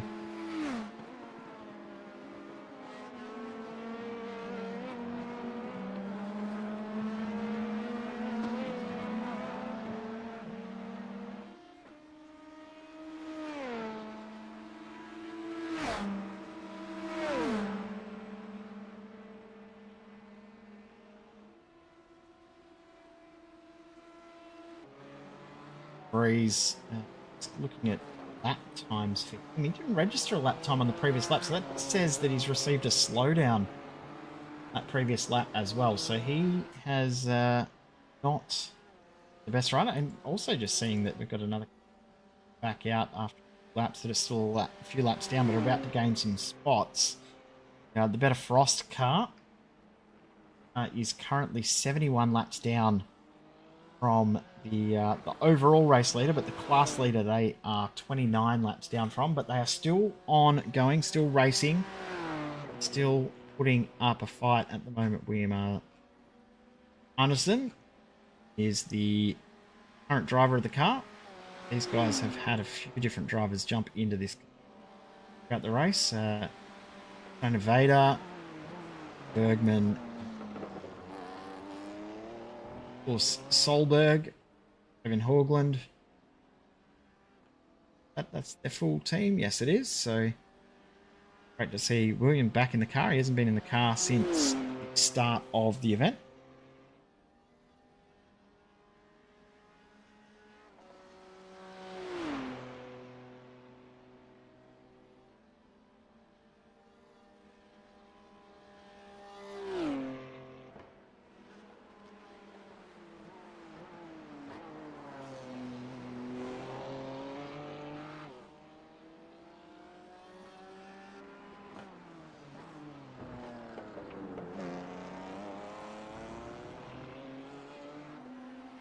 Mark Gomez maintaining the gap at the front of that around 40 odd second margin at this stage. Waiting a little, still staying very, very close to that odd minute second margin. Minute might be pretty big. Yeah, you did have a 40-minute margin to another car. You may decide to park it, but 40-second margin to second. Moment, anything could happen. We've seen these DH cars, I nearly said LMP1 again, DH cars be very, very fragile, and that curb there that we just saw Mark Gomez run over, we've seen that curb damage a couple of cars in this race as well, so a little bit careful not bounce over the curbs wrong angle too much throughout this race, because potentially damage can end your race. We've seen races end in this one very, very quickly and easily.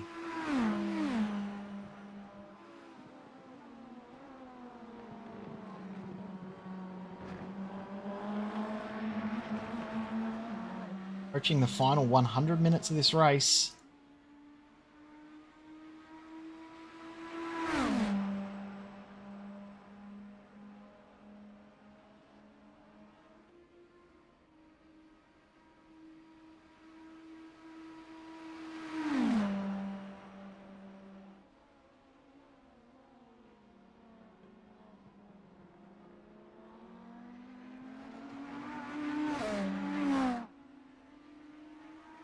Further protests have come in. Actually, there is a protest.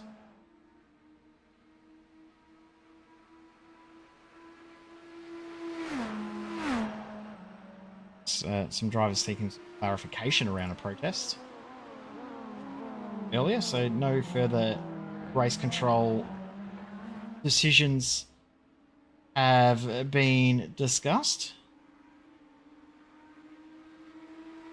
Quickly checking in on some other splits, and it's been great to see lots of activity on social media around this event.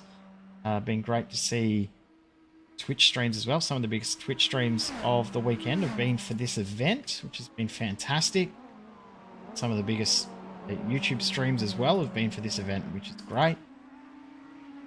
Some of the biggest Facebook iRacing streams as well have been for this event, so it's been great to be a part of it. Here, Split 2 racing action. Been very hotly contested.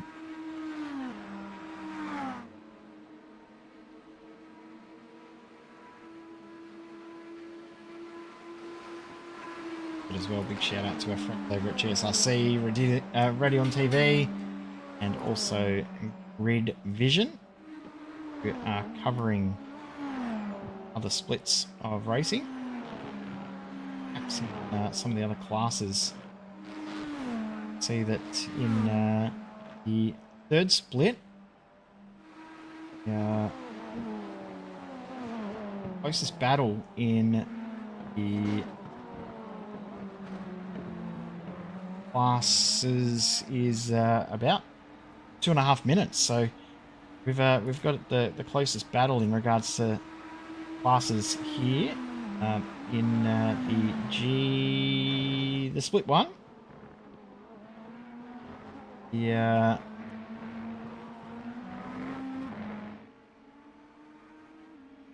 This fight is in the LMP2.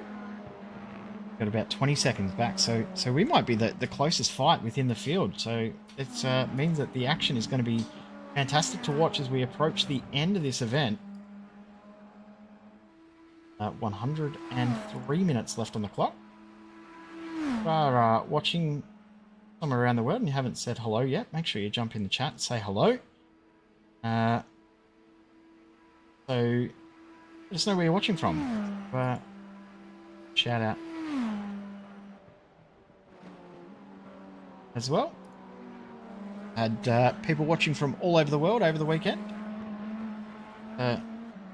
Ironically, the start of the broadcast this weekend, the three of us in the booth were all from the same region in Australia, so that was always pretty cool.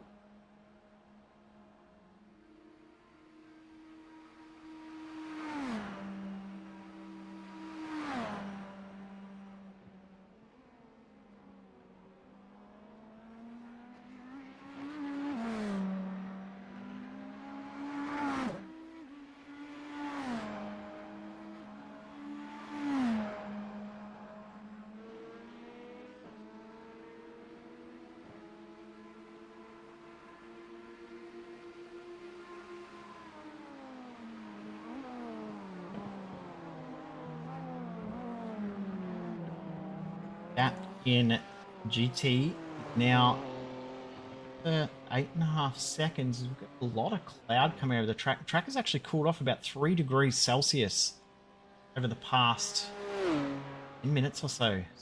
Hovering around the 42, 43 degrees Celsius region. We should drop down to 39.4.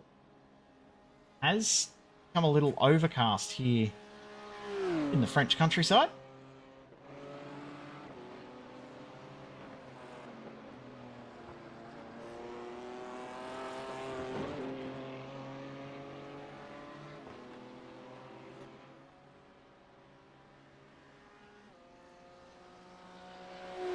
So I want to shout out to some of the teams that provide us some information throughout the race as to how their races are going.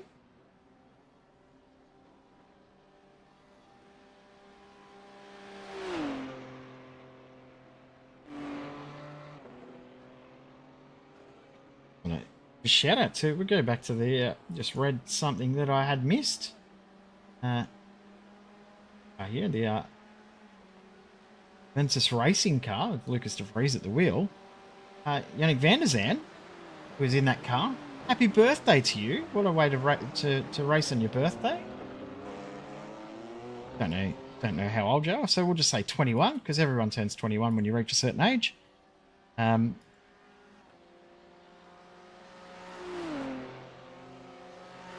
Happy birthday. Hope you have had a good day.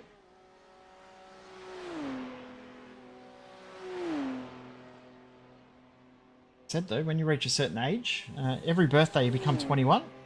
I celebrated my 21st again for the enough times this year.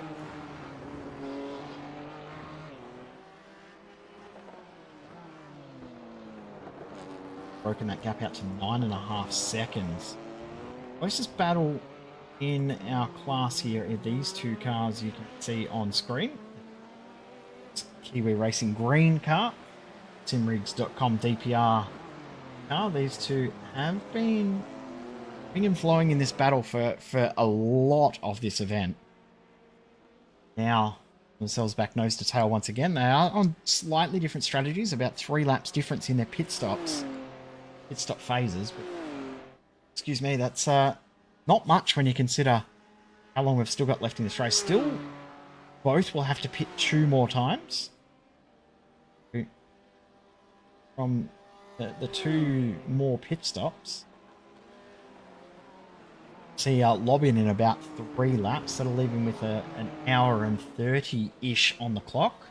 He'll pit with about 45 odd minutes to go, so still lots that could play out in this race.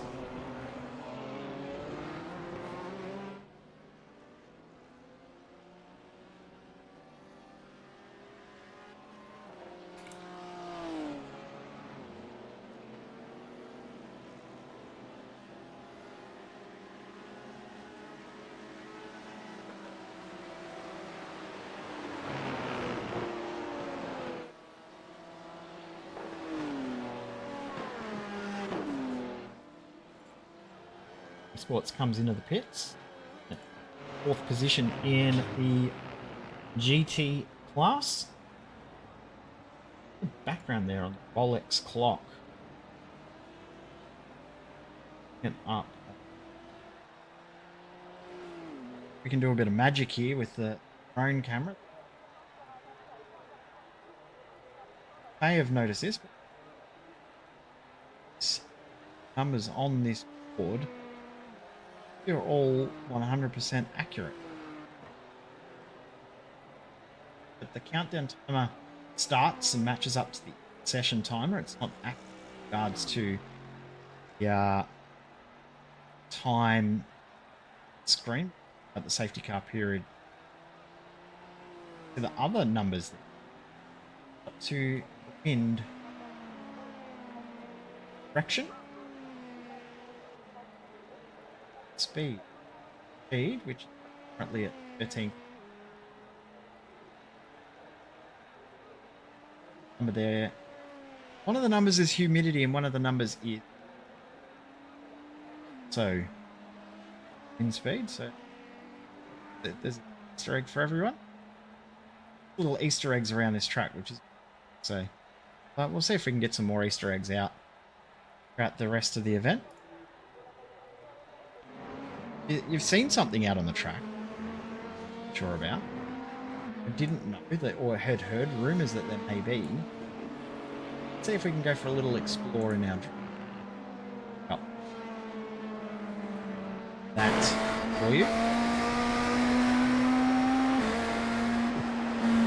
It's well known on this track is KFC that's just sitting off side just there.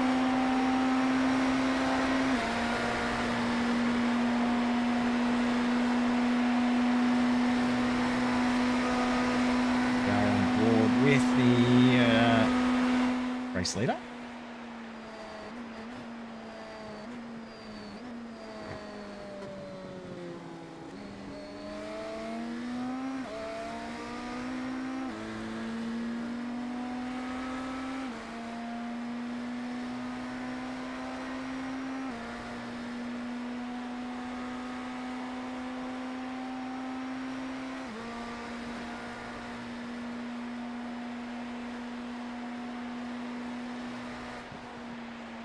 Here's a little Easter egg for everyone. There's the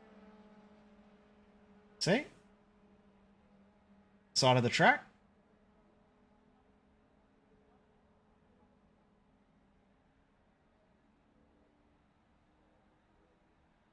It's the edge of the track as well.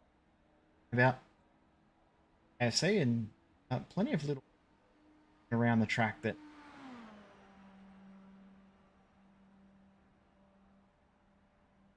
up some more things throughout the race. Brains start to wander for a few of us, including myself and the drivers.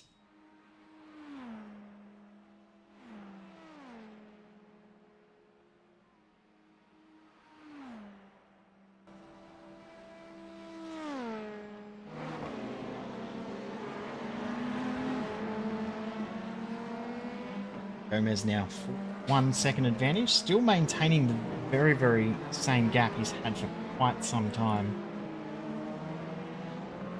See if it does close up or extend out. Blake Reynolds, as we said, into the car in the Penguin RC simulation car. In 3, they're about a minute back from Simon Jacobson in the high caliber Autosports entry. And GT3 still maintaining these Bhutan Aildius.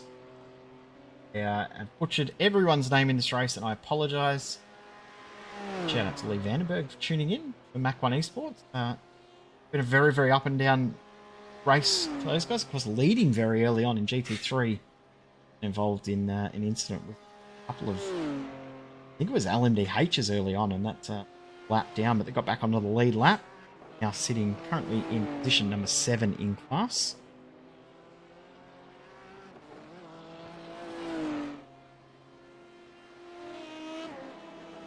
Battle still ongoing here between Yeah. Because Kiwi Racing green car and the simrins.com DPR entry. Very, very tight the whole way through the last 4.5 hours since we came live. These two have been very, very close, separated by no more than 5 or 6 seconds for the entirety when they're on the same pit stop strategy or pit stop stint. So it's been very, very entertaining to watch these two go at it.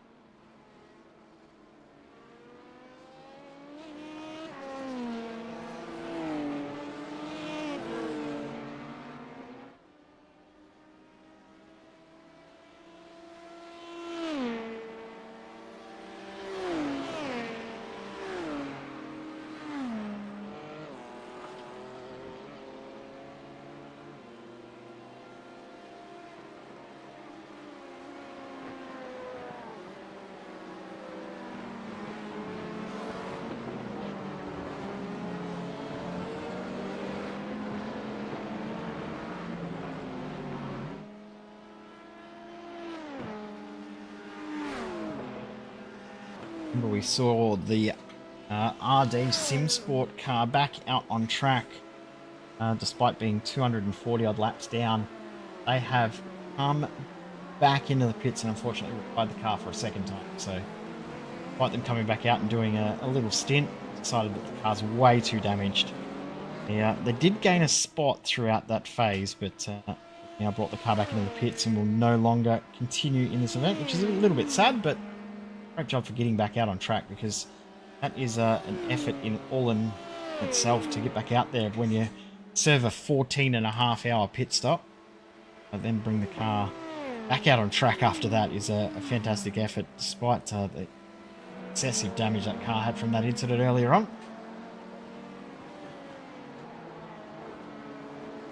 Into the pits, here's Blake Reynolds, who going to make the 37th pit stop for this car, the 66, which was leading the field at one point, but hasn't led for very long. Did spend a fair bit of time back at the last runner in the class. Some issues very, very early on, and then of course we saw them receive a penalty for an incident contact just as we came live. That incident occurred. That was between them and the 7-11 at Tetra Rouge.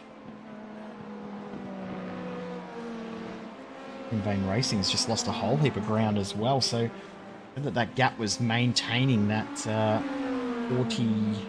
41 second margin. It's now down to 36 seconds, so Mark Gomez has not had a good run on the last lap and the lap previous. He's lost a fair bit of ground, so he needs to start to get himself back into a rhythm with 90 minutes to go. 40 car. Dramas. See if he can compose himself and bring himself back to rhythm that he needs to hold on to this race lead, because to give up large chunks of time, won't be long before we start to see this a tail battle for the lead in LMDH once again.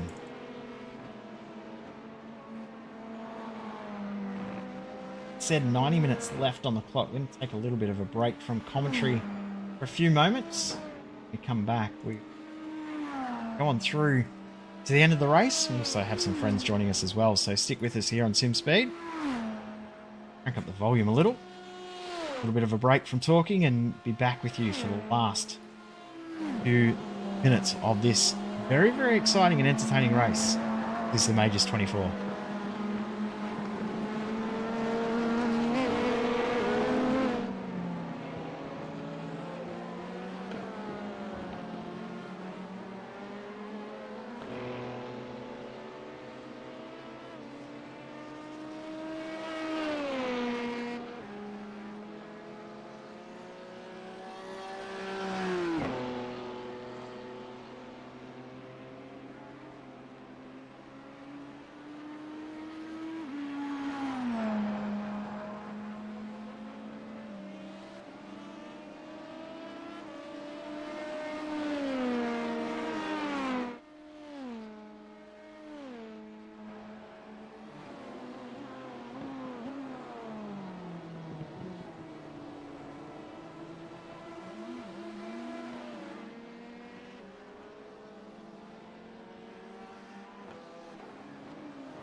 We are back for coverage here on SimSpeed TV.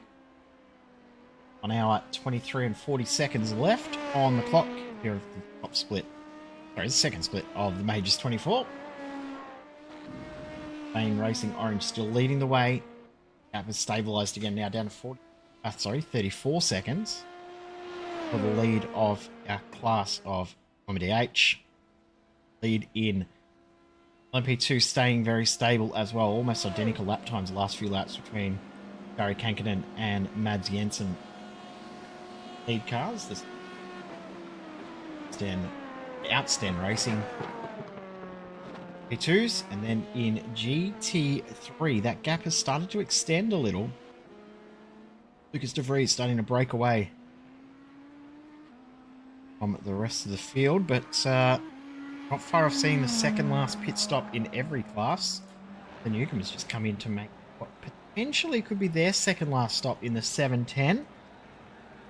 Bring that 10 laps to stint thereabouts in this class. They may have to come in for another 2 stops with 82 minutes left on the clock. I think they're going to have to do another 4 laps per stint. They're going to be 4 laps short, so my very, very quick maths. Hope you were able to use the break to take a little bit of a snack and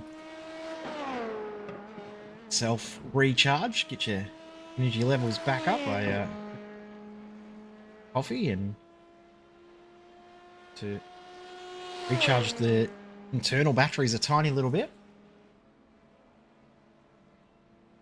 Remembering before we spoke to the Willig team boys, it's Fred Illig as expected.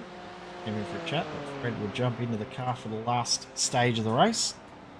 And he jumps to complete that final stage. You'll have to come in and make 2 more stops, as I just suggested for that class.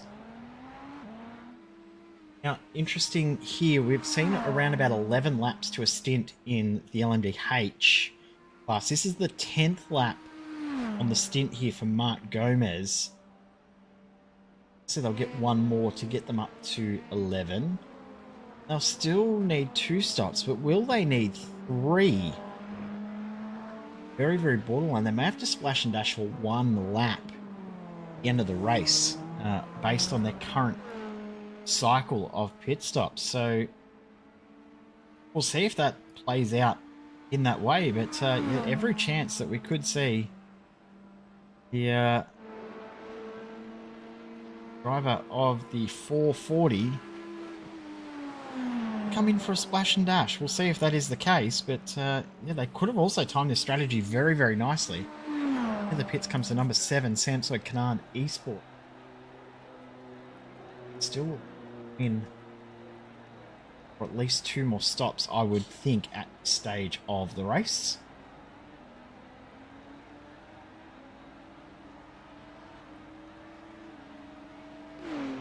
Between Kiwi Racing Green and Mach 1 Esports has extended, but that's purely due to Alexander Bird coming in to make a stop for the Mach 1 Esports car. It will get that gap drop back down very, very soon because Tobias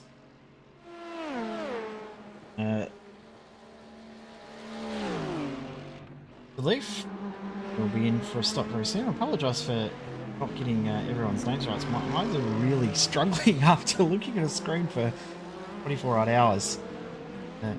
It's starting to get a bit of a struggle to be able to read the names that are very, very small on my screen. So I apologise as a change of driver.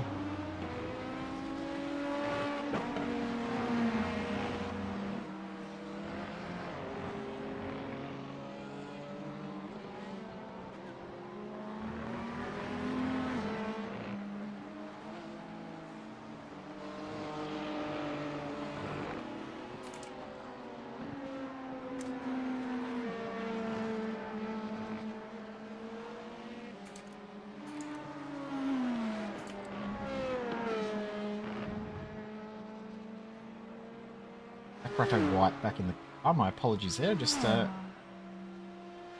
things just being organised in the background. My apologies for a little bit of typing on the keyboard as well. Issues with the keyboard as well coming through on the microphone. It's very, very loud. I love, but it is a bit annoying on a broadcast. So this car here, the Aston Motorsport car, this is something that we've talked about before. The car is getting an 11th lap to the stint. Is that going to be a strategy that could win them the race? If they can get an extra lap in this stint and the next stint and the final stint, they may be okay. They may get away with one less stop.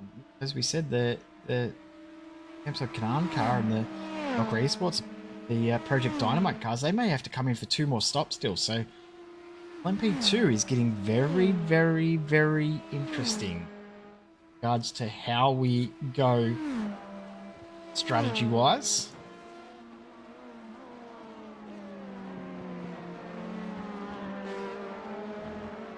Yeah.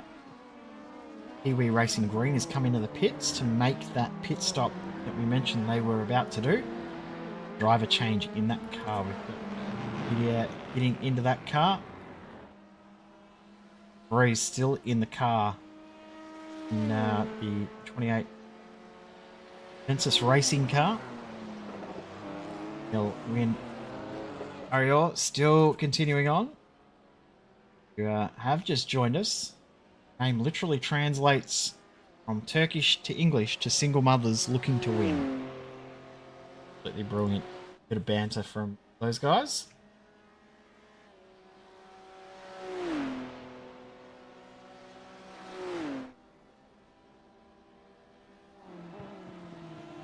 It comes Mark Gomez, the end of his 11th lap on stint.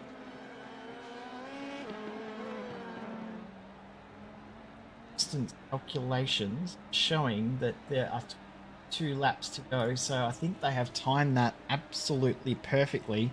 Mads Jensen has got 11 laps out of this stint, and if it's 22 laps to go, he has also done a very good job of timing this out as well. So see if that is how it will play out. Simon Jacobson also coming in, no surprise, he's on the same strategy as Mark Gomez.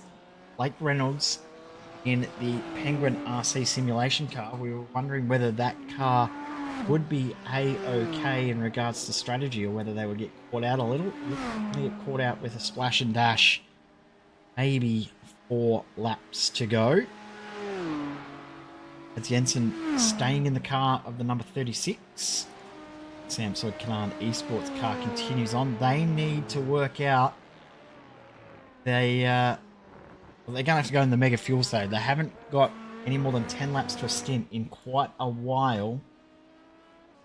The last time they pitted, they got 10 laps. They got 10 laps.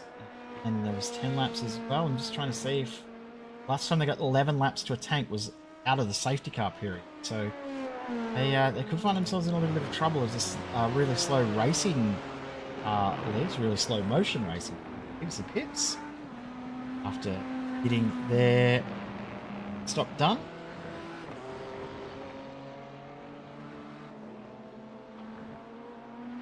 LTV and Encus Racing both in the pits. Reese stays in the car. Vince stays in the car as well. No, actually he doesn't. He gets out of the car and into the car gets Johan Martin Meyer. Driver change in that class.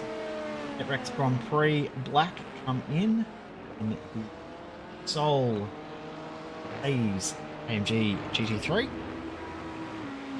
Their second to last pit stop done as well.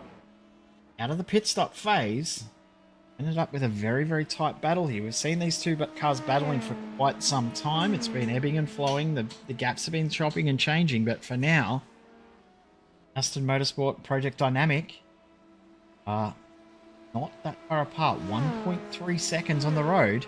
That will not take much to be separated over the next little while. going to be a very, very fantastic end to the race in LMP2 here for split 2 of the coverage of 4 hours of the majors.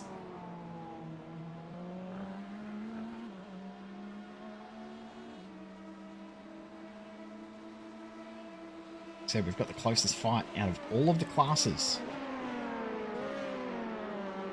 This field. Gaps in our class of split 1.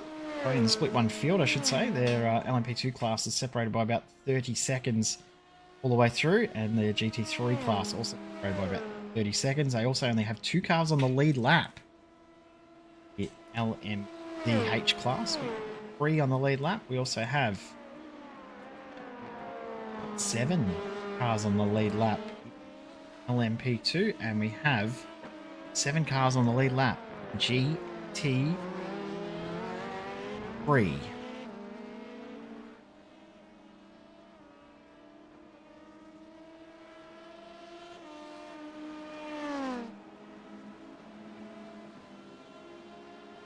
Still got a few cars left to come in. Here, Bicar and our car still yet to come in. Make their stop. This is a big bonus for them because they can short fill on that final stop. Maybe gain some ground back that they have been losing over the last little while. We'll see if they do gain some time back. Very, very nice spot. Clock's starting to tick down. Or far off hitting the magical number that everyone will be very, very excited to see when that clock reaches final 60 minutes of this race.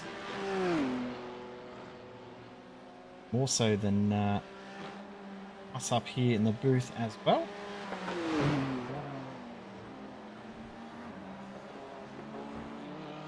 So number 1. Pit stop will be made. We've got a guess. We'll say a quick hello to Marco Silva, who's been the car in this number 83 car. It hasn't quite gone to plan, but he's still out there on track, mate. Yeah. Hi, Jay. Hi, everybody. Welcome to having me here. Yeah, unfortunately, we had some issues throughout the race, but hey, that's endurance racing. I mean, we're still quite happy with the pace that we're showcasing. And even if, we were several laps down, we had an incident and some, network issues that dropped us down, and we had to field a different driver that wasn't meant to drive the car right now. So yeah, from our side, I think with a little over an hour to go, there's not much that we can do over strategy to recover the time, and we're just, throughout the race we were quite dependent on safety cars to bring some time up.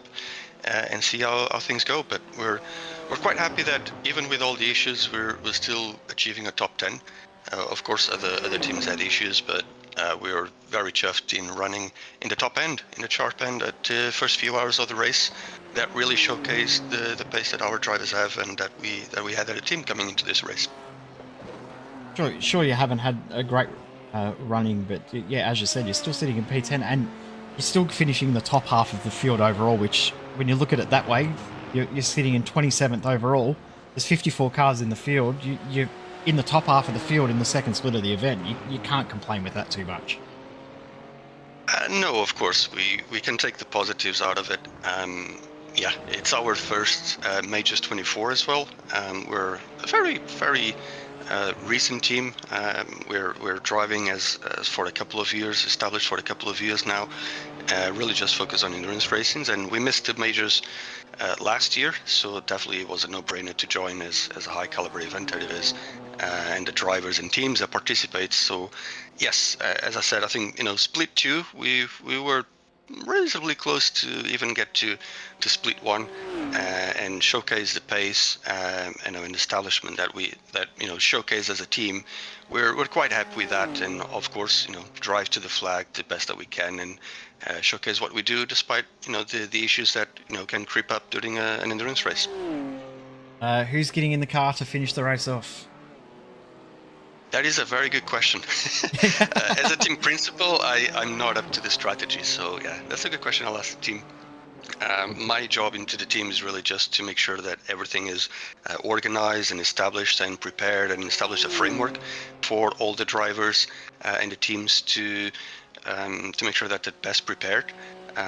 We have pretty good drivers that actually act as coach and mentors and deal with the strategy in preparation to the events. So yeah, it's out of my possibility. Apologies. I'll ask the team and drop you a line in terms of what we expect. But yeah, we had the network issues, so not really sure what we can do at this point with the team on split 2. We are fielding an LMP2 entry, which is on split 4, and that still has some fighting capabilities to get to P7. They're P8 at the moment. I think sitting P10, there's not really much we can do. It's out of our hands in terms of strategy of what we can do, and yeah, we'll just take it to the flag, keep it consistent, clean, and just enjoy the last hour. Oh, yeah, definitely enjoy it, mate, and congratulations on even participating. Getting 2 cars in the event in the top half of the splits as well is always a great achievement, and congratulations on being a part of the biggest hosted event in iRacing history. It's been an absolutely fantastic event, and great to have you a part of it. Well, thank you, and thank you to obviously all the majors organization, SimSpeed for the amazing broadcasts, and yeah, how we were showcasing sim racing at Le Mans, 24 hours, the biggest endurance race there is, to the whole wide world. So yeah, congratulations to everybody, and thank you for having us. Thanks for jumping in for a chat, and also jumping back in for a chat. Hello, Dan Yeaman. Welcome back. It's been 17 hours since we had you here. Thank you for jumping back in for the end and helping me out. Let's just say I was definitely not expecting to be here until about, an hour ago when you said you were still by yourself. And I desperately needed your help. We'll also hopefully have Scott Rankin coming and joining us as well. So to fill you in on the race, we've just actually, while we were just chatting there to Marco Silva from Locomotor, we've just seen an overtake here for second in LMP2. So Project Dynamic and Ousted Motorsport, we've been going at it, ebbing and flowing. They've been no more than 15 seconds apart since we came live. They're still going at it. You'll be pleased to know that the Mach 1 Esports car is still going in 4th, but Simrigs.com and Medicus Kiwi Racing have been separated by no more than 15 seconds for the entire broadcast as well. So that's basically as it was when we left with 18 hours left in the race. The other thing as well is the curse of the leader in LMDH is still going. I think I sent you a message halfway through your other event that you were looking after for me.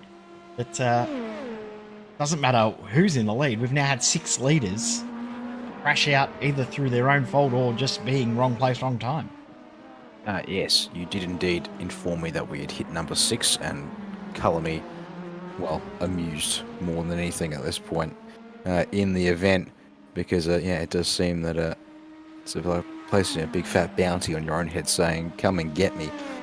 And it can be anything from, as you said, unfortunate accidents with other cars to errors that probably didn't need to be made. So there is all that. Speaking of things, this is going to be the replay of the past. There we go. Look at that. I still have enough brain power to sort of figure out what you might be trying to show me here. As 3 hours of broadcasting V8s at VIR tonight for the V8 Scops series down here in Australia. It was definitely quite.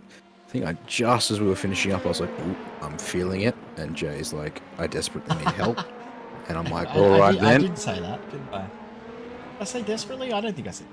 Huh? You said you okay. Well, I think I said really. You needed my help. Say I needed. And then I said desperate.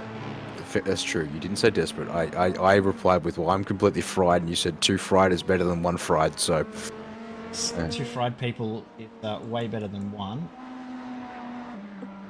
I mean, you focus on the cameras, because I've spent the same time as you focusing on cameras, give or take. But hey, at least this way I can just focus on words, presuming I don't suddenly start throwing out word salad.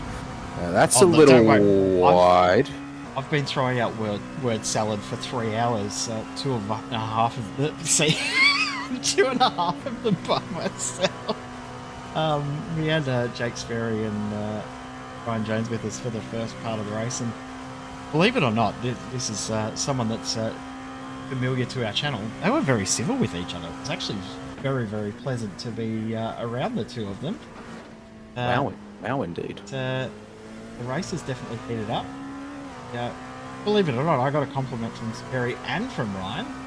So there's something you don't hear every day.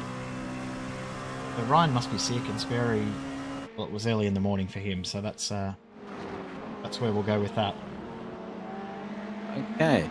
I've just whipped out the YouTube stream actually again, so I can get an eye on the YouTube chat, and to the wonderful people watching the Split 2 broadcast here with us. Thank you, each and every one of you, for supporting us, even as we start to descend into absolute madness here, right when things might be getting a little interesting. Because I've just noticed, apparently, there was a crash for the 36 LMP2 here. As we just see they've dropped off the back of what's that again? The number 710 Project Dynamic car. Trying to find that, and I haven't been able to see that. So I'm trying to see if First- it might be a lap number. I may be able to find. Yeah, I Yeah. haven't found it. Well, first Mulsanne chicane. That we're being told the Daytona chicane. If you've had a chance to pull that up. Lovely. And guess what? Guess what? Incoming. Let's have a look at it here. Amazing what you can find when you know what you're looking for. This is just before they came into the pits. So just before they came in to make their second pit stop, and just a little bit of curb. And I tell you what, that's the slower spin. I think positive they can take away with that is they hit very, very flush square on, so it shouldn't have damaged the car too much. There we go. Mark Custers, we have found you the incident. And that would explain, yes, one, why the right rear corner is a little pushed in, and two, well, how they're back in this scrap with the Project Dynamic car. Yeah. So it's weird. Strategy. Okay, Strategy-wise, I'll fill you in on strategy as well. At the moment, the non-in-vain racing and the high-caliber esports car, the high-caliber auto sports car, I should say, they are both on exact perfect strategy to pit and make it home exactly on the right lap. The 66 Penguin RC car, they are out of sequence due to having to serve a penalty for a drive-through driving infringement, which I'll bring up for you in a bit. So that's why they are there. The Alston Motorsport car, it may be okay to make it, but the other two cars in front of them now in LMP2, they may be a lap or two short. GT3, it looks like everyone should be okay to do one more stop. Yeah, and I mean, we are probably about 5 to 6 minutes away from the GT3s being safe to bring it home from here. If I could find my times. Oh, actually, no, sorry, we're about 10 minutes away. Yeah, I think they're doing about 50 minutes to a stint. Yeah. Yeah, I went back and found when I crunched the numbers at 12, almost. Oh, wow. I'll just read this off here. 22 hours ago now. Gee whiz. That's a little while ago. So that was at midnight? Yes. 12. The hard work we were doing at midnight? 12:30 this morning, confirming that GT3 is at a 13-lap average on tanks range. It was about 51 to 52 minutes a stint at the pace they were doing at the start of the race. So yeah, this is why we had the 66 come for a pit lane penalty. 7-11 that they were attempting to overtake. Inside didn't quite make room, and there is car parts strewn everywhere. The 7-11 has retired from the race from that. See why they might have had to call that one quits. As we actually just see there, another angle of this incident, unfortunately for that. Oh geez, yeah, it completely rips the body off, and yeah, I don't think that rear axle's in a good shape anymore. It wasn't very good. Funnily enough, so rest in peace, the Project Dynamic 711. I have to say it's a little weird for this final hour, now that we're in it. Not so much because we're in the final hour, but more the fact that I'm just sitting here watching your production feed. I'm used to having my own, being in the server myself and be like, all right, get all my data up and running so I can keep an eye on what's going on here. But it's just like, nah, I'll just go off the prod feed. So that means I'm going to have to give you as much information as you asked for about the remainder of this race. One interesting thing that mentioning there to Marco as he jumped in, we've had 54 starters. Yep. Got 27 cars still running. So guys, perfect. exactly 50%. 50%. Now, I don't know if you notice as well which car is leading the race at the moment. 440 is leading the race. Now, do you remember where that car started? Yeah, no. Last. Remember, they were the only car that didn't do a lap in qualifying. Oh, yeah, that's right. That's right. Oh, wow. So they've gone from last to first, but the plus from that as well, And is that and they this also car, had a drive-through penalty on lap one. This car missed the start with the rest of its class, and it got that drive-through for a slowdown at the Dunlop chicane, and it had to then drive through the GT and LMP2 fields. They were a lap down after about 6 laps, weren't they? No, I don't Very think they close went a to lap down. They just had to drive all the way through the GT3 and LMP2 fields, and were like at least 3 minutes off. Now, obviously, the safety car would have helped them out in that opening hour and a half, but that's still had to recover that and then make your way through the field and not die like all the other LMDH cars. That's an achievement in and of itself. 57 minutes, or just under 57 minutes. No. The target on the clock. We're into the magical final hour. We've We are. made it to the important part, and we can see the finish line in sight now, thankfully. It has been a tough slog, so I want to thank you for jumping back in, Dan. It's been great that you had agreed to say, yes, I'll come back in as much as I don't really want to. My insanity knows no limits, apparently. I'll let you have Thursday night off. That's good, given I had no intention of being on the Thursday night. You've I got me knew on. you had Thursday night off anyway, that's why I said it. You put me on Wednesdays instead to make up for it. In the meantime, thanks to the Oceanic Dirt Sim Events 360 Power Series. It'll be my next broadcast here on SimSpeed TV for a bit of sideways rumble at Williams Grove Speedway. That'll be an interesting one because that'll be a race. Oh wait, that actually could be interesting indeed. Oh, that's the thing. Another time. Have you watched any racing at Williams Grove yet? Unfortunately, I have not seen a race at Williams Grove yet, which I get the feeling by the sounds of it is a gross error. But what immediately came to my mind was the fact that while we'll have all the new content and the new sim physics for Dirt Refresh, we do have web maintenance that they've had to schedule for Wednesday night, which could be a bit of a spanner in the works. So we'll have to make sure Mr. Brady Baldwin's on top of that one there. And Brady, if you're watching and listening, go and sort that out now and work out your times. The Aston Motorsport car, just been watching them set the times. Yes, the dropping back. Well, I think they're dropping back on purpose. I think they're saving a dash of fuel to ensure that. Remember how I said I think they're okay for fuel? Make I sure reckon they're dropping back a little bit, so they're definitely okay on fuel and don't have to make a splash and dash like the two in front of them potentially have to do. I mean, yeah. Also consider the fact that where's LMDH leader? If we could get a quick 440 again, where are they? They're up the road somewhere. Yeah, they're up. Yeah, but the important thing is not to do with the LM. There you go. So coming through Tetra Rouge.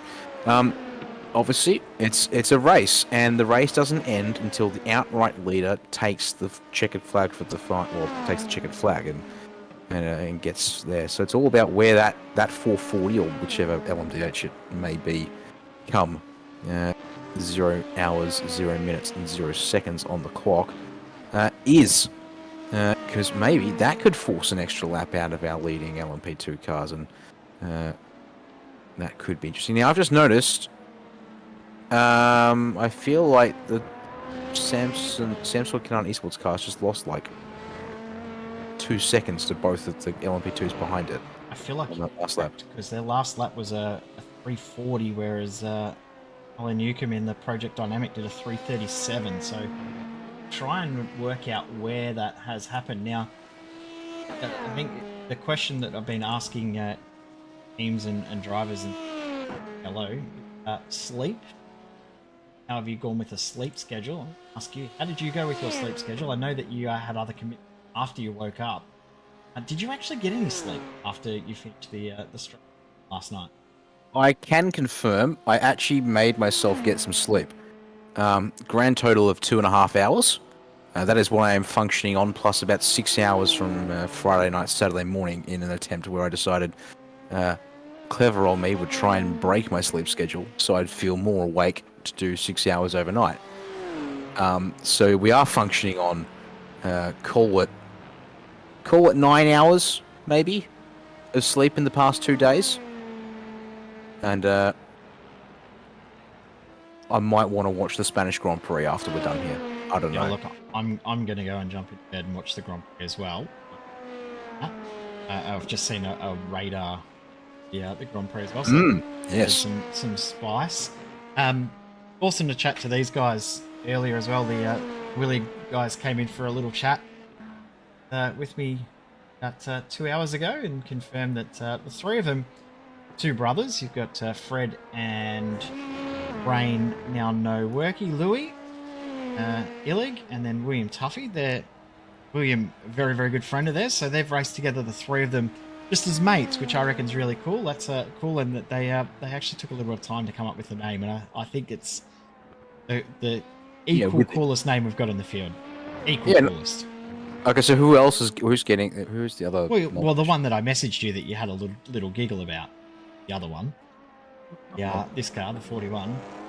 Oh yes, my brain completely misfired on which was the one. Yeah, Sperry, the Bicar Anil win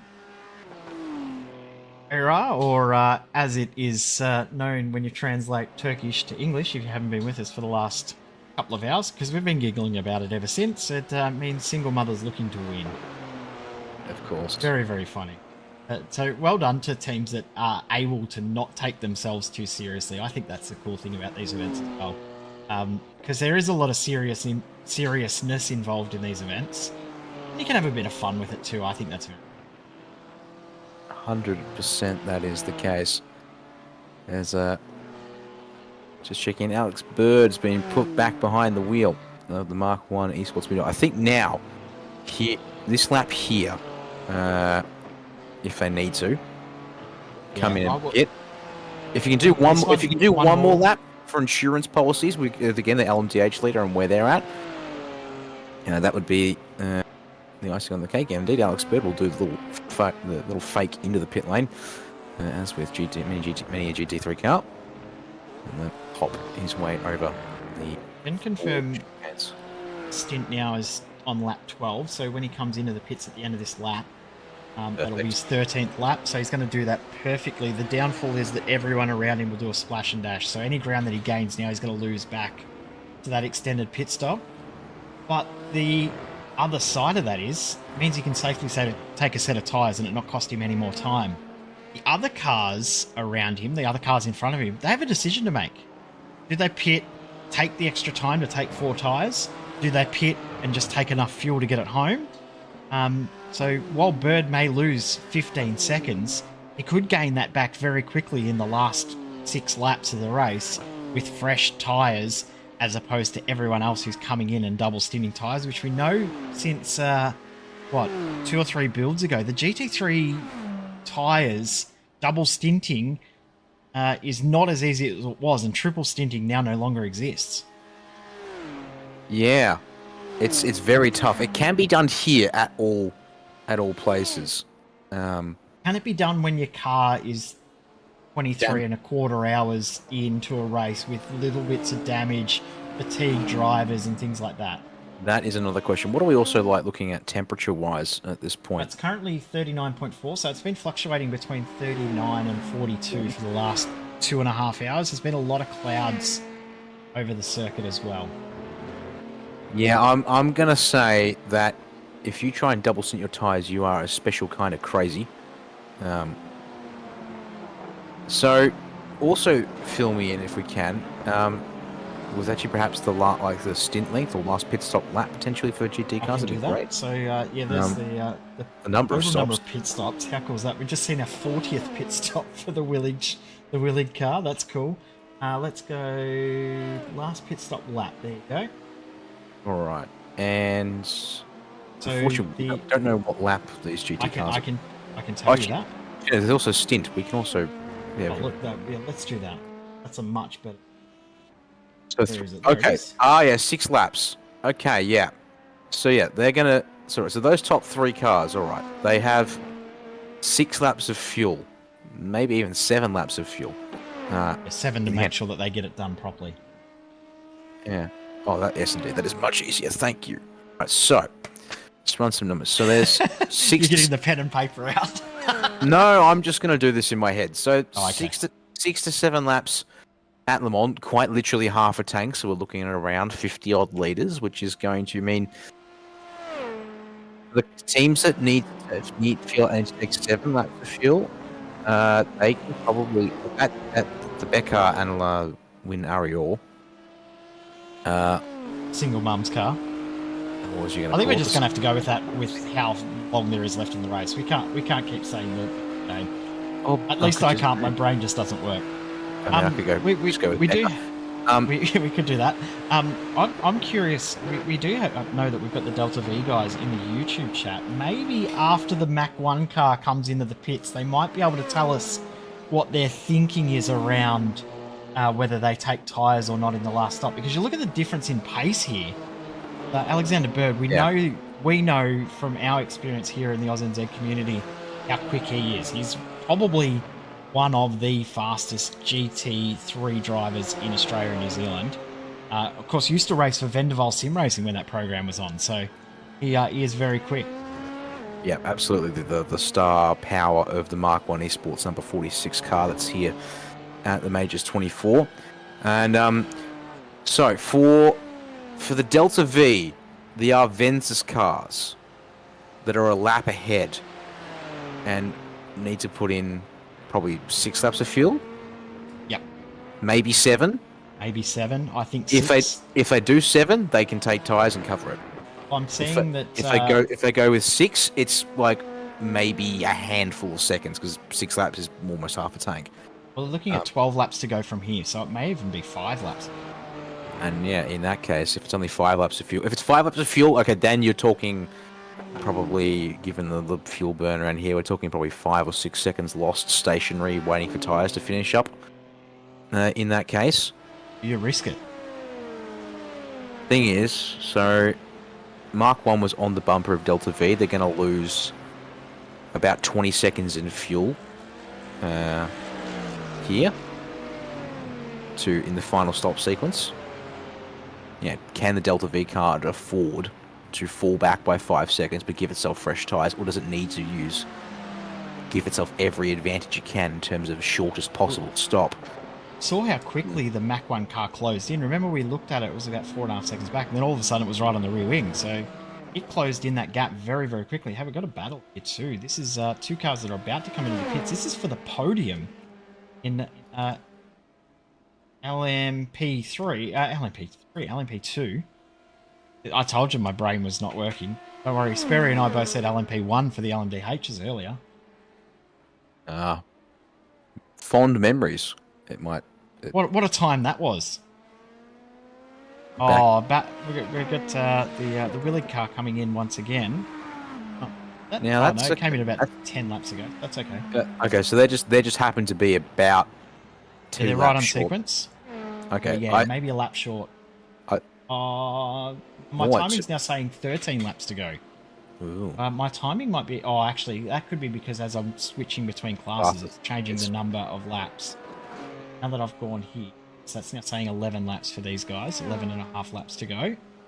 if I go to this class, it's saying 13 laps to go. So there we go. That works out if I do some sums. It does, yeah. That checks out, roughly. All right. So 13 to go as they cross the line. Yeah, well, for the not in vain. Actually, for this car here, specifically the high caliber Autosports. They're on the same strategy as the the same not in strat vain. Yeah, it's just. I mean, yeah, they're crossing the lines. Let's go. Yeah, 13 there at the line. They're on their 10th lap now, so they'll do 2 more laps, which will get them to 11 to go, and they'll do 11 on this stint. Yeah, that's an easy done for the 2 LMDH cars. No dramas there. It's just a question of who's got the speed. The GT3 class is the one that we know everyone is going to have to do a splash and dash. Yeah, the LMP2 class, I think everyone is going to be maybe 1 lap short. The Samsung Canaan car is in the pits. And I'm calling them 2 laps short here, Jay. No, I think you might be right. They might be 2 laps short, but the one car that was able to get 11 laps out of their previous stint was this one here, the Outson Motorsport car. They got 11 laps to the stint on the previous stint. So Mads Jensen was able to stretch out the tank to 11. And if you can do 11 again, that leaves him with 10 for the end. So he needs it. That car needs it. And that'll win in the race if they do that. Yep, that should do it. They can afford to then basically back the field up at that point. Elbows out, yeah. Well, shout out to Jay from Rob at Radion TV. Apparently also pulling 12 hours of production in the booth for the split three coverage of the major series, and indeed Rob and I haven't left our seats for what feels like 3 days. Rob, hopefully your stream is going as successfully as ours. Hopefully you've got a bit of a grandstand finish like we're about to have. I know that some of the other events haven't quite, or some of the other splits haven't had the grandstand style finish that we're looking like we're going to get, but these sort of races can somehow, we've talked about it before in the major series, somehow the races seem like they've gone into a real lull with nothing happening, and then all of a sudden, bang, action aplenty, you don't know where to look. I don't think we're going to get the action aplenty, but we definitely don't know which class we're going to have to look at over the next little bit, because they're all shaping up to be a very, very interesting finish. They are LMP2 and GT3 for sure. I mean, I think at GT3, I think it's this game of can Alex Bird get that Mark 1 BMW back on the podium? I don't think, unfortunately, there's any much more. It'll be a further 15 seconds to find second, and then, well, if he could find 35 seconds in the final stint where he's got half a tank more fuel that he's put in the car, that'd be insane. Quiet but content, Jay, is the answer from Split 3. I can see that. So, yeah, content isn't a bad thing. I know that the guys over at GSRC, they're having a very quiet end to their race as well, but we might find that is the calm before the storm, isn't it? It's not necessarily... It's quiet for good reasons. I mean, who knows? We've got... I mean, it's this game of, quiet, and everyone's just making sure they get to the finish. Quiet because cars are working on strategy here and trying to, just hit their numbers. Speaking of hitting their numbers, that Outson car is doing the job it needs to do, but I'm looking at the clock. Oh, a little wide. Yeah, LMDH car, which one of them is that again? It's really slow motion racing. That's right. RSMR. Now, we also, while you've been gone, we found out what BRT stands for. That's a good idea. Basic Race Team. Basic Race Team. That checks out. Makes perfect sense, does it not? With Basic Ollie in the car. Basic Ollie's been doing a lot of laps, so he may actually end up being one of the drivers that has done the most in the entirety of the... Currently on his 103rd lap.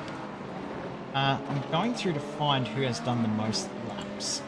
I think it is Mads Jensen, currently on his 163rd lap. This is personal laps, obviously. I don't see anyone else in the 160s. I can see a 150 as well, so that... Fred Illig in the Willig car, who's on his 150th, 151st lap in this race now. It's a good effort to do that many laps in one of these races. 100% that is important. You know me. I don't think I could do 10 laps in this race. This is probably a lap short. They need to do 11 on this stint. It's final stint. They've got 11 laps to go from my maths, and my timing is also saying 11 laps. So, and they do 11 again. They may have only had favourable conditions in regards to getting draft that got them to that 11 before. So, will they do 11? I think this car can't do 12 because we haven't seen 12 all race long. We've only seen 11. Yeah, no, 10 is the full speed burn of LMP2 here in current trim. 11 is a safe burn. 12 is a safety car burn, and so we aren't getting those because we're 8 minutes out from. Could you imagine? Just they've rolled the dice on safety cars because we've only had 2 cautions, right? We've had 4. No, we've had all 4. You've used all 4, so there you go. Yeah, there is no. So there's no more cautions. We had 2 overnight. We've had 2 on the broadcast. There you go. That's pretty handy there indeed by the sounds of it. So yeah, there is no saving grace by virtue of cautions. I just imagine if the random generator like spewed out like 5 minutes before the cutoff period. Yeah, 33 minutes left in the race. It bit out the last safety car.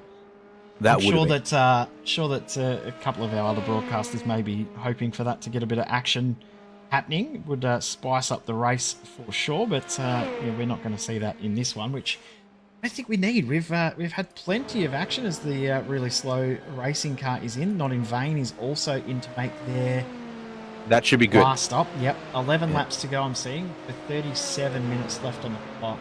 11 laps remaining in this race. The 69 pulls back out. Finnish Endurance Academy car. They've had a bit of a tale of woe in this race, but the positive is they are continuing. Now, I don't know if I told you in message before, we had a car come back out. You did. After serving 14 and a half hour pit stop. Yeah, I'm actually gobsmacked that someone said, yes, this car, we're bringing this car back out. We're half a race behind. I think that's commitment to come back out, but they only lasted 9 laps before they brought the car back in, so it was obviously fairly heavily damaged when they brought that car back in.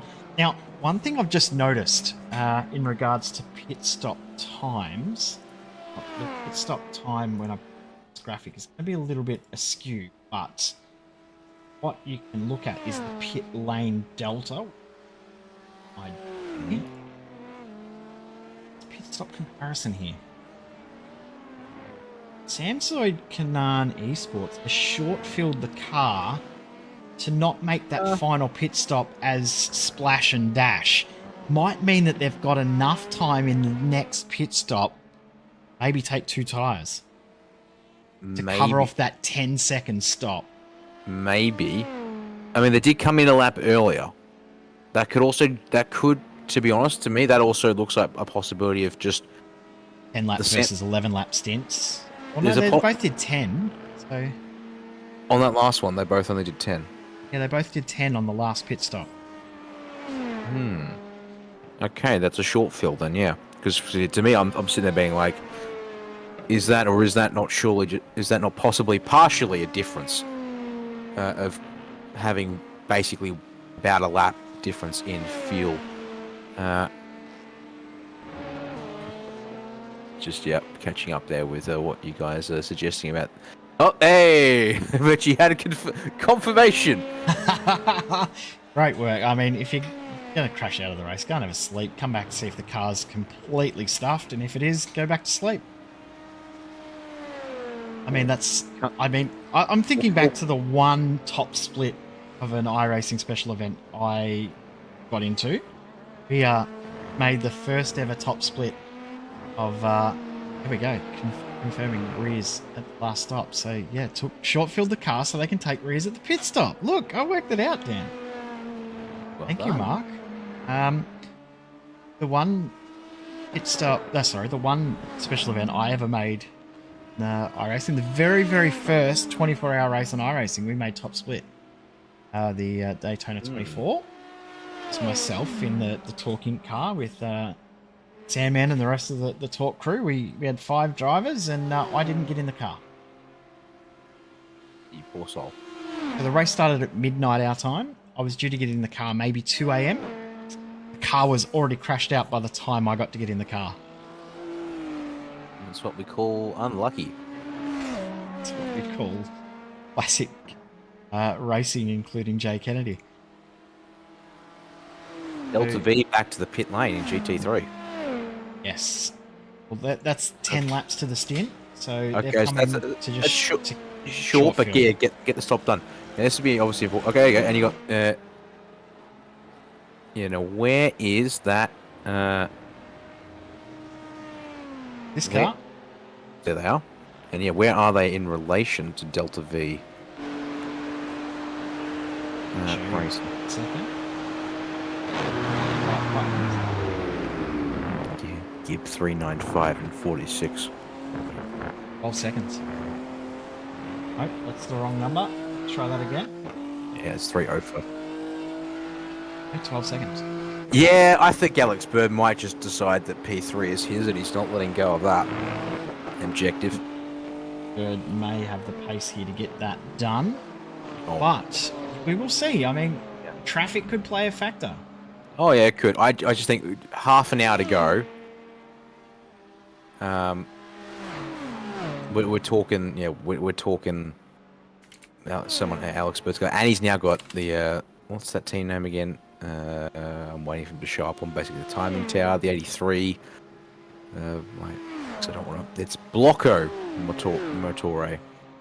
Sorry for that, guys. Team names. Come for a little chat before. Indeed, I did catch the end of that one there with a team principal. I'm glad to be able to have. Thanks for jumping in and saying hello. Yeah, indeed. But yeah, where was I going with this turn of phrase? I have no idea. Yeah, traffic, yes, could be a thing, but I mean, look at this here. It's a free tow for Alex Bird down the second part of the Mulsanne. He won't quite get it. He's just going to roll out and use the tow for the. No, let's set that back. He's on a mission. He's going to throw it up the inside at the second part of the second chicane. We used the draft while he could to save fuel, and then when it come time to be aggressive again, he put the foot down and made the overtake. So doing both, so saving that splash of fuel to make sure he doesn't have to stress in the slightest come the end of the race. Also using the draft, using the pace that he's got to try and close down the gap, which is currently at 12 seconds. Yeah, half an hour to go. Even if it is a race at Le Mans and these cars are lapping in the 340 somethings, I get the feeling that's the same car, sir. Thank you. There we go. Yeah, I clicked the wrong button again. My brain has honestly stopped. I'm looking at names. I can't read the timing screen anymore. My eyes are so sore. So in other words, I'm going to need to call out everything I want and just potentially slowly just make sure we get things that we need. I just got balked a little bit here. This is our lead car, the 440. Yeah. Balked coming out of Indianapolis. Balk. And speaking of which, there's also our 395 BMW there, if I'm not mistaken. That's trying to hang on to third place. At the back of this little quartet, which obviously fans out thanks to the fact it's an LMDH, an LMP2 and 2 GT3. So arriving at Indianapolis here, that's the 997. What's the Netrex Mercedes? It's the one Mercedes. Ah, yes. I can see it's a bit of a walk there indeed. Now, it's the absolute wrong place at the wrong time, isn't it? There's not many places you lose a huge amount of ground. That is the one part if you catch a car at the wrong spot, the braking zone at the wrong spot, the corner exit at the wrong spot, you just can't get through. Unfortunate, but I mean, not really going to worry him too much. He's still got a 42-second advantage at this stage. Yeah, I think that, yeah, pace per lap is the least of their concerns. And that looking after the car is a much higher priority for them at this stage as we're looking back at the... Now that number there I'm bringing up, that is their last pit stop lap number. 2 laps difference. They're currently on lap 370. 371, I should say. No, 370. I'll take that back again. So 4 lap stint, 2 lap stint so far. we're thinking that the Project Dynamic car, I think, is 1, maybe 2 laps short. I would be surprised if they are not. Well, they by every metric that we've got our hands on right now, they should be at least 1 lap short. Yeah, well, Possibly I mean, 2. probably 2 because they pitted a lap prior to the Samsung Canaan car, which we know is coming in for a splash and dash. Mhm. They pitted afterwards, knew that they couldn't make it, so we know that this car has to stop again. So, Mads Jensen in the Aston Motorsport car, they could come on and steal a win here. Yeah, 23 seconds. They're not out of this. And what, we're talking, 10 seconds stationary for 2 tyres on an LMP2 at the moment? Or thereabouts? Yeah, I'm thinking that'd be about right. 10-second stop, so 25-second transit of the lane. That puts them pretty close together, doesn't it? The biggest problem is it puts them that close together that then suddenly Mads is going to have to crank the hammer down. Yes. On. And then maybe won't have enough to save the extra lap of fuel that he needs. So, we're up for a grandstand finish either way. Yeah, this could be interesting. Well, 100% is interesting, and it's now just starting to ratchet up. This car needs to get closer, but it also needs to save fuel. Needs to catch some draft at the exact perfect time. Go fast, save fuel, no pressure. Whilst also, having at the moment what looks like basically no draft to do so with. And don't crash the car by pushing too hard. Yeah, that too. Actually, make sure you bring it home in P3 at the worst. Meanwhile, quick look here at the pit stop comparison, and there you go. Alex Bird's already taken 2 seconds or thereabouts out of the Delta V Racing car. There you go, lap time's back in the high 350s. Put that graphic up and it means absolutely nothing. So it's a good one. Hey, look, the other car just came out of the pits, so I'll forgive you. He did. So, that lap pretty much 11 seconds at the moment, so we'll come back to that in a couple of laps and see where it's at. But well, actually, I think that is not done. And there's actually one more battle I don't think either that we haven't focused yet. Dash here is the single ladies, single mums. And for their last stop. You're having far too much fun with that. I'm having to brain functioning in a way that will get me through the end of this race because my brain has stopped working, and it stopped working around about, 23 and a half hours ago. I nearly said 23 years ago, and that still would have been true. Well, that's unfortunate. This is closing down. Rocket Graphics and Bright Esports. Right then. 3 minutes 23. No, thank you. I was going to say that. Graphics just having a little bit of a fit because they're about to be lapped by the outright leader. But have a look at the last lap time. Okay, Rocket Graphics faster than Bright Esports. They were, but the previous lap to that was a reverse. So the lap previous, the Bright Esports car did a 36. Okay. This isn't done. No, not in the slightest, no. Alright then, so we've got pure pace race. First, second, third still to decide. Fourth and fifth still to decide. GT3 is third, who fourth. knows? Well, who knows? It could all still change with how many pit stops still have to happen. Actually, hang on a second.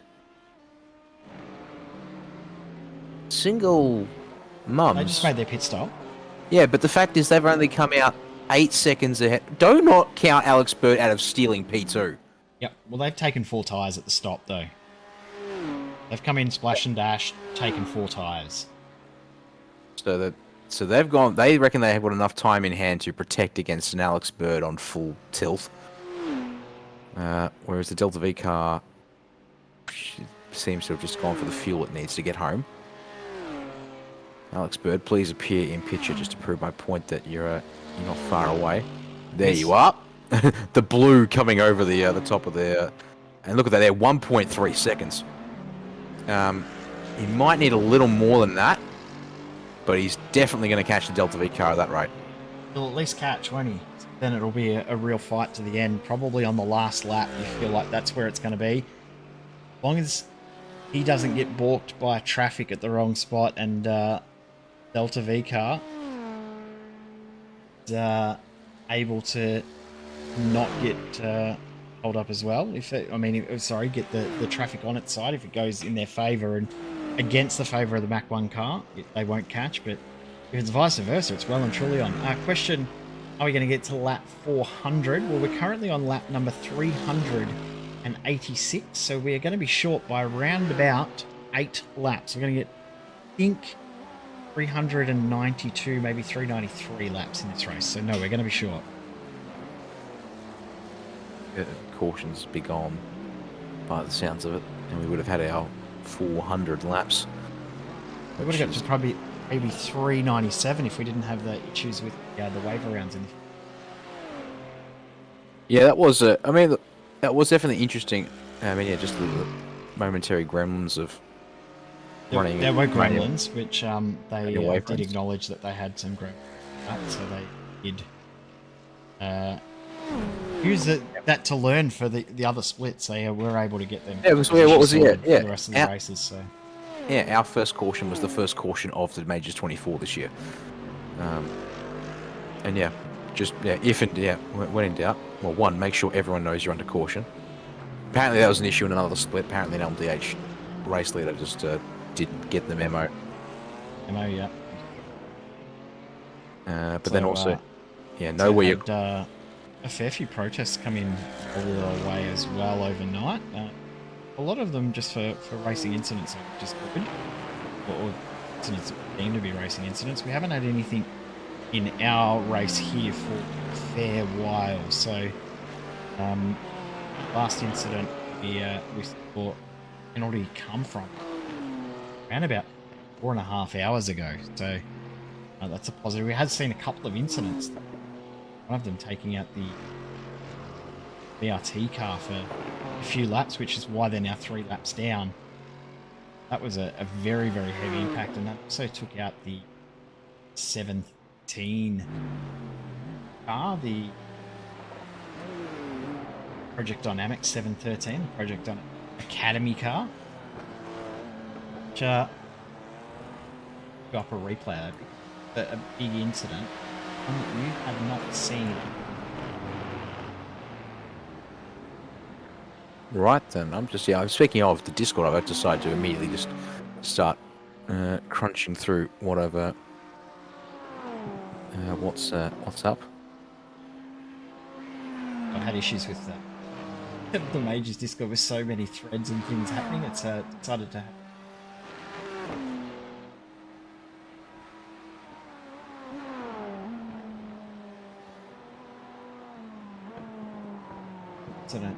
And so we had the 831, so the high caliber esports, high caliber auto sports car, and the BRT car involved in this. Oh, hello. Oops, daisies. Oh, and punt from a GT3 Beamer. Yeah, the 713 came in with nowhere to go and made very, very heavy contact. 39 car, basic ollie. Fennell at the wheel at that time. There was no protest lodged for that. So I think they look back at it and just,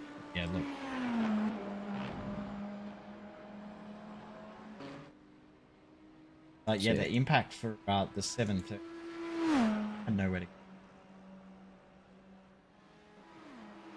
It's on the right. Sort of.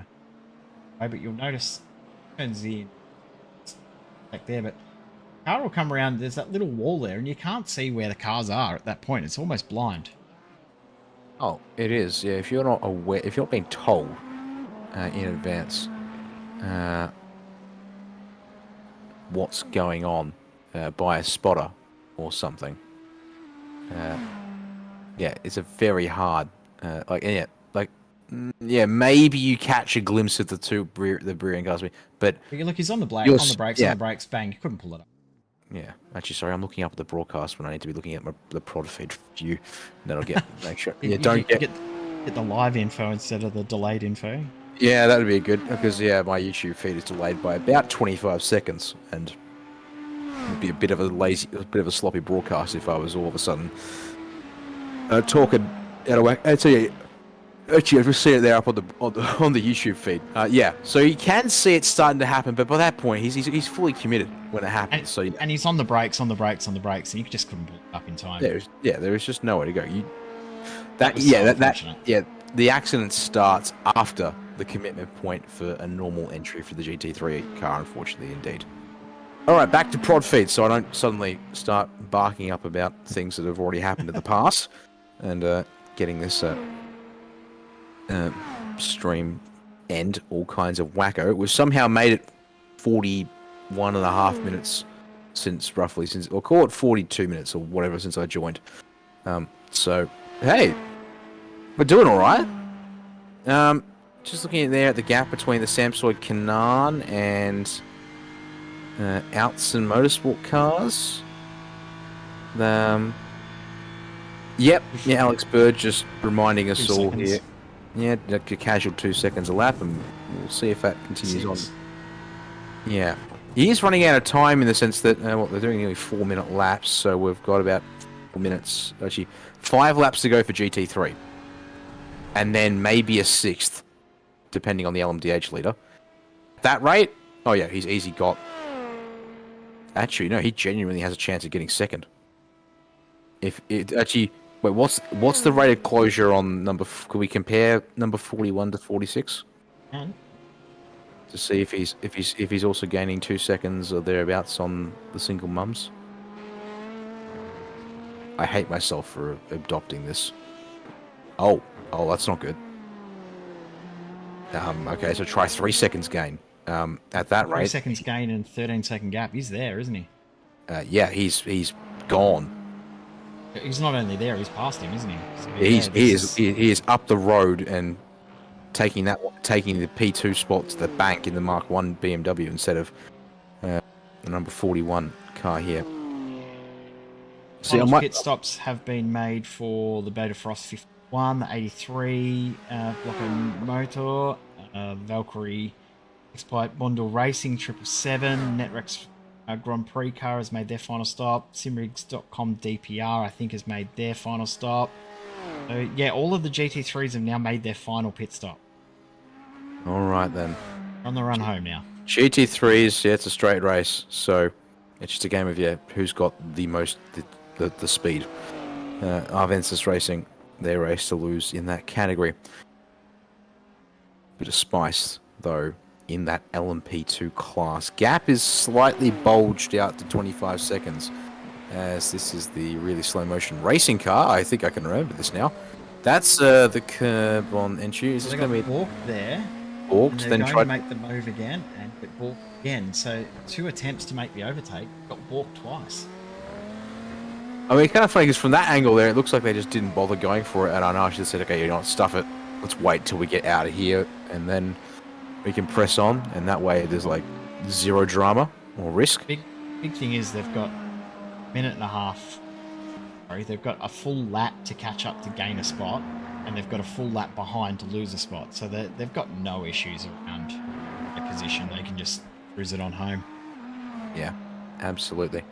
Appreciate the thumbs up, I guess you can call it.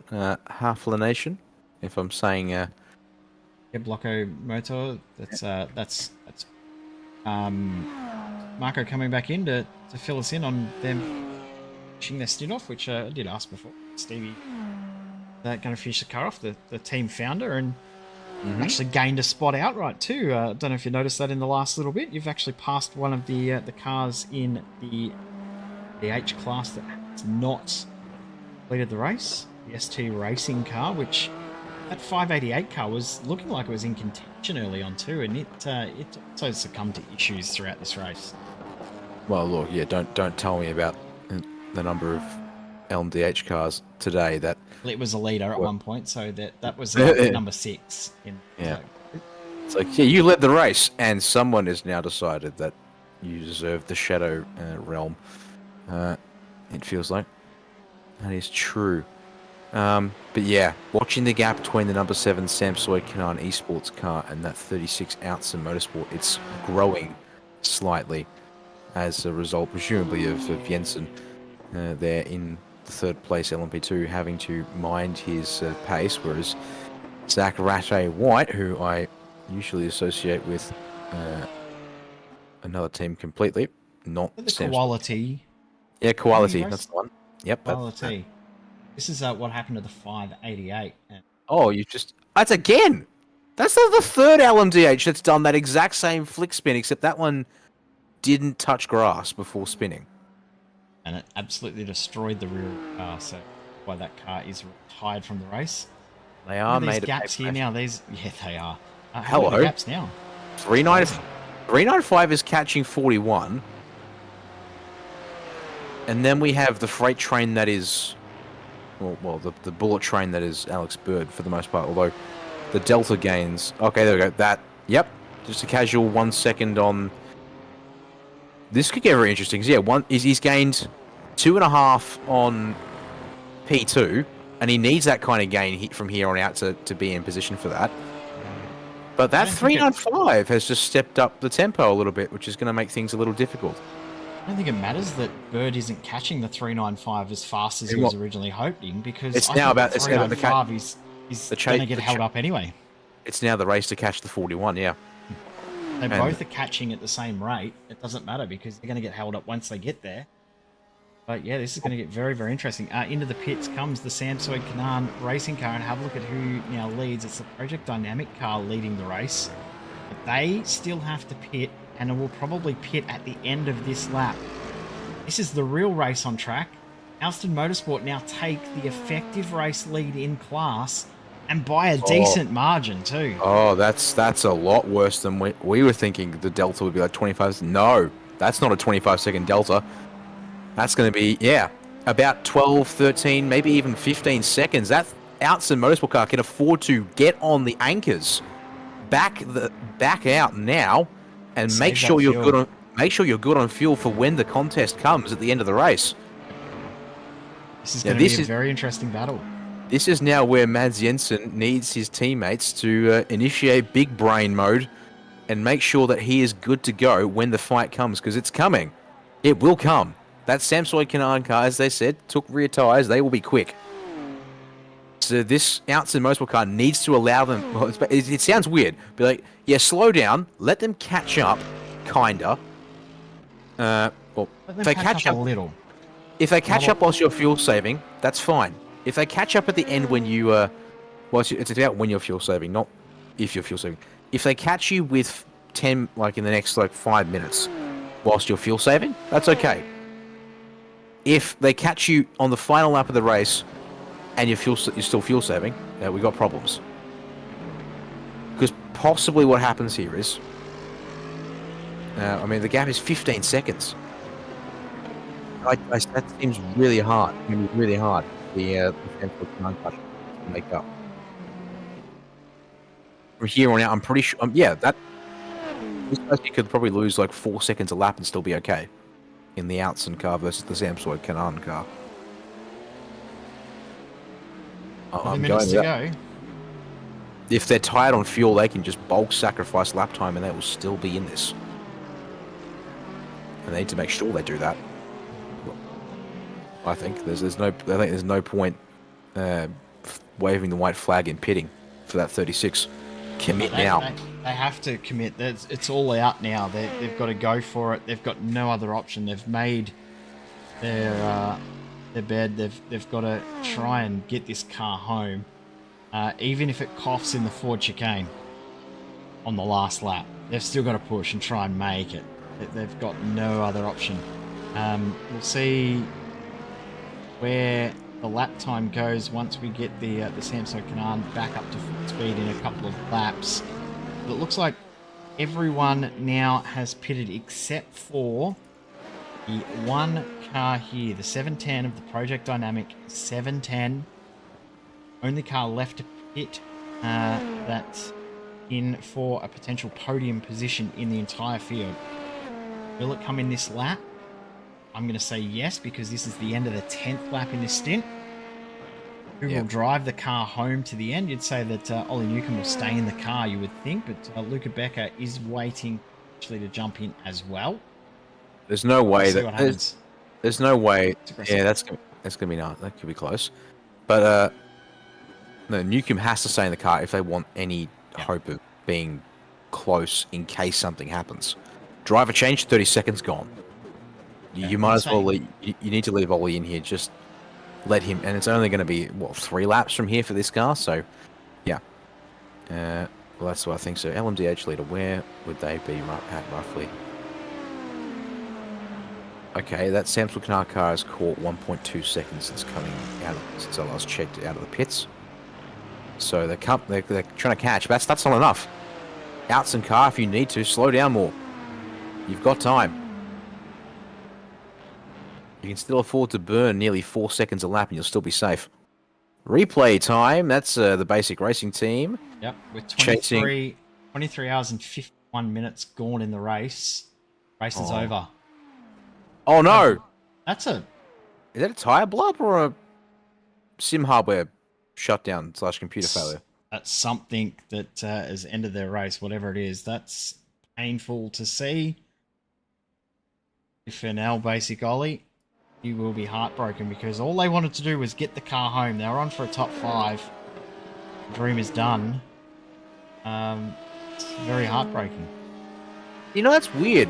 That doesn't actually look like a steering wheel failure because, like, steering wheels, like sim steering wheels, when they fail, will like will hard over to one direction or another. That's like the rear suspension just broke on that car. Okay, on board. Thank you very much for actually getting set. So, yeah, unless he relaxed his grip and the force feedback jolted that thing out of his hands.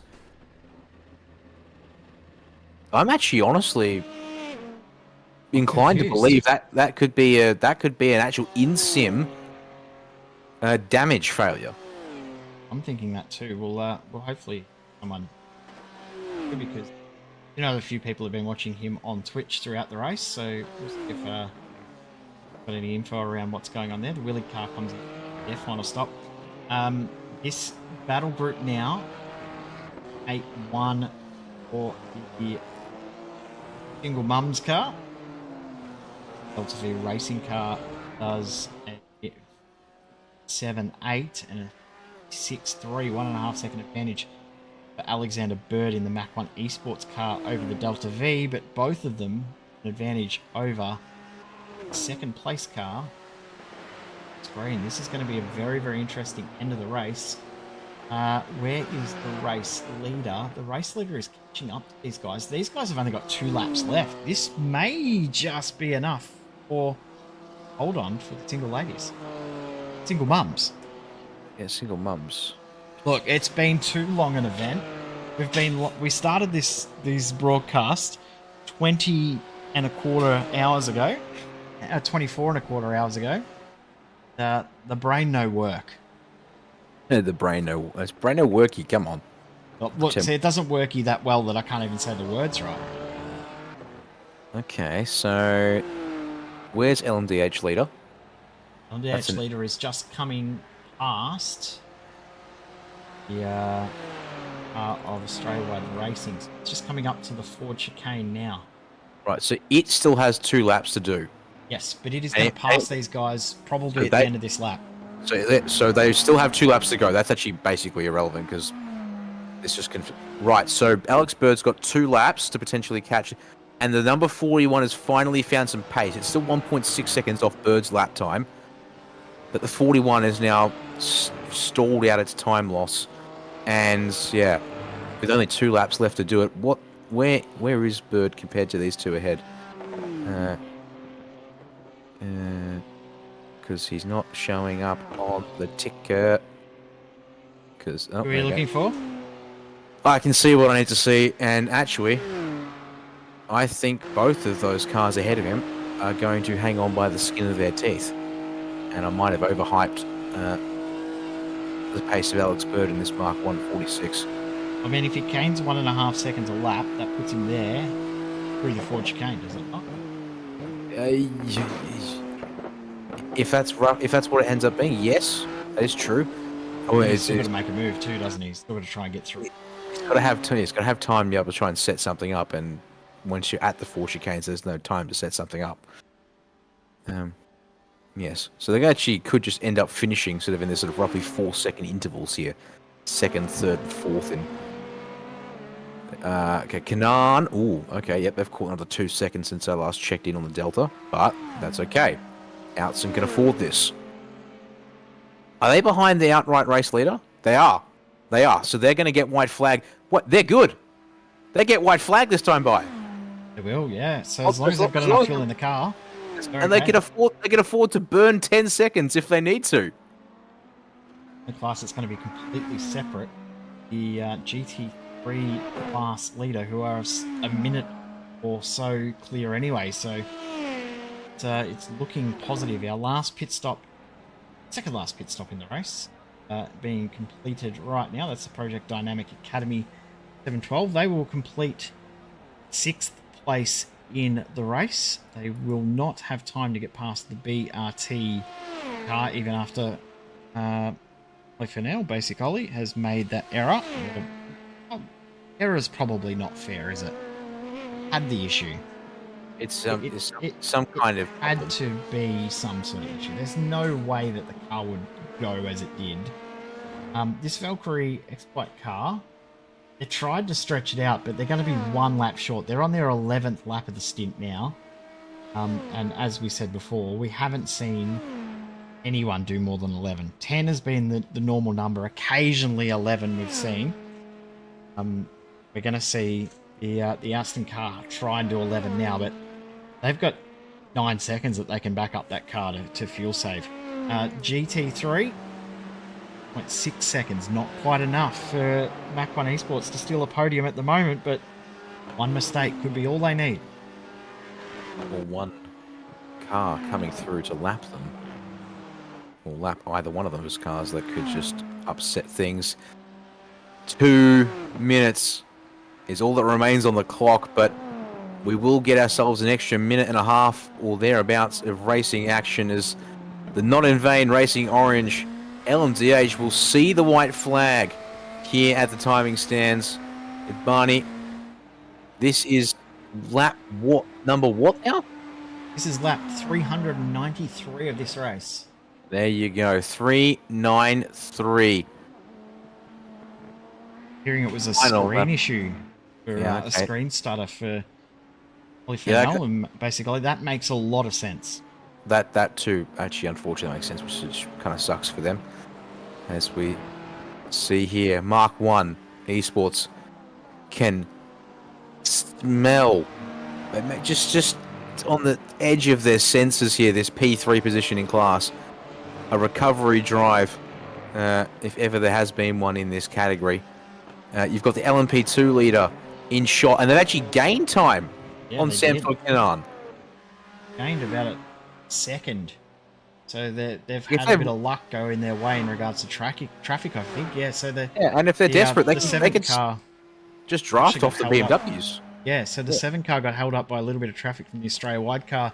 Just caught them at the wrong place, wrong time. But Bird needs to gain smidge. He just needs a tiny little bit. If he gets a tiny little bit more, he will be in the draft.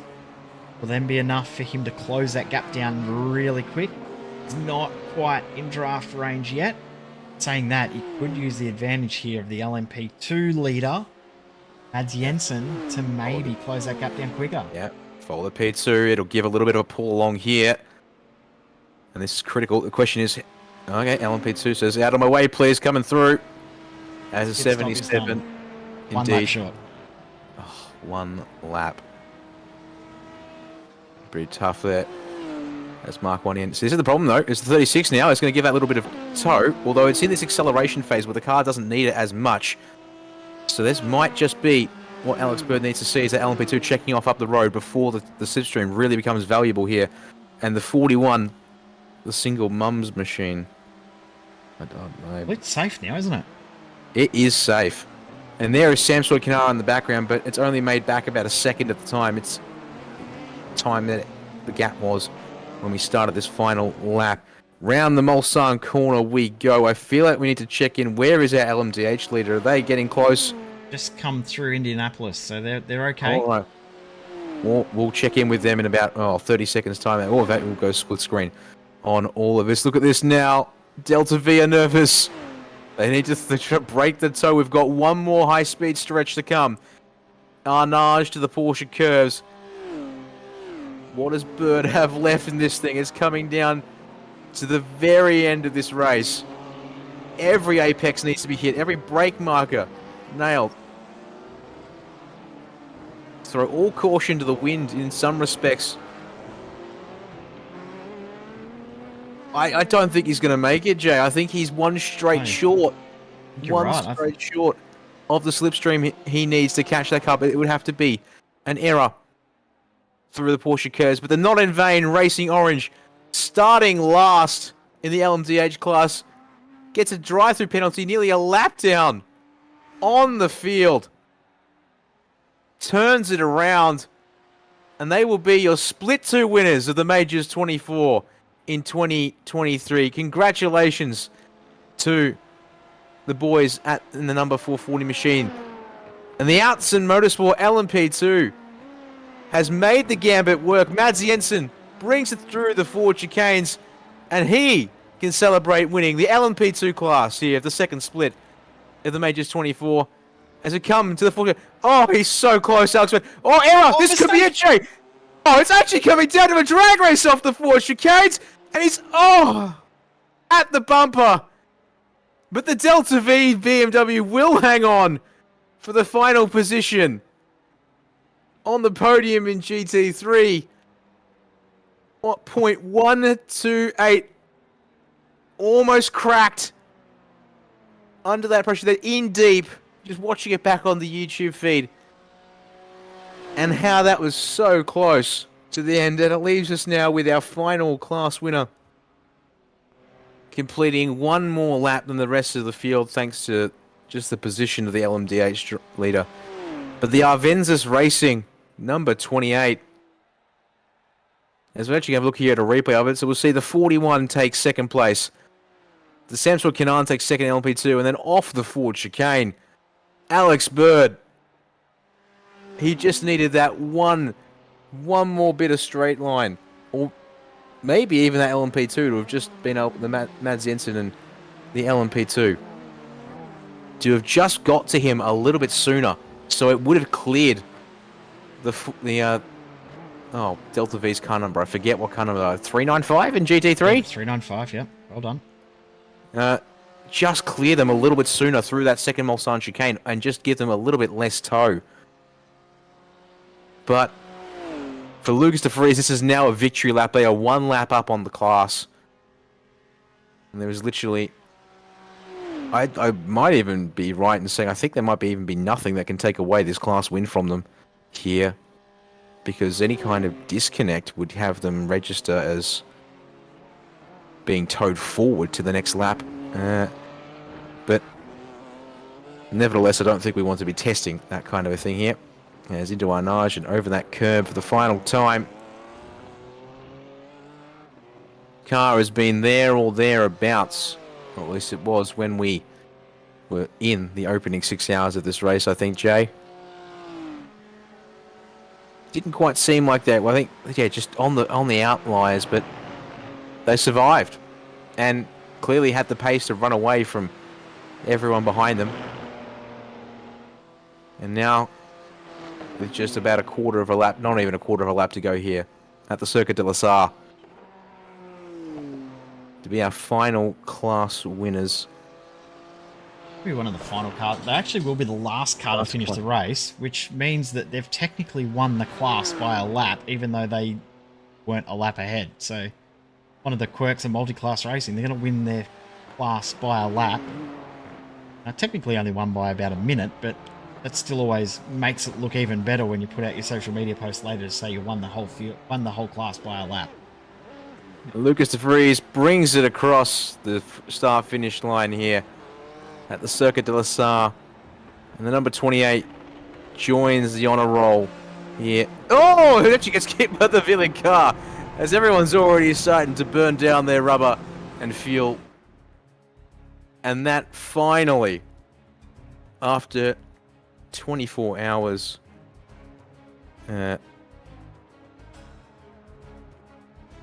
will mean we come to the conclusion of the Majors 24. And just as we're about to go through the race results, good evening, Scott Rankin. Scott Mate. Rankin's come to help us to finish the race off, as we've just literally finished the race off. Mate, what a bang up race. What a bang up 24. I'm exhausted. So are we. I drove all 24 hours myself. There was no breaks. I'm clearly 5 men in one. Yeah. Your talk was good as 5 men. So, Andre Reddington finishes the race off in the Not In Vain Racing Orange. What a story for those guys, coming literally from last on the grid, going almost a lap down, serving a drive-through penalty at the start of the race to win the race by 48 seconds. High Caliber Autosports Blue finished second in class. Penguin RC Simulation finished third.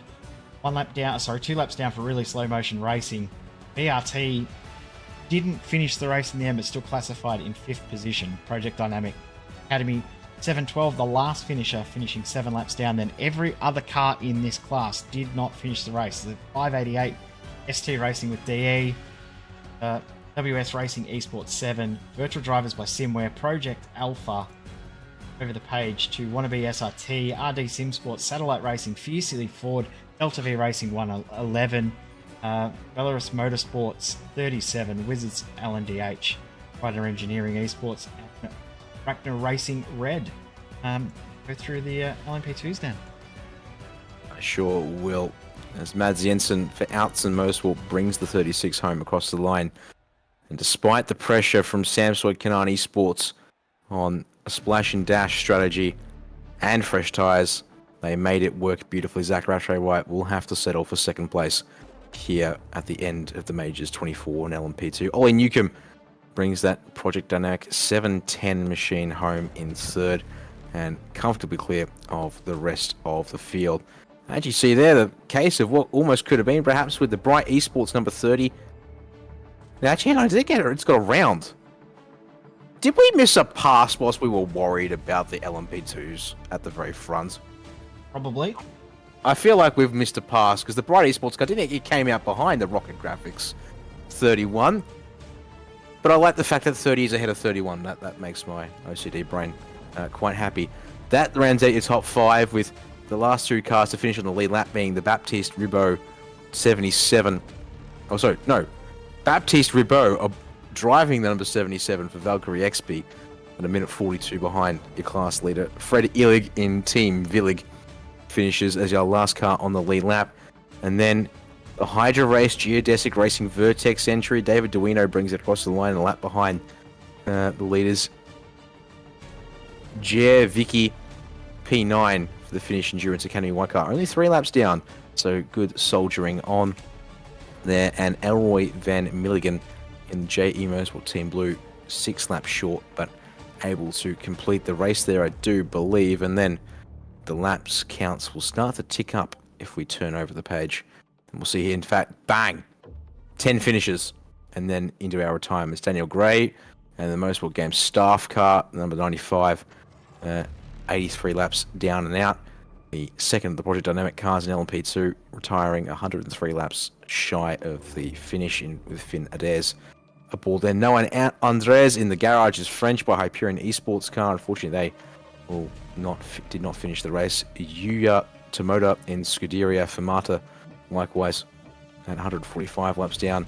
Dingus Racing, the car that championed the fuel-saving strat early on, was not able to make it there in the 92, unfortunately.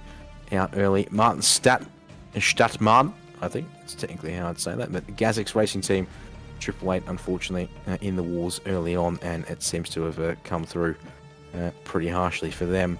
The 87 MV Skimlab DS Racing Machine, Samuel de Oliveira, will end the race there, 234 laps shy. And our final LMP2, our earliest retirement, was the 818 Race Tech Competition Machine. Blaze Undrich, 267 laps shy of the finish.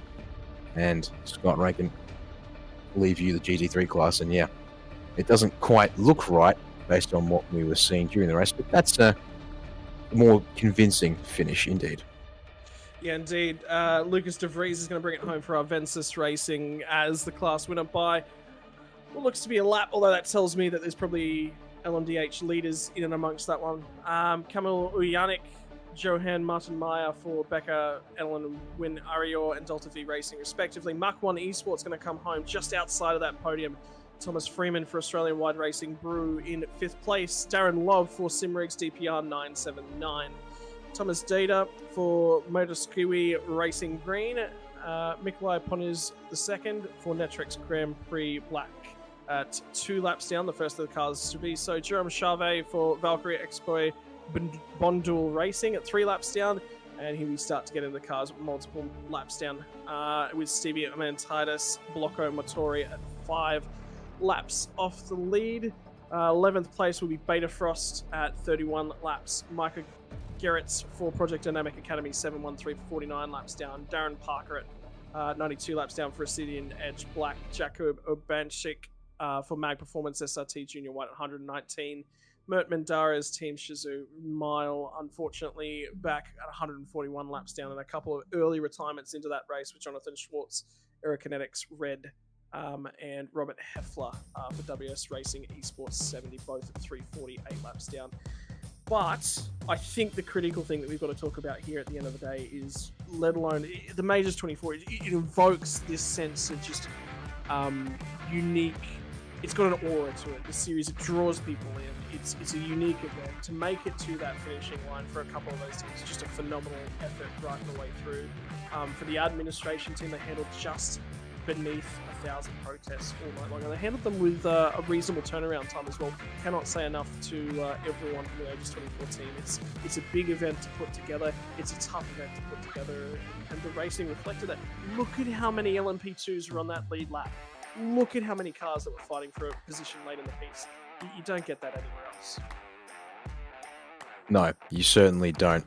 And for many of the cars, it feels like it was definitely a rough one. It certainly comes and it goes in endurance racing. And to finish first, you have to finish.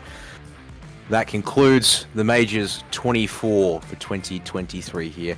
And speaking of the Majors series real quick, we'll be back in August for the next of the regular rounds of racing for the Pacific region, the Grand Prix of Long Beach, Saturday the 19th of August if you're in the US of A, or Sunday the 20th of August for those of us who will be joining from Australia. Times on screen: US Eastern Time, US Western Time? I think it's called Pacific Time. Yeah, you're right, it is. But my brain wasn't working when I made the graphic. Okay, there you go. So that's US Eastern, US Pacific, and Australian Eastern Standard Time. Lock in the dates. We'll be here on SimSpeed TV covering the Pacific region as always for 2023. And on behalf of Jay Kennedy, who is probably deader than a dingo at this point and would like me to shut up, and Scott Rankin for kindly helping us out with the race results, I'm sure he would have loved to see the actual racing, but being a bit of a busy man himself as well. My name is Daniel Yeaman. Thank you all so very much for watching our coverage of the Majors 24.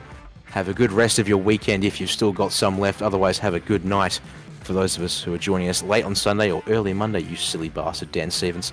And take care until the next time you catch us live here on SimSpeed TV. Bye for now.